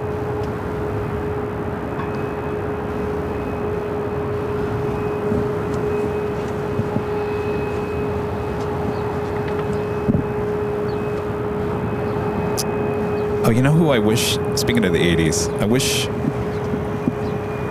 oh, what was the name of the neighbors in Halloween 2? Oh. Man, I know at the opening of 2, yeah. not, shoot. do we have someone in our The elderly couple, right? Yes. Well, Google it, because yeah. we have someone in our chat with the last name of that, and I asked before. well, where is it? Let me see. I don't think she's here. Oh, okay. Elrod. Yes, the Elrods. Mr. and Mrs. Elrod. Every time you're in the chat, I always think of the Elrods. You want some mayonnaise with your sandwich? How about mustard? I guess the reason why I bring that up is you're a big fan of the original Halloween shows, the original ones. And we're talking about the first one, the second one. 1 and 2. Because it's so, especially the second one, it's so 80s. And when we talk about, the 80s and it just was a weird time, it really encompasses that time very well. Well, the little kid was going to the ER because the razor blade was in his apple. I was going to bring that up. It was a thing. The razor blades and the candy. This conversation's got really dark. Well, we've been talking about the 80s all day long. Yeah, the good and the bad. And there you go. You have the facts of life. Another great show. The facts of life. All right, next arrival on 26. Southwest Flight 452 coming in from Denver on a MAX 8.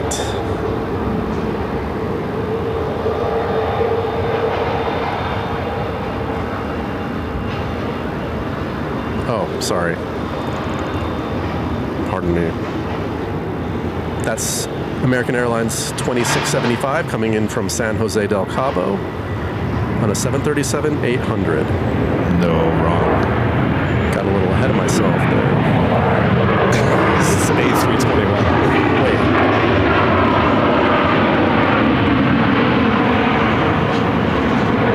Oh yeah, I'm all screwed up. Just ignore me, everyone.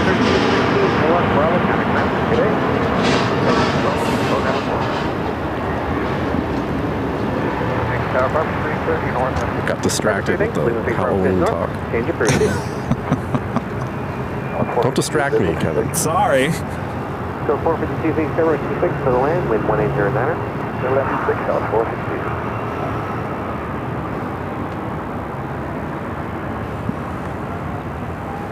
All right, how far off is...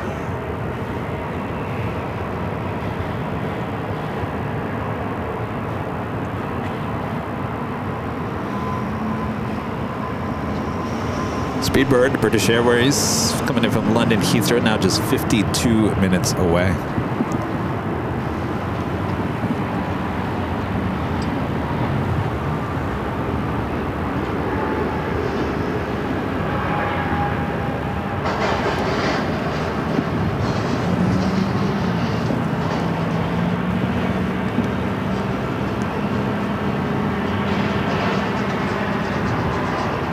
Next arrival on 26.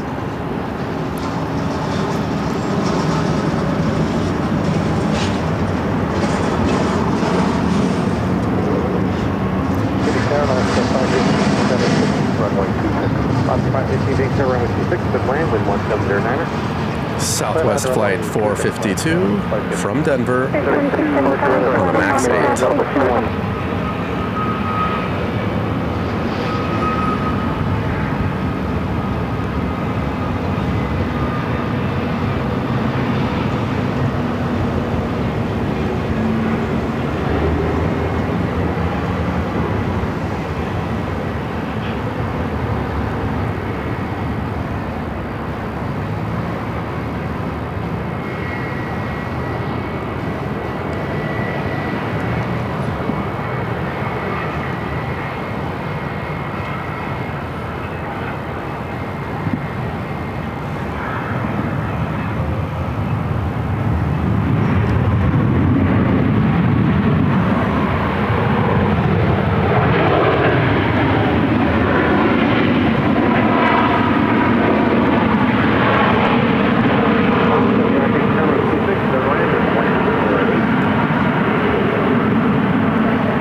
Because we're talking about MTV. They're all talking about MTV and the best shows on MTV. Oh, yeah. I loved the real world in the late 90s. Oh, yeah. Seattle, Boston. Yeah.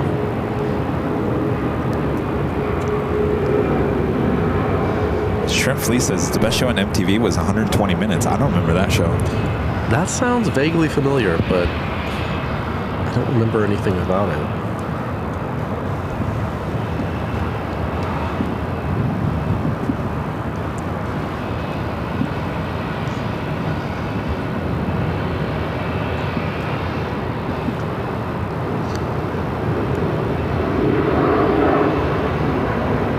Arrival on 26.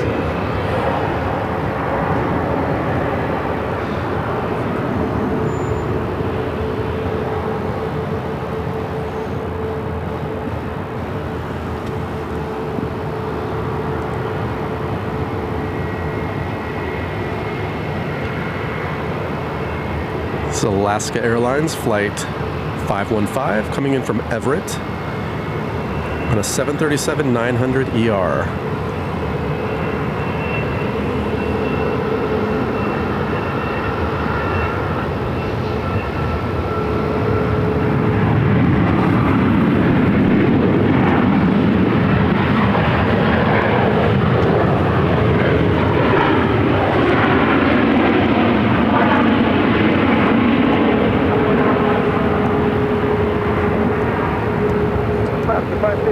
Turn left when able, and then join Charlie. Remain with frequency.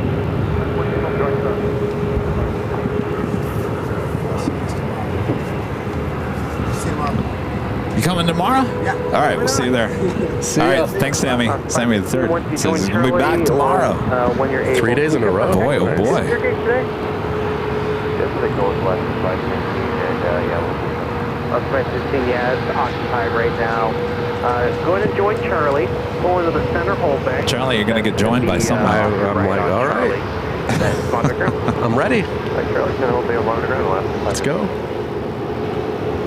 Tower 484, visual 26. South 484, being Starway 26, good land, wind 1907. 26, clear land, South 484. This guy kind of sounds like Tater Tot. Yeah, a little bit. This is Southwest Flight 1479 coming in from Albuquerque on a MAX 8.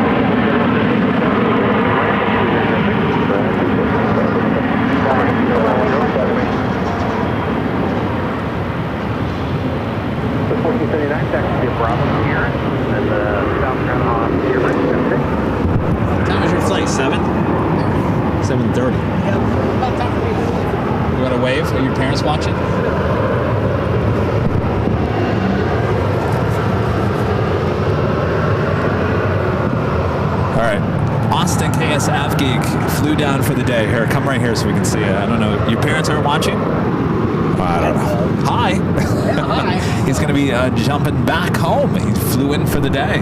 Yep. Thank you so much. Oh, You have our trading cards, right? Okay. We got everything. You want another goodie bag? Gladly. Well, let's get another goodie bag. Thanks, Austin, for hanging out with us today. See you in June. All right. See you. Oh, you coming for the 24-hour? Of course. Oh, he's coming for the 24-hour live broadcast high atop the H Hotel. It's going to be a party. Thank you, sir. You're welcome. Good seeing you. All right, have a good flight, Austin. You too. Thank you.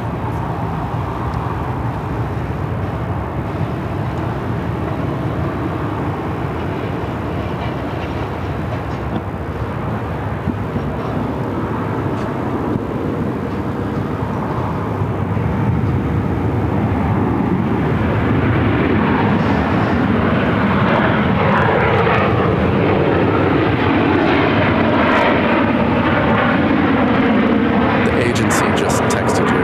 Oh, they did? Yeah. Uh-oh. All right. Give me 1 second here. The 44 taxi Bravo to your southward, okay? Bravo to your southward. Oh, yeah. Eric. They're aware. Eric? Yep. Yep. Oh, yeah. Yep. Thank you. Thank you.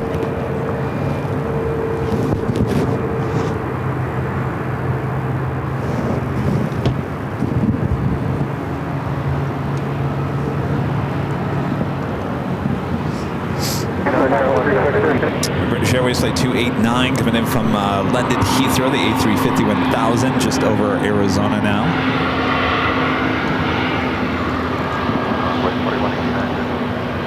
On the 4189, I think 026 and land wind 2007.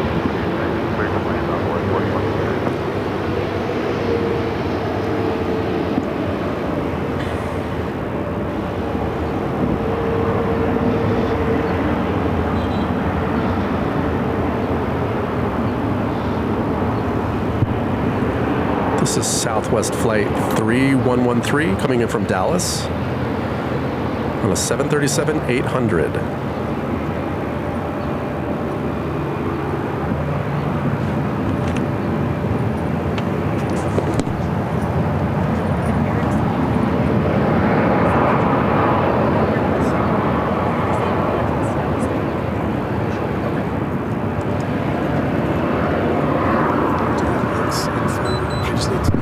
What's that? Oh, Eric Evans. Yeah.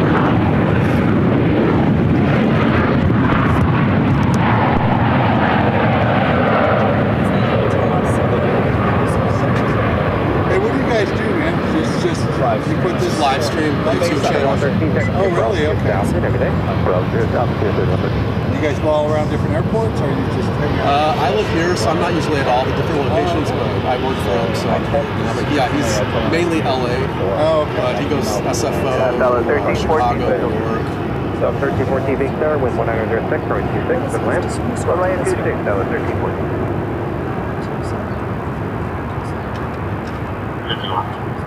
Know what you need? Thank you. I appreciate you. Yeah, they call. Like, our ops will say, oh, there's people up there with cameras. Okay, you guys obviously are not just people with cameras. Like, Well, I thought, I mean, I've talked to people at Phoenix Sky Harbor. I guess it's okay to come up here. absolutely. Spot, right? They encourage it. Yeah, that's what I thought. All the way down the north fence. They encourage it. And then they call us when people do just that. So that's why boss is like, get their info so that we can call. Because the website encourages it. Come on out, tail watch. Yeah. So they come up and we say, oh yeah, and I always look at the camera equipment and do it all. Anyway, so so you're fine. I appreciate you guys. Thank you. Thank you. Have a good one. You might see me come and do my walk here and get some laps. Okay, see you later.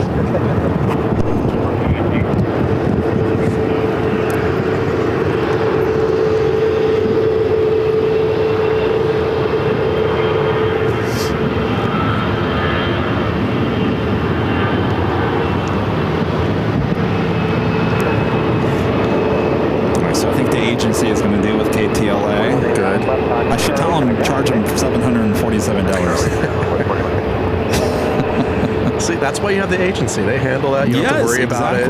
If you get some money out of it, great. Linda Kavinsky there in Chicago getting 50 AirLineVideos Live memberships. Thank you so much, Linda.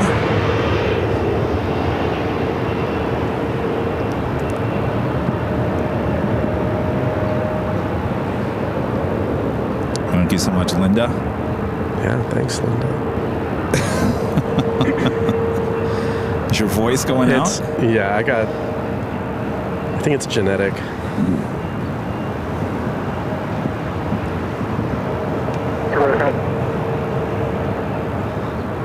This is Southwest Flight 1314. Excuse me, coming in from Boise on a MAX 8.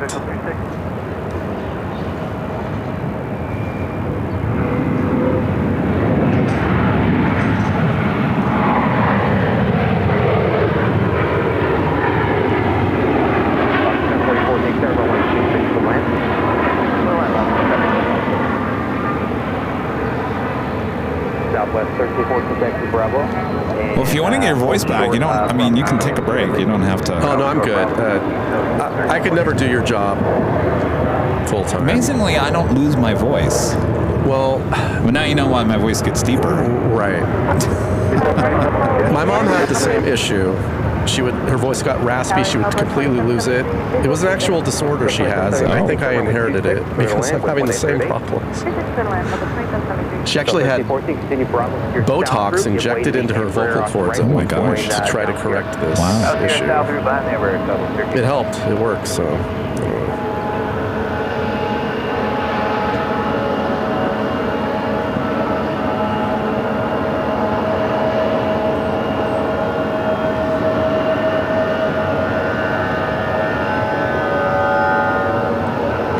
Alaska Airlines 744 coming in from Seattle on a 737-900ER.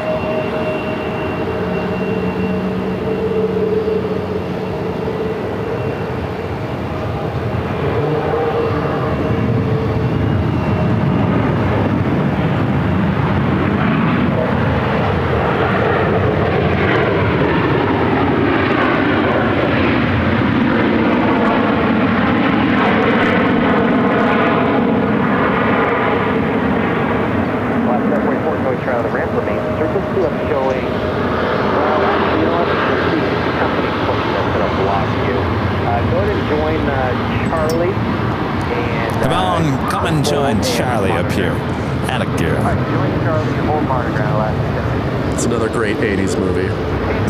What? Had a Girl? Oh, I guess. 9 to 5. Working 9 to 5. That's a great movie to play in the background while you're working. For me, anyway. Why? I don't know. It's just something about, they're working, I'm working. It's the vibe of an 80s movie, I think. There's something about 80s movies that just hit differently. They do. Have you ever watched Silver Streak recently? It's been a long time. It's free on YouTube with ads. Great 80s film.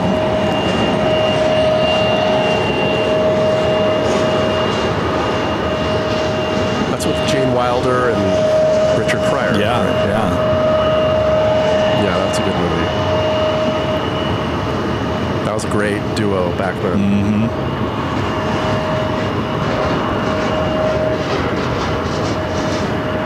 Southwest Flight 2773 coming in from Birmingham on a 737-700.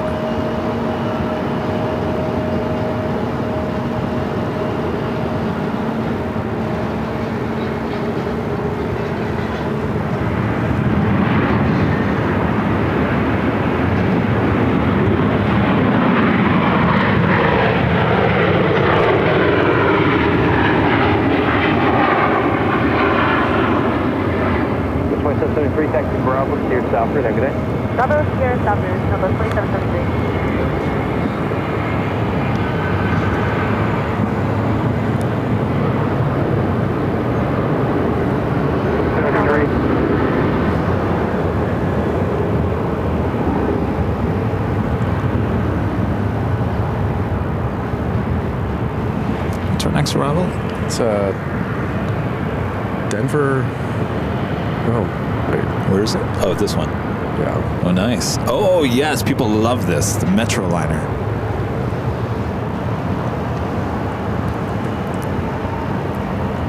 This thing is tiny.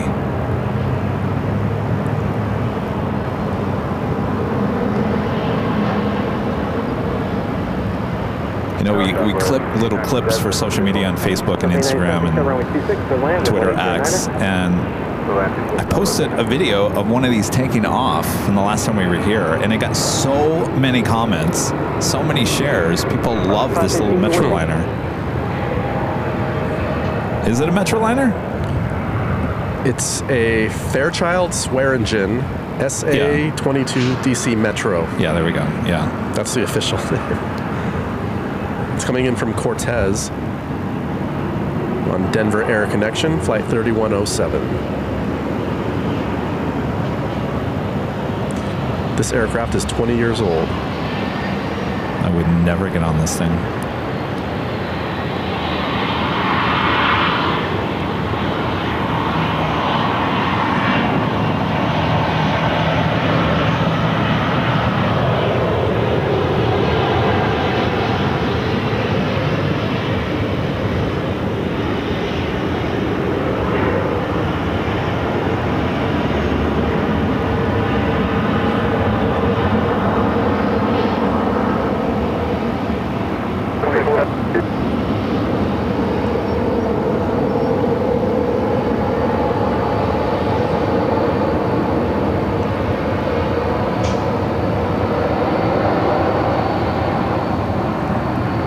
Well, you better clip this.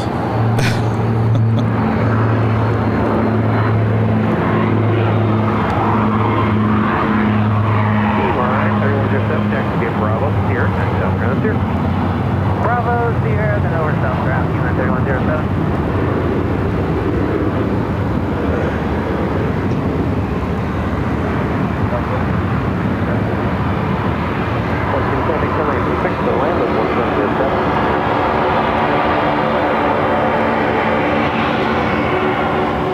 I called it a witch the last time. Looks like it's got a witch nose on it. Oh, yeah. Come here, my pretty. Or like a crow's beak. Yeah. Yeah, I see that. It's wicked, right, Sarah? Yeah.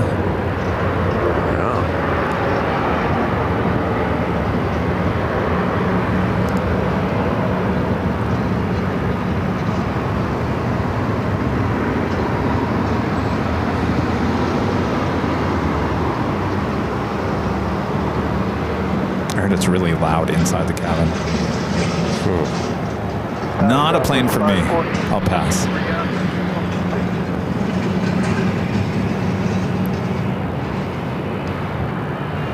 South 540 feet to runway 26, for land with 1806.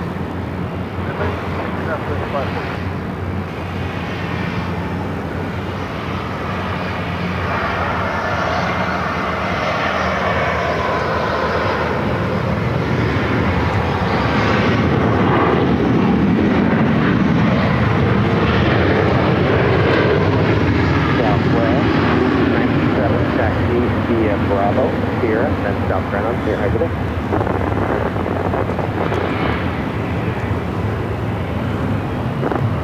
And I think that was Southwest. I didn't get any word.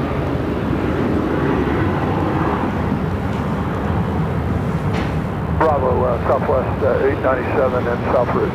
Yep, I got you now. Last everything, South 897.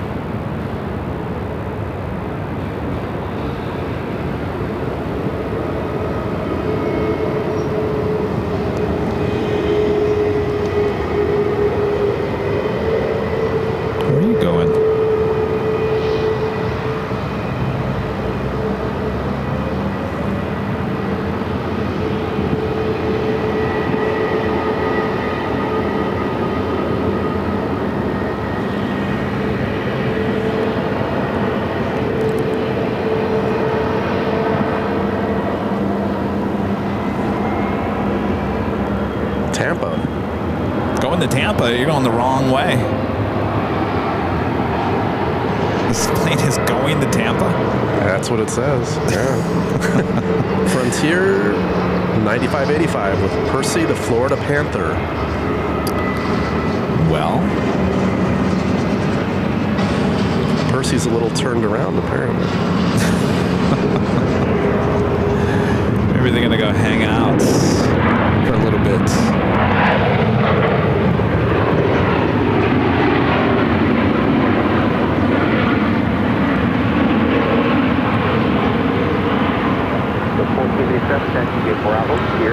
That is Southwest 1457 from Salt Lake City on a 737-800. There's Frontier again. So 4615 is on the visual. 4615. There's a little timeout area right there. There's the last 26 on the 46. Just gonna go rest for a little bit. Actually, it's not over there. It's over here. It's right in front of us. So I don't know where are you heading to? Interesting. Going downtown. Sing it. Going downtown. Gonna go get some China chili. That sounds good. Not gonna lie, I'm getting a little peckish. Yeah, getting a little hungry. Yes.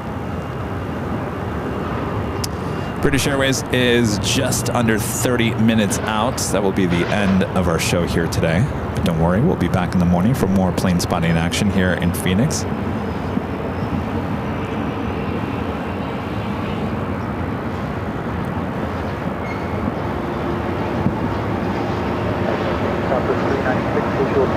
The Southwest flight is coming in from Pittsburgh. Flight 540.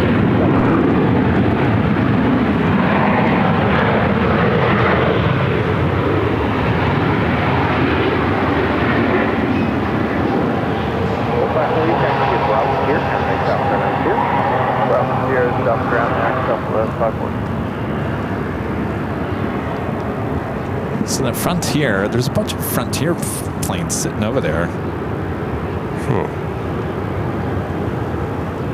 So what, do they just park them over there? I think that plane is done for the night. I think they just park them over there. So it's not going to Tampa. I don't think so. You know me, I'm pressing the wrong... Oh, Linda says Charlie's starting to sound like Rudy. Yeah, Rudy's always like, I'm hungry. I'm ready for dinner. I'm ready for lunch. Oh, I'm sorry. That plane arrived from Tampa. Ah, yeah, it's over there for the night. I think that's where they're parking See, them. I'm losing it here. It's getting hungry. There's some Cool Ranch Doritos in the back. I'm gonna save my appetite for some China chili. Or whatever. So 4615, taxi to Bravo Sierra Southward, every day. Bravo Sierra Southward, 4615.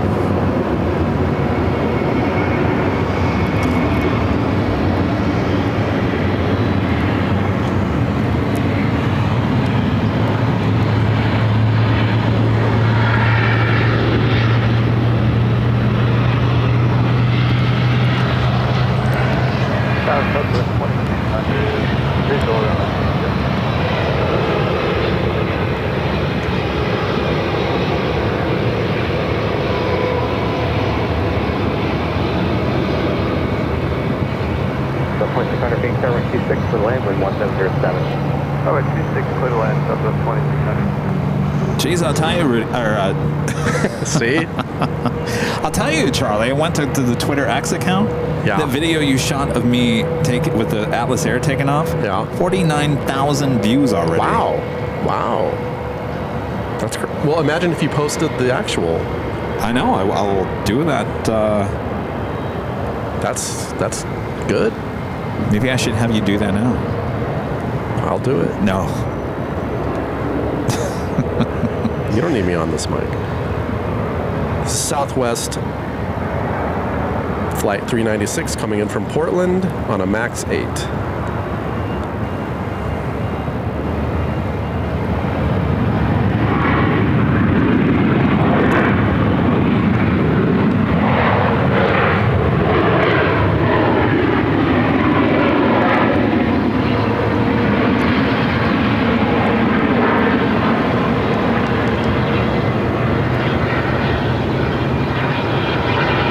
I feel like the way Southwest is heading at this point, Charlie, Yeah.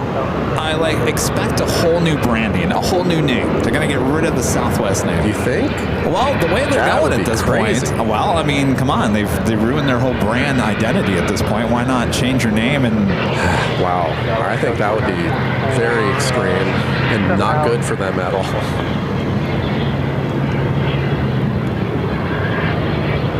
I don't know. You could be right.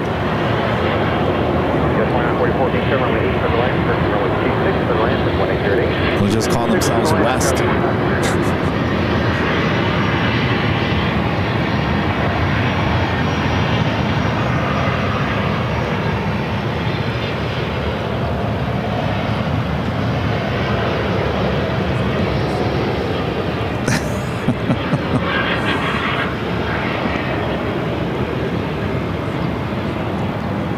This is Southwest Airlines, flight 2600, coming in from Chicago Midway on a 737-800.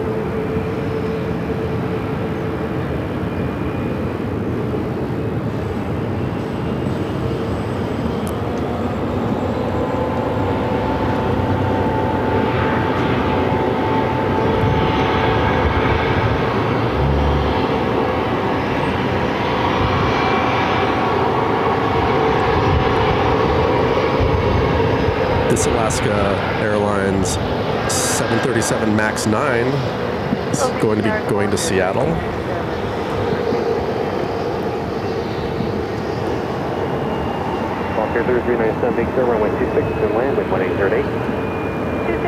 Delayed by 3 hours. Ooh.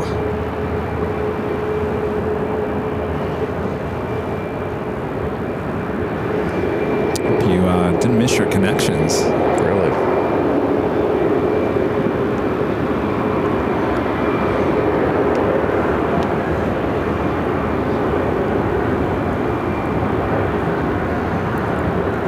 This is American Eagle flight 4944 coming in from Pasco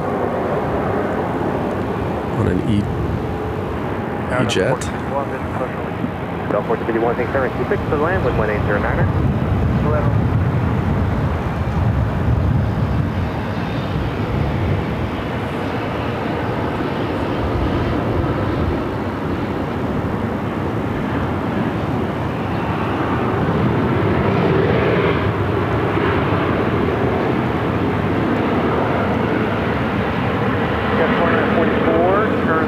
Left again on Bravo and counter ground. Yes. Left again, Bravo, Scott 4944 and ground.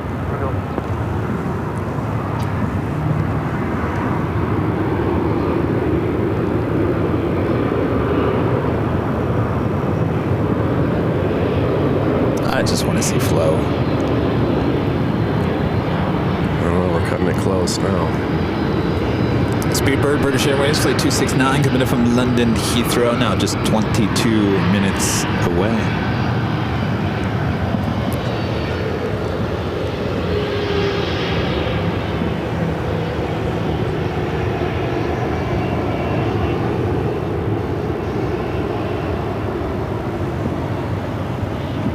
Got a Contour Aviation E-Jet up next for arrival.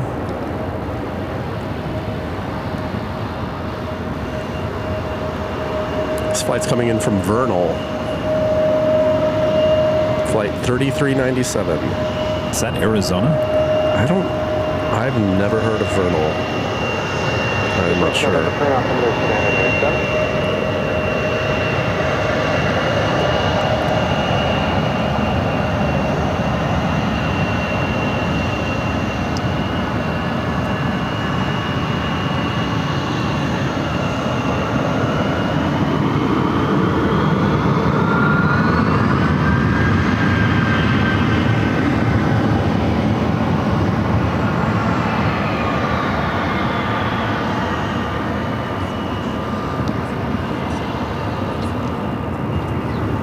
Tower, good evening, Cluster Flight 1827. Utah. Oh, Utah.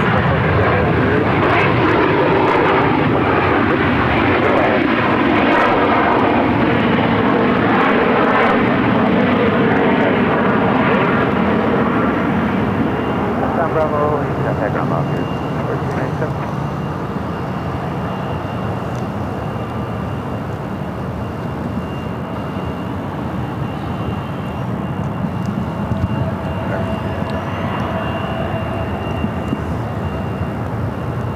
Let me check on the KTLA situation here real quick. What do we got going on here?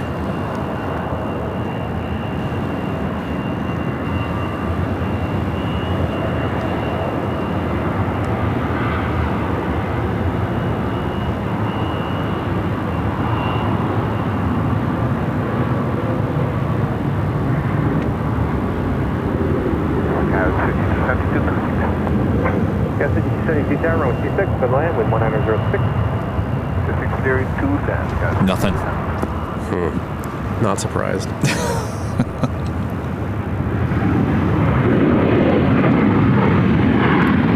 It's Delta Flight 1451 coming in from Salt Lake City with 737-900 ER.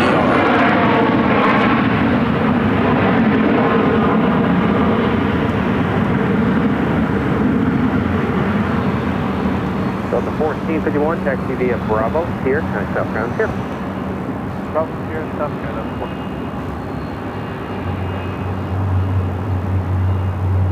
Missy says the Contour is big in Charlotte. Huh.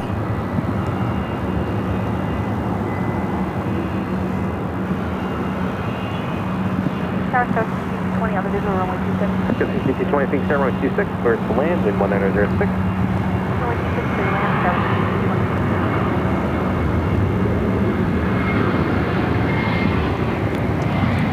KTLA wants a video of Atlas Air 747 taking off this morning from Phoenix. It's carrying the Dodger. Well, it was carrying the Dodgers to Tokyo. This is Frontier Flight 1827 from Chicago. Airbus A321. Max the Lynx livery.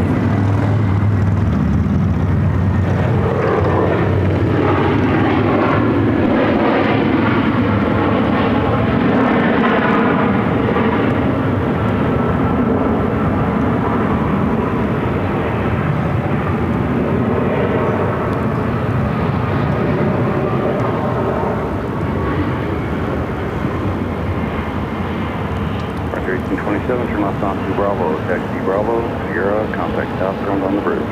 Bravo, Sierra, southbound on the bridge, flight 1827. Rudy's in the chat. Hello, Rudy.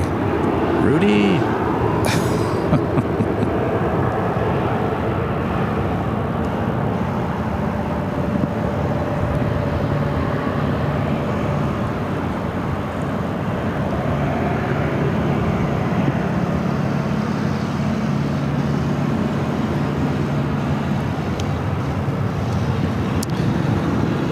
So, I guess we'll show you the Atlas Air video again if you're just tuning in here.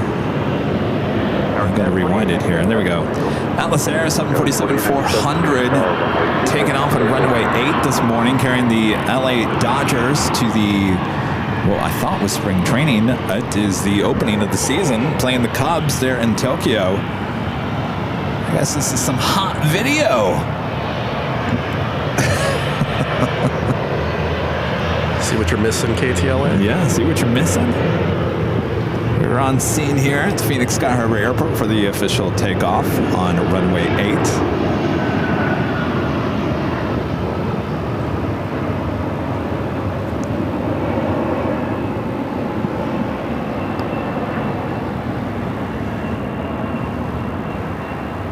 Skywest 5272, turn left onto Charlie, taxi to the ramp, this frequency.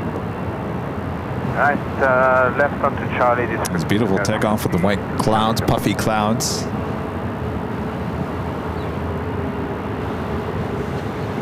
That right there.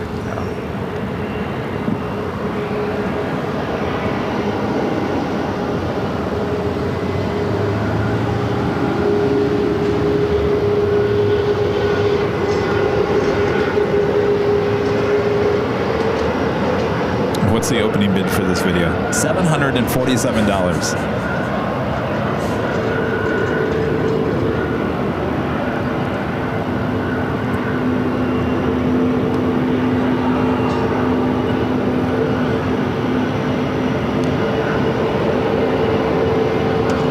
Apparently we have exclusive video.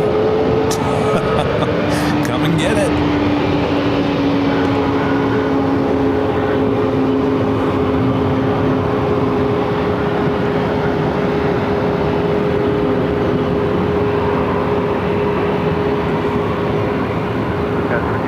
Warren says they just showed video of them actually boarding that plane on the newscast. I'm sure Dodgers gave out video. Yeah, but it'll be nice to show the takeoff.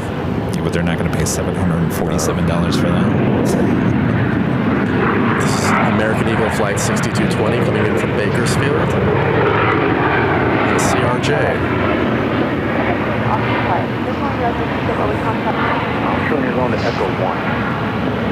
220, turn left onto Bravo, contact ground. 220, turn left onto Bravo, contact ground. Left on Bravo, contact ground. 272 ahead on Charlie, after the terminal, make first right turn up, take down at Echo 1. That's good.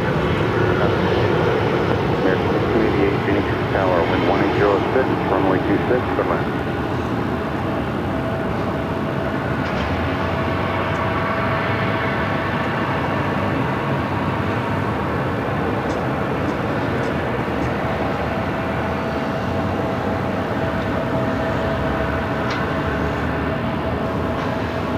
American 1688, Phoenix Tower. It's American Eagle Flight 4897. Tower, American. Arriving from Burbank on a CRJ. It's flight 1688, Phoenix Tower, wind 1906, runway 26, cleared land. 26, cleared land, American.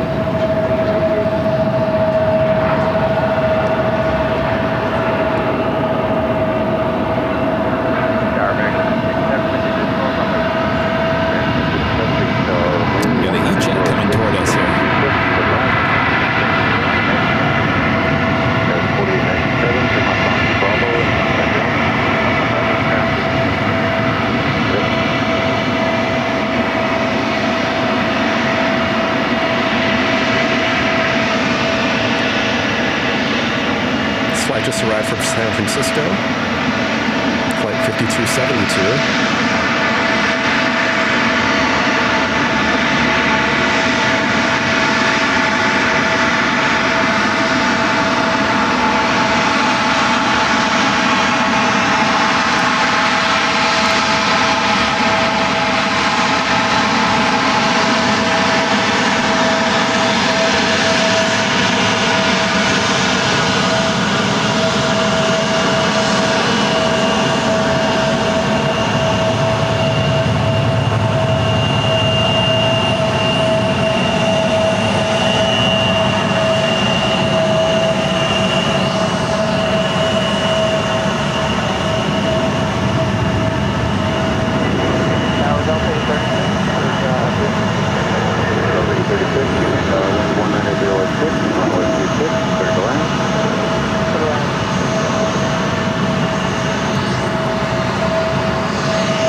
It is just after the top of the hour.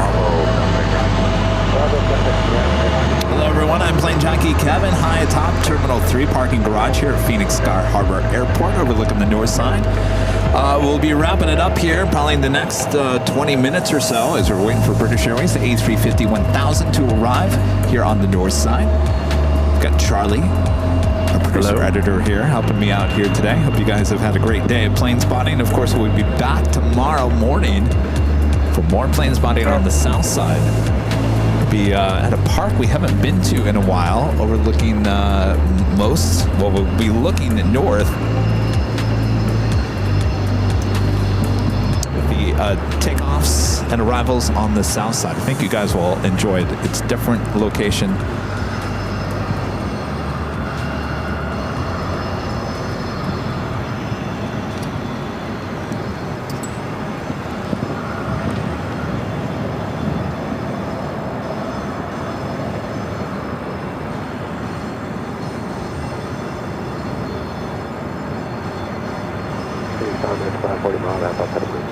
American 540, Phoenix Tower, wind 2005, runway 26, clear to land. American 540. This is American Airlines Flight 1067, arriving from Sacramento on an Airbus A319.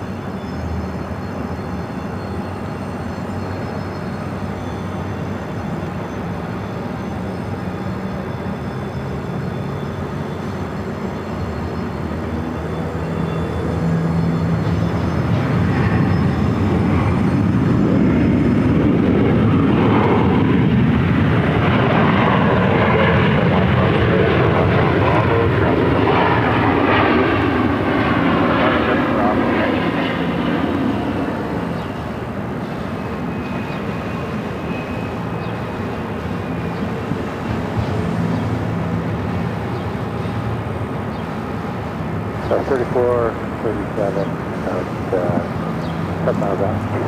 South 3437, Phoenix Tower, wind 2106, runway 26, clear to land. Clear to land, 26, Southwest, 3437. American 1067, thanks for your help. Contact ground, good day.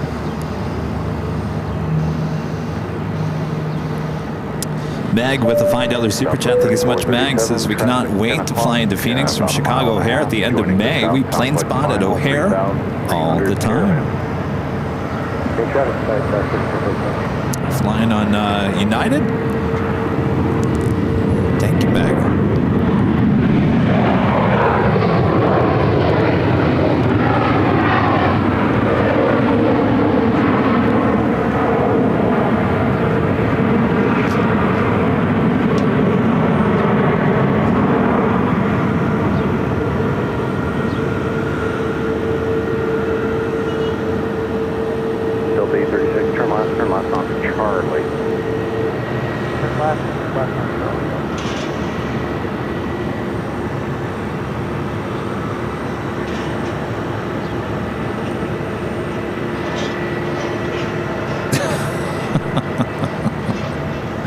I'm looking at some of the comments in that video, the behind the scenes that you took of the takeoff. Yeah. One comment, seriously guys, aren't there better things to do than watch planes? No, there's actually nothing better to do than watch airplanes. We all agree, right? Yeah, that person's just being negative for no reason. Someone on the internet being negative? No way. This is American Airlines Flight 540 coming in from Spokane on an Airbus A320.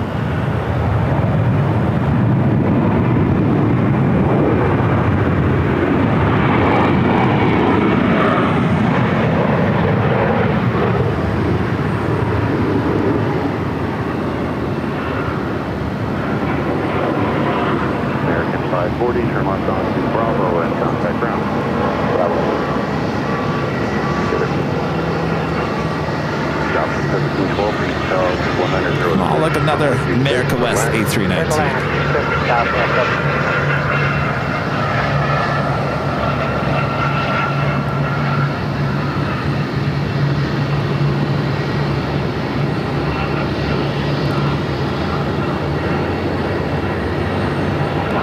That plane just arrived from Austin.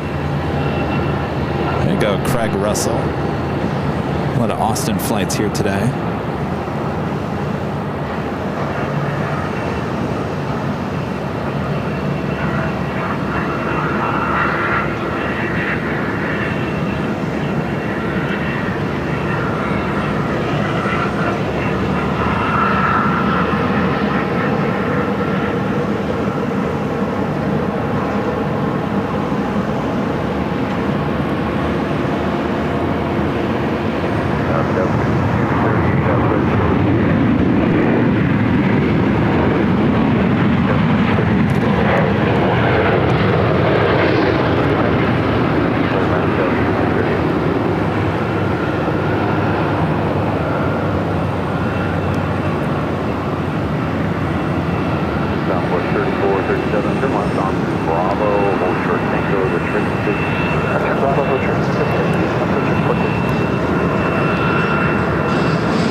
Speedbird now just 4 minutes out.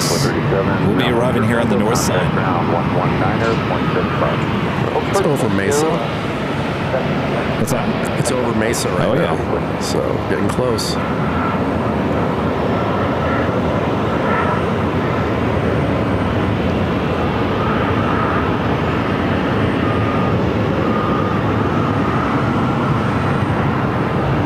This is Southwest Airlines Flight 1712, arriving from Memphis on a 737-700. Southwest 437 down.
I believe it's number 2, right? Number 3. Number 3. Native 1, Phoenix Tower, 201 from Valley Line, South to Osborne, altimeter 2997.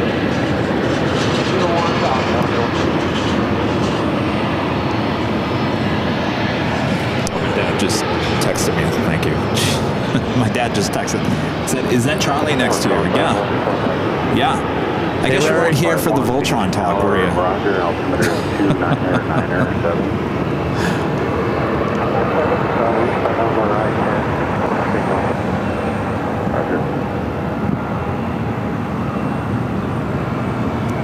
This is an American Eagle Flight 6238, coming in from Fresno on a CRJ.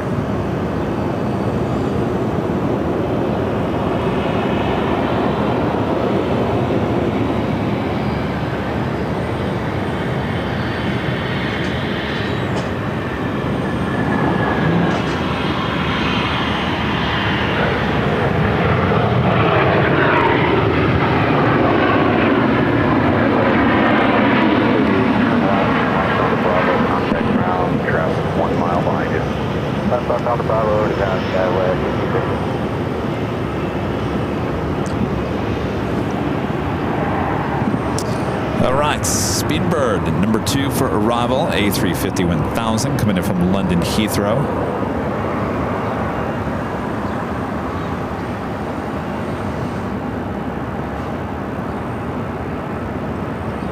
Kind of exciting to see the A350-1000. Yeah. British Airways once again. We used to have these at LAX. Not anymore. We're just stuck with the 777s and the A380.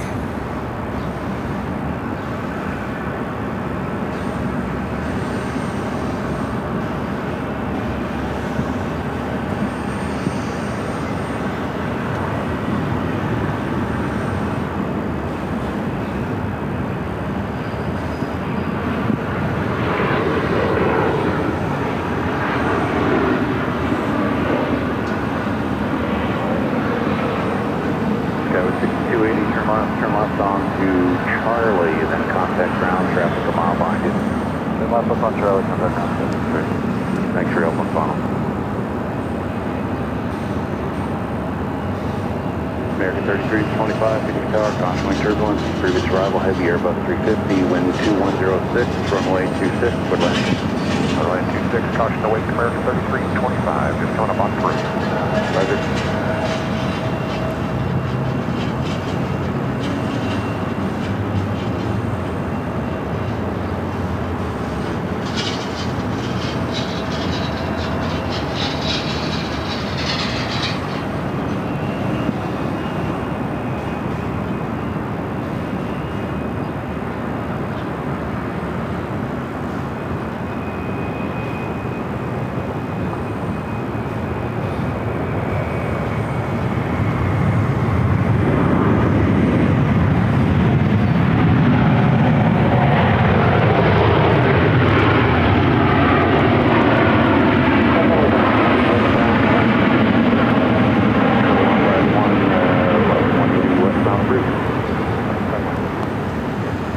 Speedbird 9er Charlie Golf Heavy, turn left onto Bravo and contact ground as you taxi east. That's kind of Bravo, ground. Southwest 1359, Phoenix Tower, wind 210 at 7, runway 26, clear to land. Runway 26, Southwest 1359. Troy 151, did you want services exiting the Bravo airspace, or did you just want to switch over to Glendale Tower? Let's go to Goodyear. Troy 151, Bradley, begin to proceed towards Goodyear, thank you.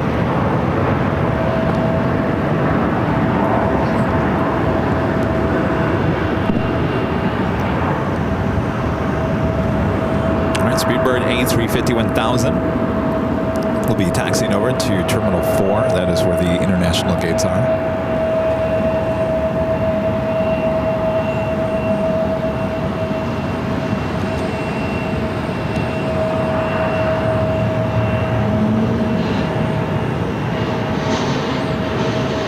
Native 1, verify landing assured.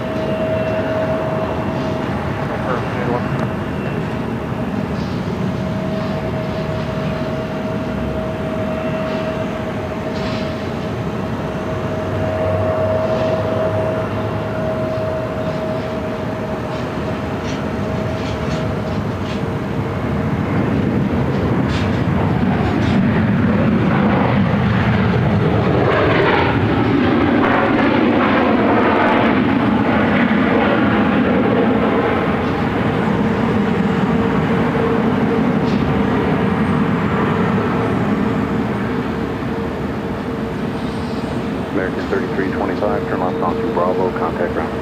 Left Bravo and ground, American 3325. WestJet 1464, Phoenix Tower, wind 2108, runway 26, clear to land. Runway 26, WestJet 1464.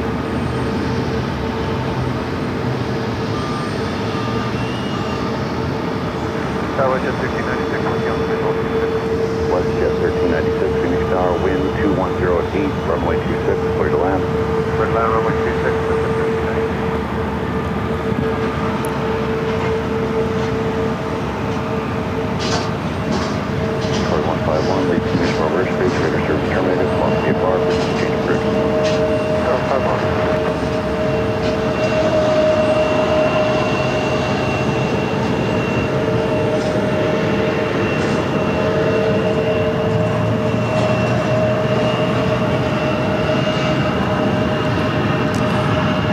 You remember the days when British Airways first came to Phoenix on a 747-400? Yep. They would fly here, and then they would continue on to San Diego. That's right. I forgot and about then they would come back from San Diego, and then venture on back to London. That went on for a very long time. I remember watching those landings. Right over there on the north side. Yeah. Yeah. That was so cool. You could catch a arrival twice, 2 takeoffs, 2 arrivals in one day.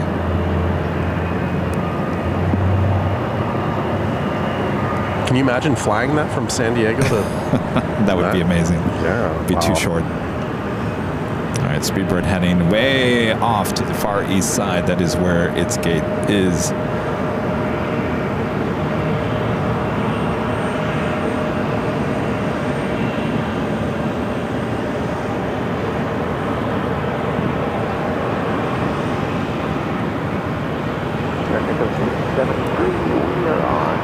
William gifting 5 Airline Videos Live memberships. Thank you so much, William.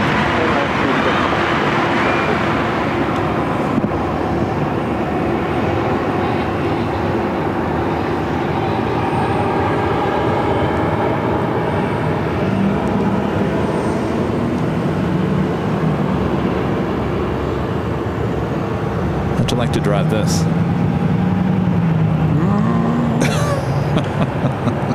Seems a little top heavy. Yeah, I was going to say a little bumpy ride there. Jeez. Bumpy, bumpy.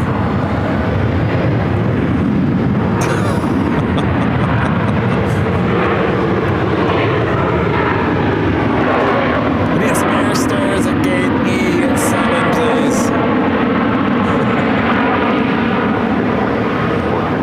Bravo,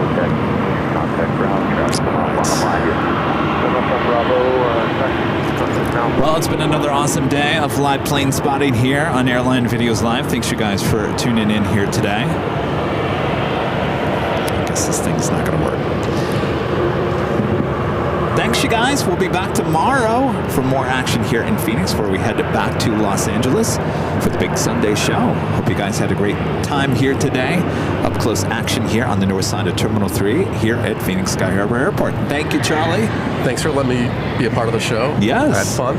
You want Charlie to be a part of it again tomorrow? Why not? I'm down. Why not? All right. A lot of fun action. All right. One more day here in the Valley of the Sun. Thanks you guys so much. Thanks to our great mods. Always doing a great job as well.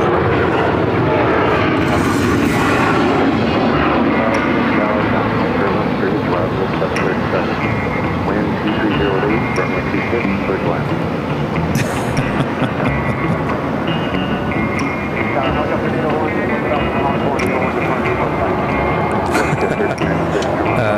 No.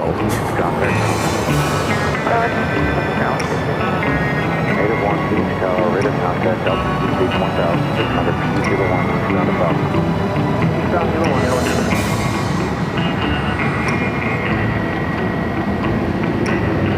Thanks, Austin, hanging with us here today. Have a great flight back. Thanks, Austin. Back home. And Sammy the Third also dropping by as well as many other people. Thank you.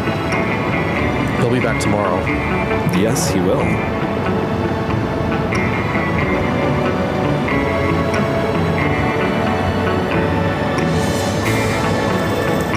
By the way, Allison has a great point. As always forget, don't go anywhere. You will be teleported back to Los Angeles for 24-hour live streams high atop the H Hotel.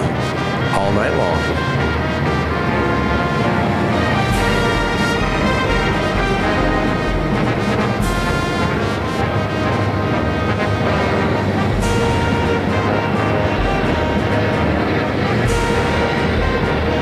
This closing music really works well in Phoenix. It's nice.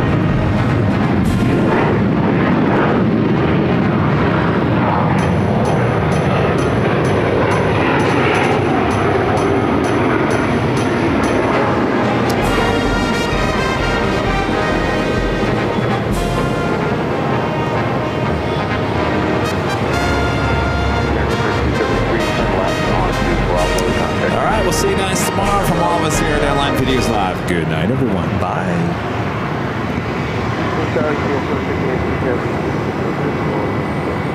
UPS 26 heavy gang tower, wind 2108, runway 26, clear to land. Hold on a second here. We got one. Hold on a second. Hold on. Don't go anywhere. We got UPS Heavy going to be landing here. Also a FedEx feeder.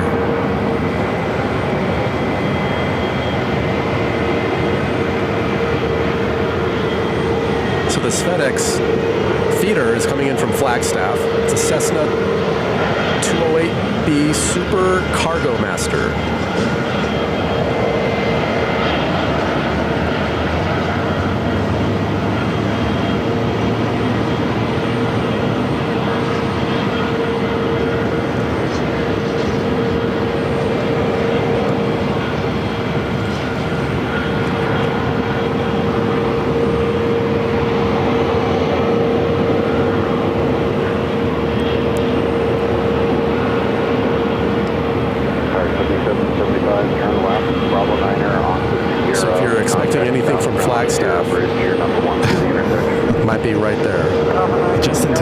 It might be snowed in tomorrow.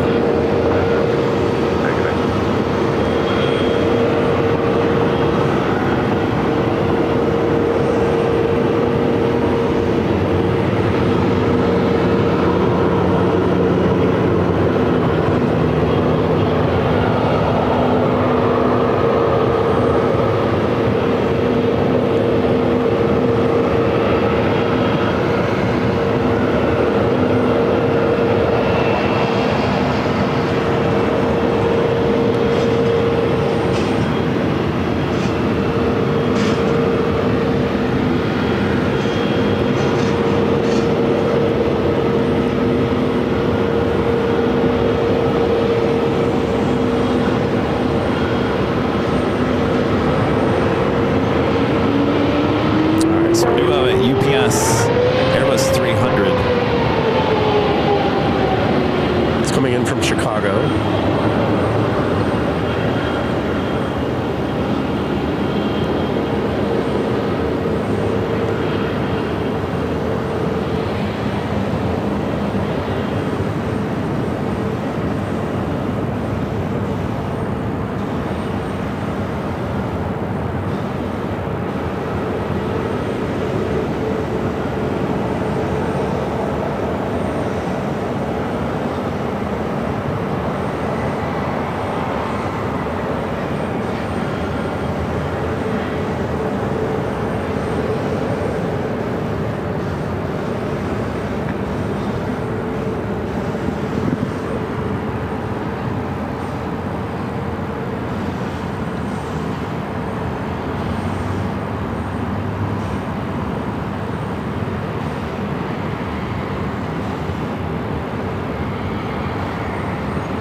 Jeez, break it right there.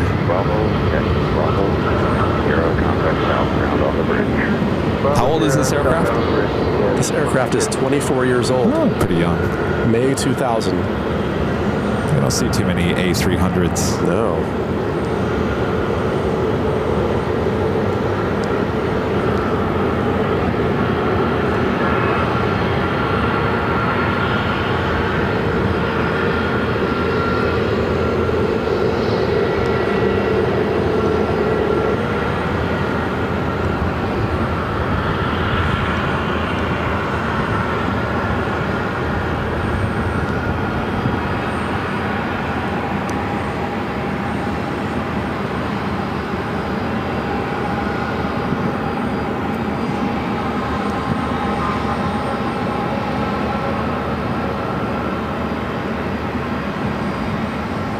That's true.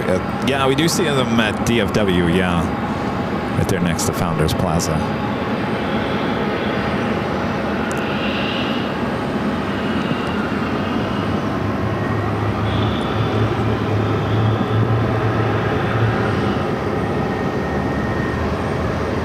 Hotel American 10-12, visual 14. 10-12, contour turbulence, arrival. Heavy Airbus 300, wind 250, niner, runway 26 clear. Wheel in 26 left, 10-12.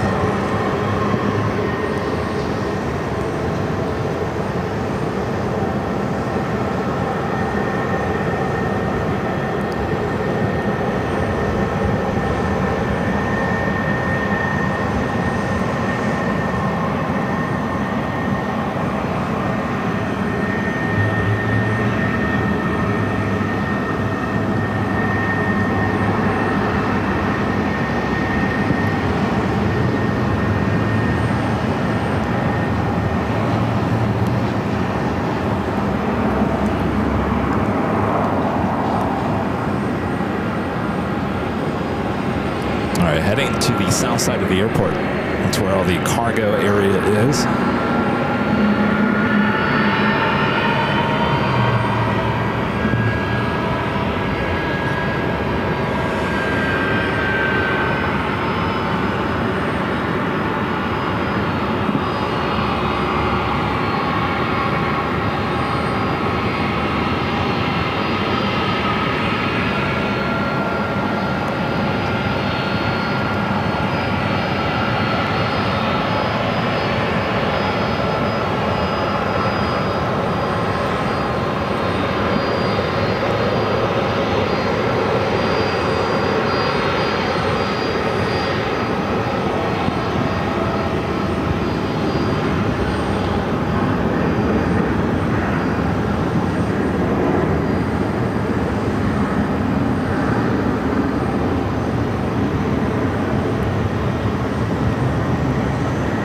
All right, I'm gonna leave you with a beautiful view of downtown Phoenix. we sign off here tonight. We'll see you guys tomorrow morning for more plane action here on Airline Videos Live. Good night. Good night. Stay tuned. 24-hour live stream.